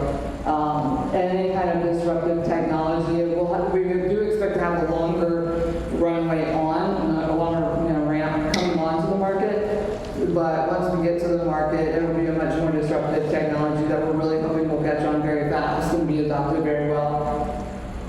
Financials, again, right now we are at proof of concept. We have the design, but we do need help building it. We're going to need the money that we raise initially will go towards software engineer consultant, mechanical engineers, a hardware prototyping company, and then we'll probably look at the Small Business Development Center, or a CFO, to help us do a little bit better on the financial projections so that we can have 5-year financial projections. We are also obviously going to be consulting legal in the very beginning for the patents. That'll be really important, and especially if the bolts-on technology is not possible, we're hoping we can use the electrical plugs on any microwave and attach it to our scanner and then into the wall. If that is not possible, our backup plan is to roll out the intellectual property in an actual microwave and go on the market with a new type of microwave. So patent filing will be a big part of our initial money for preparation. As far as team, right now it's just 3 of us. When we were writing these slides, it was just 1 of us, so we're up to 3 now. We just kind of came together in common interests. I'm a pharmacist by trade, and then my other partners are in business school and also in for entrepreneurship. So the things that we're going to need in the future, though, obviously, will be once we get the proof of concept, we're going to need a full product design development team. We're going to need a project management team to go between the product and the business people to make sure that while we're developing, we're also marketing. We're doing like target surveys and things that the people will use. HR team, we're probably going to look to outsource that in the beginning, and then obviously legal consult.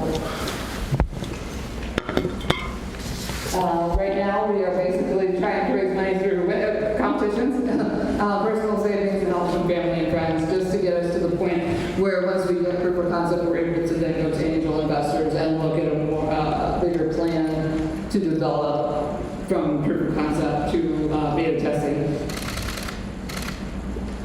And that's our presentation. Is there any questions?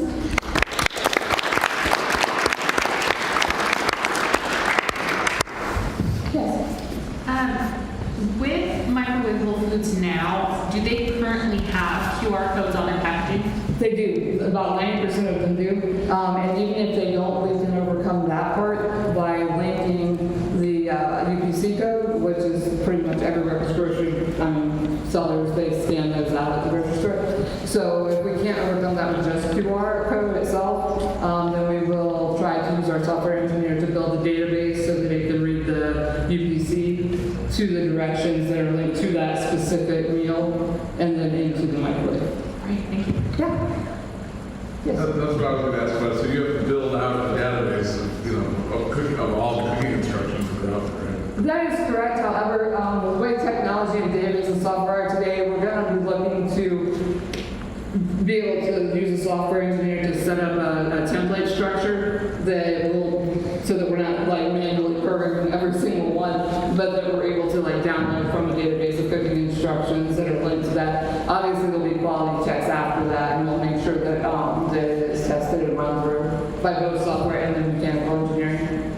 Thank you. And then the sales channel, how do you get to your markets, right? Is it a retail purchase? Is it an online purchase? Or Yeah, that's still in progress. Again, because we are at the proof of concept stage right now, it will depend on how we come out. I prefer us to come out as a bolt-on technology if that is possible, because it cuts down direct competition from the major microwave companies that we would be competing against.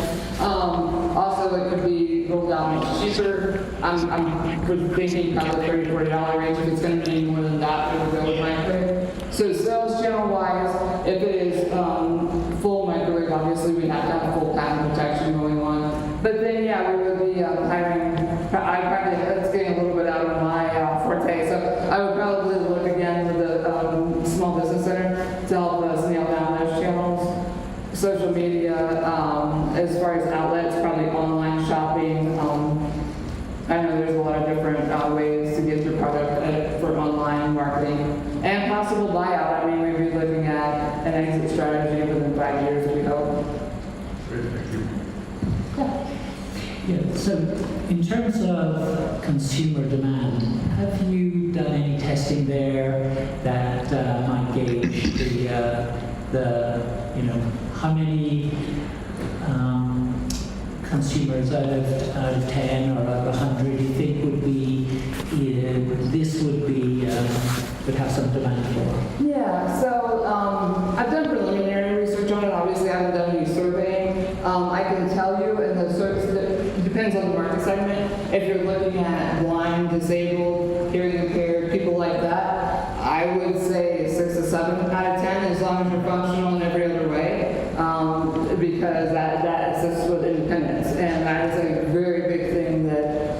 If you have disability, you still want your independence. If you can cook your own meals, that is huge. You don't have to worry about boiling water or doing anything like that. So that part I think would be big. Young families, I feel like middle school to high school age with single parents that work, and that one probably also 5 to 6 out of 10. I know from having kids myself that, I would love that. I would love to have my daughter just be able to scan something and put it in there. I don't have to worry about her burning anything or cooking it wrong or eating it raw. General population, that's a little tougher. I have to look a little more into that one. As just like the everyday person on the go, is it worth them spending the extra money up front and cutting down their meal time and not having to do all the different corrections? Right. I'm honestly not sure on that part. Anybody else? Yep.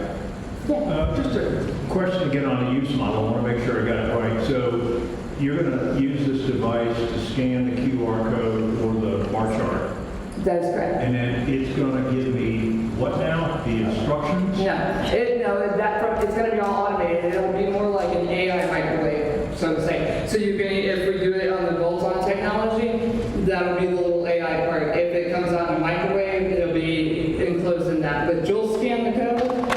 Our internal database, there'll be an incoming internal database that interprets that code into directions. It'll direct the microwave to do the cooking. So it'll communicate to the microwave. That's correct. Yep. All you have to do is open it and put it in. Yeah. So it's kind of like a second comment maybe.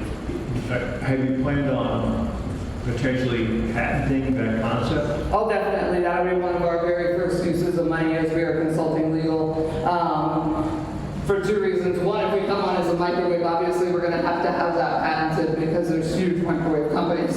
Well, that might be the real plan, right? To sell that patent to the microwave, the license. Exactly. And that goes into the 5-year exit strategy that we're looking at.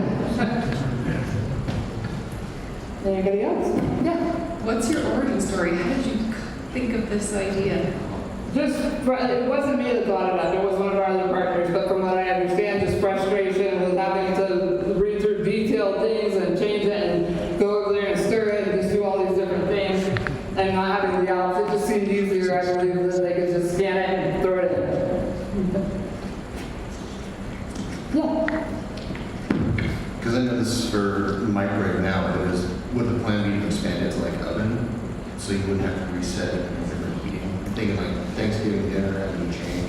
Yeah, no, that'd be great. There's a lot of different ways, right, to roll out. Once we have the actual process patented, a lot of different options on actual rollout But yeah, that would be another way to also keep scaling the business. Like even if we were to sell out the one just to a microwave company or license it or whatever, then yeah, we would have the option to keep growing our product development and design department. That would be really, that is the hope. Yes.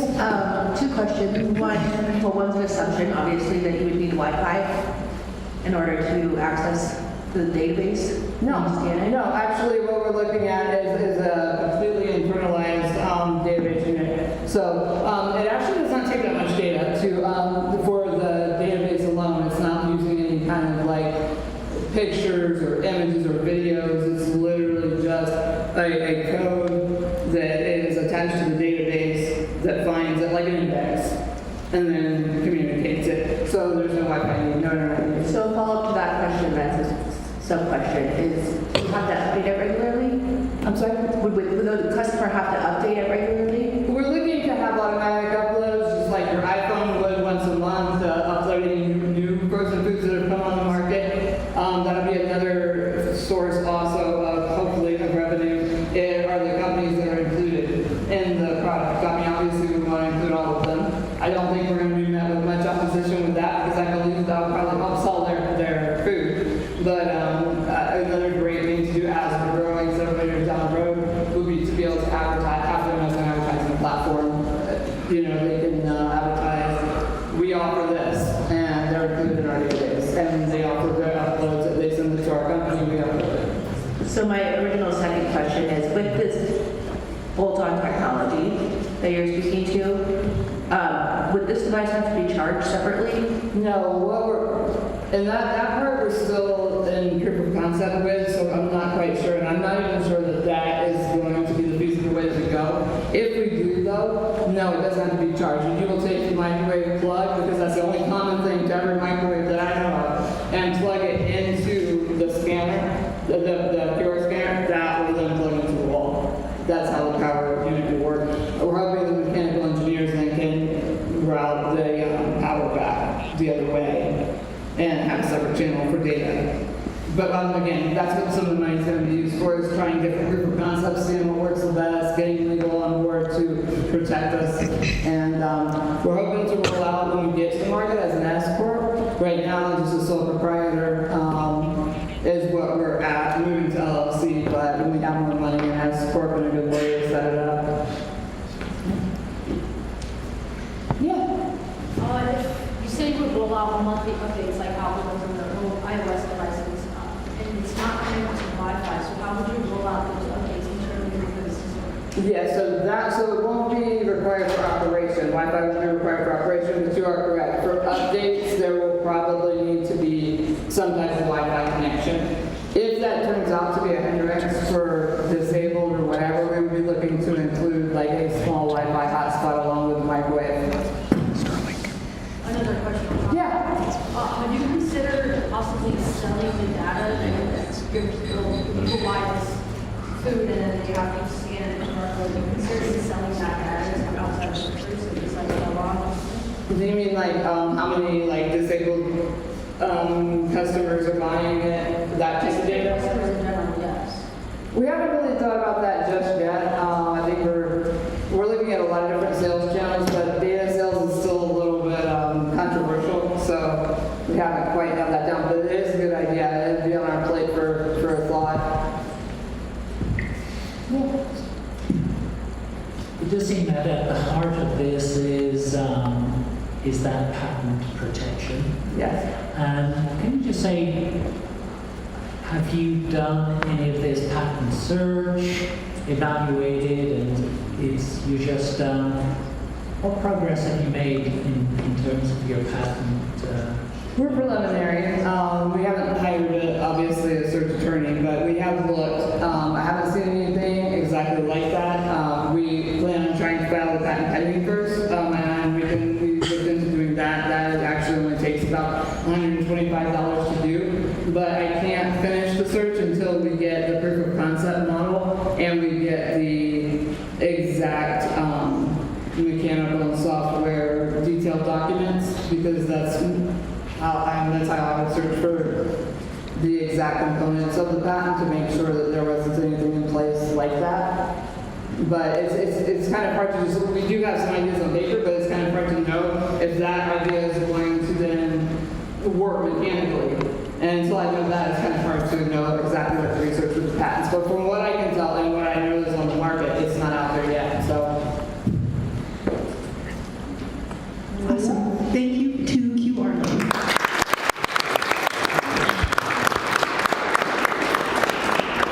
And we are now on to our last presentation of the day, music by masses.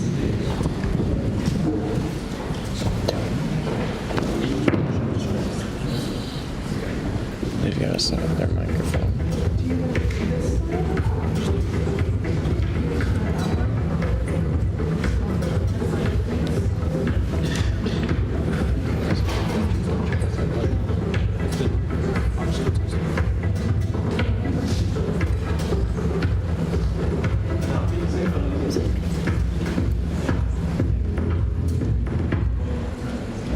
Hi, everybody. First of all, I want to say thank you to UNC and to all the judges for being here with us today and on this amazing event.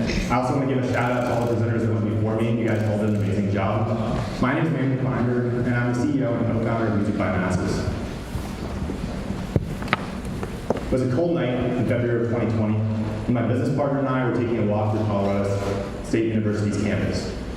As we were walking, we could hear a piano in the distance, and it drew us in. As we got closer, we began to hear a beautiful voice echoing off the walls all around us. We sat there and listened to this amazing performer, and on our way back to our dorms that night, we began to ask a question.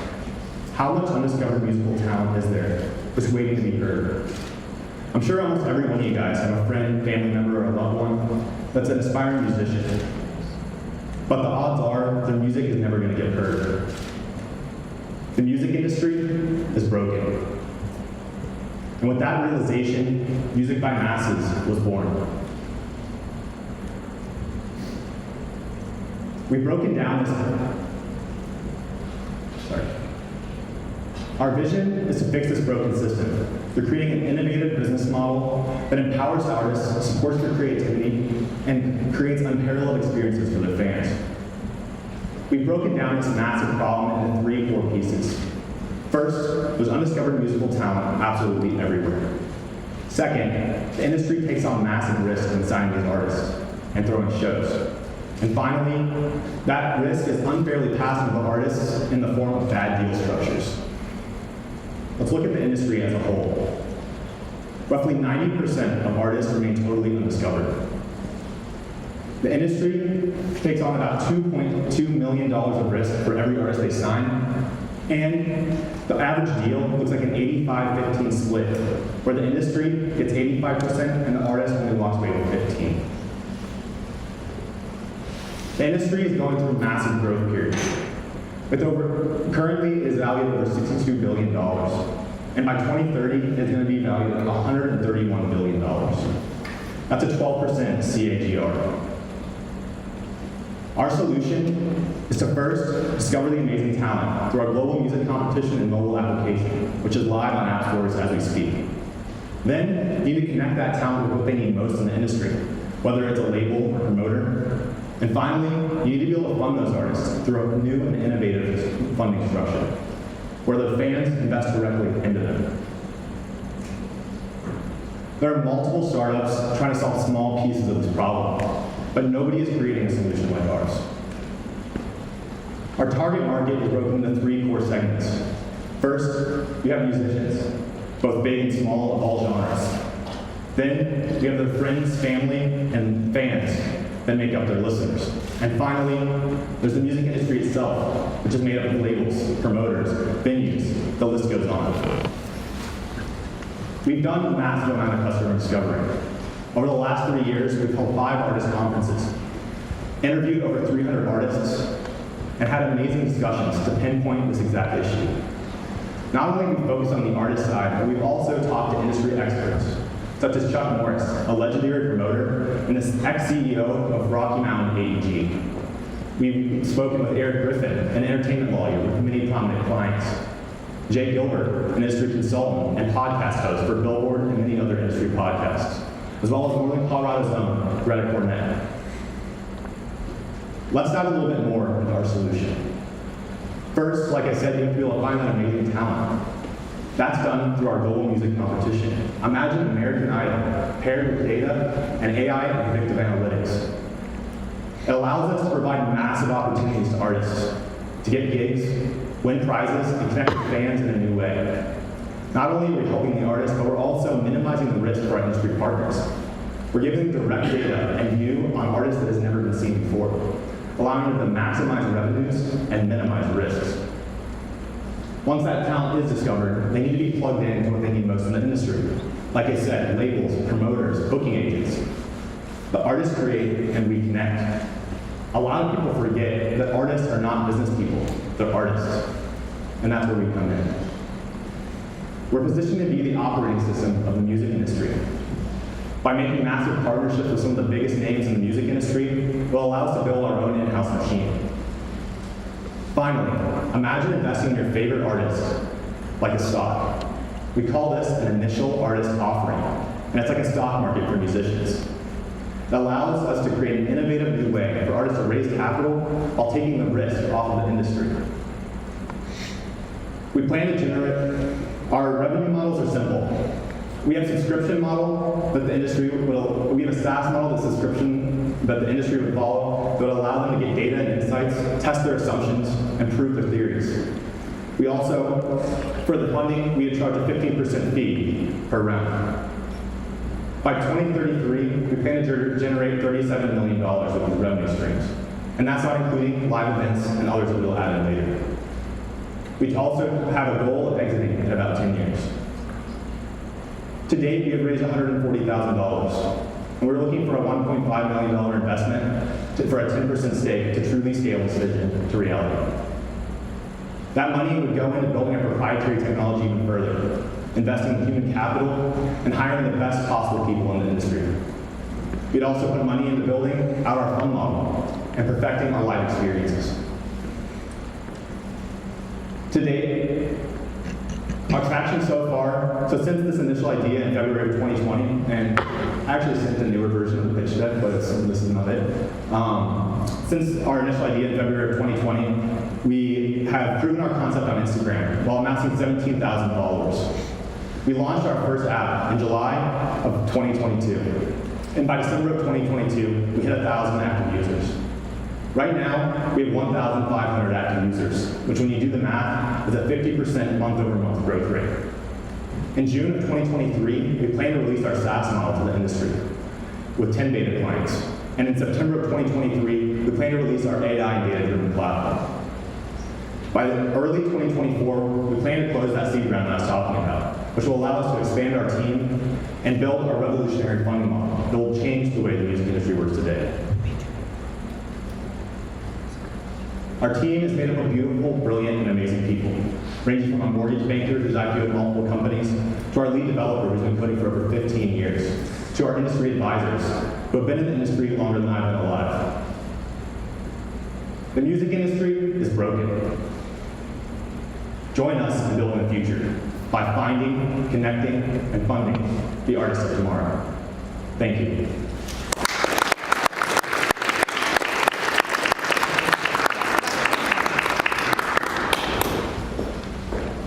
This is my business partner, Gabe, by the way. Check 1, 2. All right. Any questions, anybody? I know this is down the line and not what you're working on right now, but tell me if I invest in an IAO, right, an individual artist offering, how do I realize my return on that investment? Yeah, so what we're going to do is create an SEC funding portal, which will allow anybody to invest money up to $2,000 if you're unaccredited and if you're accredited over that. And basically, you create an LLC for the artist. So it create a vehicle for you to actually invest directly into that artist. So if you support, let's say, a singer you saw on the street and they were doing their initial artist offering, you'd be able to put a couple $100 in them, and down the road, that would be realized as that artist grows, as they get more and more popular, you'd actually have a share in that artist as a normal stock market share in a company. That's cool. But what's the exit for the artist, right? Like, it would be For the artist. dividends coming back to me because that artist isn't going to sell their.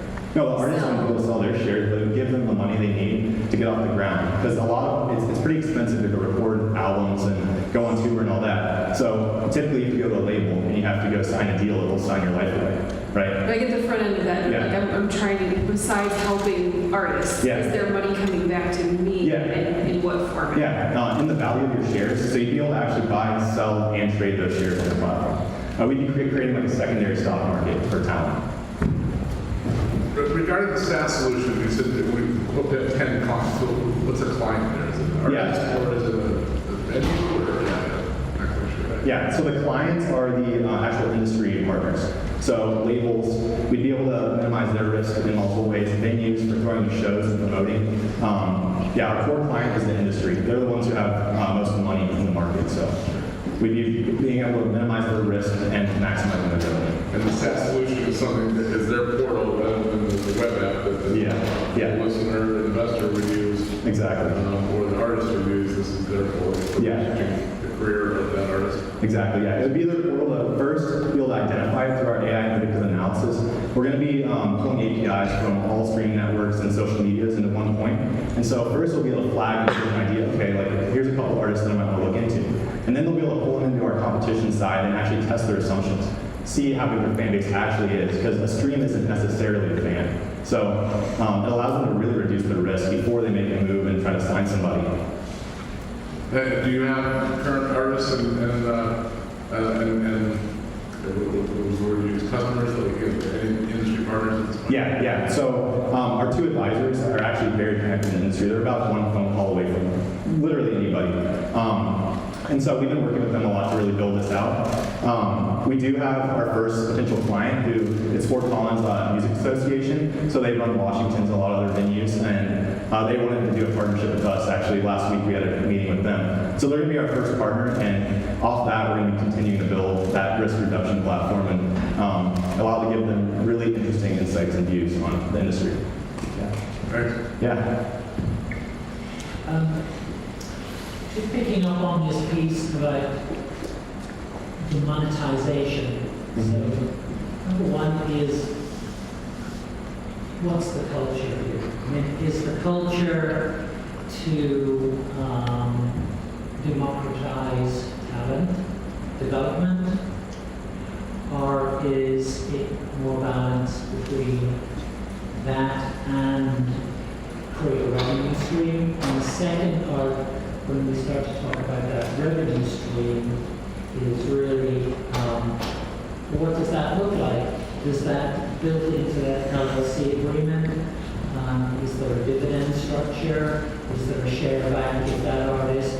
It's big in terms of streaming, and then a share of that streaming revenue comes back into your fund and back to the investor. What does that look like? I'll get that first half. You want to get that second half? Yeah. So I couldn't have said it any better myself. That's exactly what we're doing, democratizing music, because a lot of artists nowadays, they're competing against each other and they're almost siloed off. And if you were to combine all their fans together to uplift one another, theoretically you'd see more success, and you'd maybe hear an artist that you may have otherwise never heard of before, and they would have the actual chance to succeed in the music industry.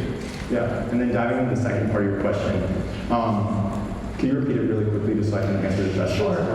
So you mentioned the LLC as maybe that initial starting vehicle that an artist. Well, say that artist, what are the mechanisms, the agreements by which, if I decided to invest either as the $2,000 level or the $100,000 level, I want to know if this artist makes it big, either with a deal or with super success on streaming platforms, that there would be a mechanism for revenue sharing down the road. What does that look like? Definitely. So if the artist were to get a deal, basically it would be a buyout of the LLC, and the shareholders would be paid out accordingly. And then for the second part, for the streams, the touring, all this other recurring revenue that this artist is going to be generating, that would be paid out in dividends yearly.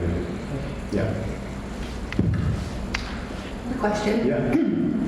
You mentioned that artists aren't necessarily business people. So how do you sell this to them, and how do you manage their fears about risks associated with getting into a structure like this? Definitely. Well, I think what happens currently in the industry is they're kind of manipulated in a way because they don't really understand the side and they just sign a paper thinking they're going to get a couple $100,000. But people have been catching on to that. If you've been keeping up with the news at all, there's been a lot of artists that have been speaking out about how messed up the current system is. Our plan is just to build real, genuine connections with these artists, starting from helping them get heard on the competition side of things, and as we build that relationship and that trust up, just offering it to them as we think they're at the scale to be able to go to that funding round. I know that didn't fully answer. No, that's okay. And then my other curiosity is are there any upfront fees for the artists to get on the competition side of things? Yeah, the competition's actually live right now on Android and Apple stores, so you can download the Music by Massive app. And it's fully free for the artists. Really, we're looking at it. The artist spend on that is just user acquisition. And we've actually gotten our user acquisition down to about $3.50 a user.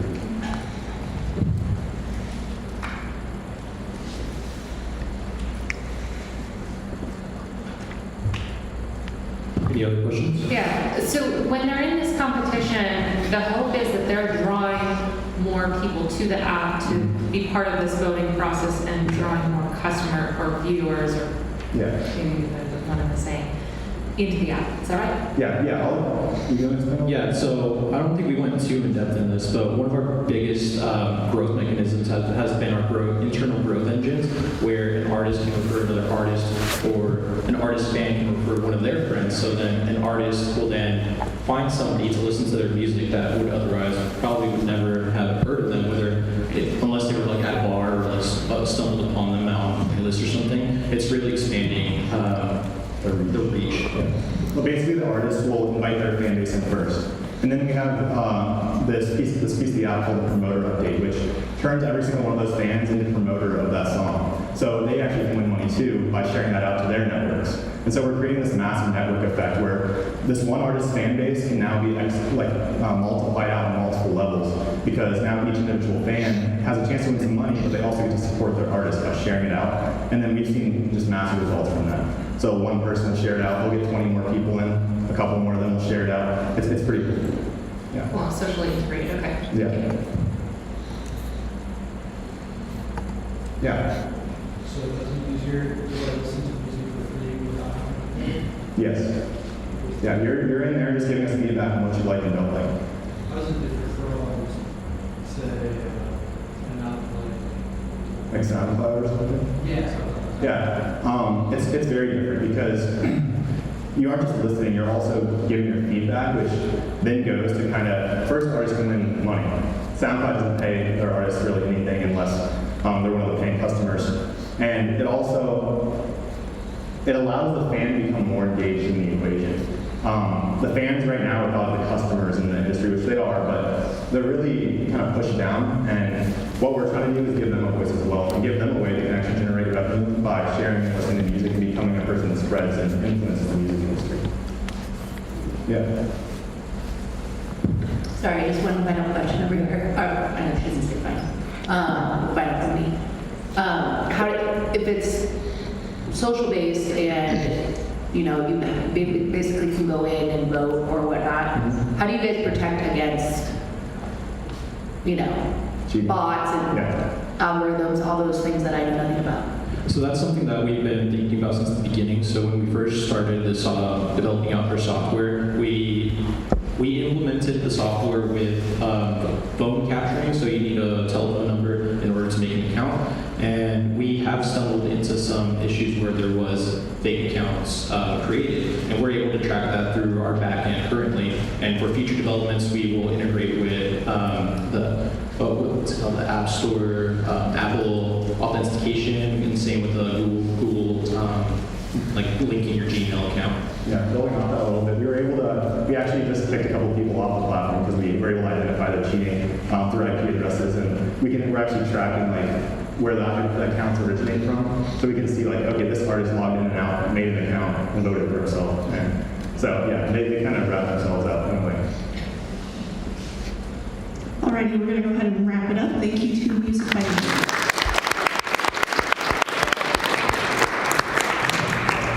And thank you to all of our presenters and judges today. That was our last presentation, so we'll now be wrapping it up, and the judges will have time to deliberate and score all the presentations to decide who will be moving on to the finals. The finalists will be announced here at 3:55 p.m. And now the judges can go ahead and start deliberating. We'll take a short break, and during that time, if anyone wants to learn about entrepreneurship, we will be having a little meet and greet Q&A in here with some of the student managers. Thank you.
This is the final announcement.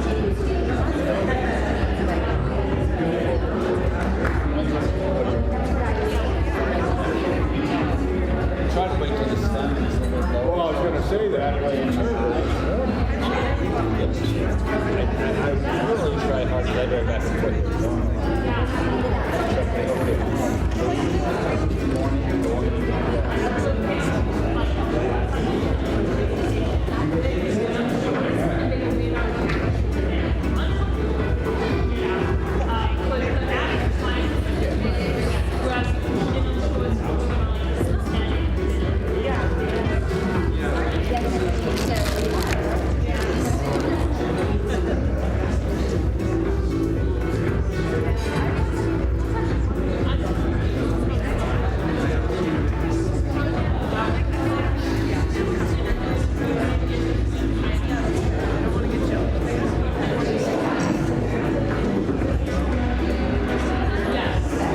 I thought I saw Woody, but I bet he left. I'm sure he left.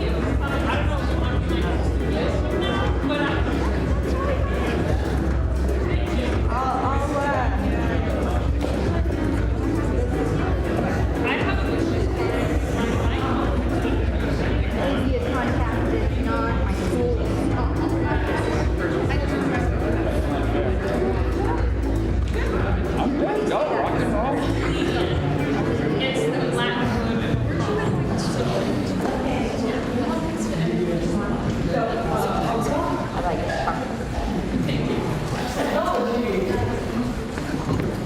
Okay, there we go. Good afternoon, everybody. How's everyone doing? Okay, well, my name is Gretchen Lentz, and I am the Director of Judges and Applications for this year's Entrepreneurial Challenge. And I would like to first just start off by thanking you all for coming today and participating. I would also love to give a huge shout out to our amazing panel of judges who've been here since 8 a.m. to come and watch and give feedback.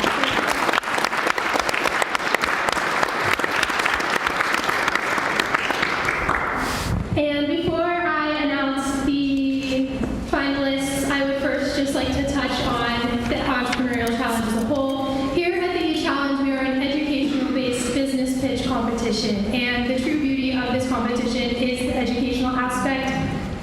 All of the semifinalists that have come here today have had the opportunity to pitch in a live setting in front of a real panel of judges and get real quality feedback. So I would just love for everyone to keep that in mind, regardless if some companies make it to the finals or stay here in the semifinals. Everyone has had the opportunity to come in today and have those skills and have had that opportunity that is going to set them apart from their competitors in the long run. So with that, for our open division finalists are Humus Pack,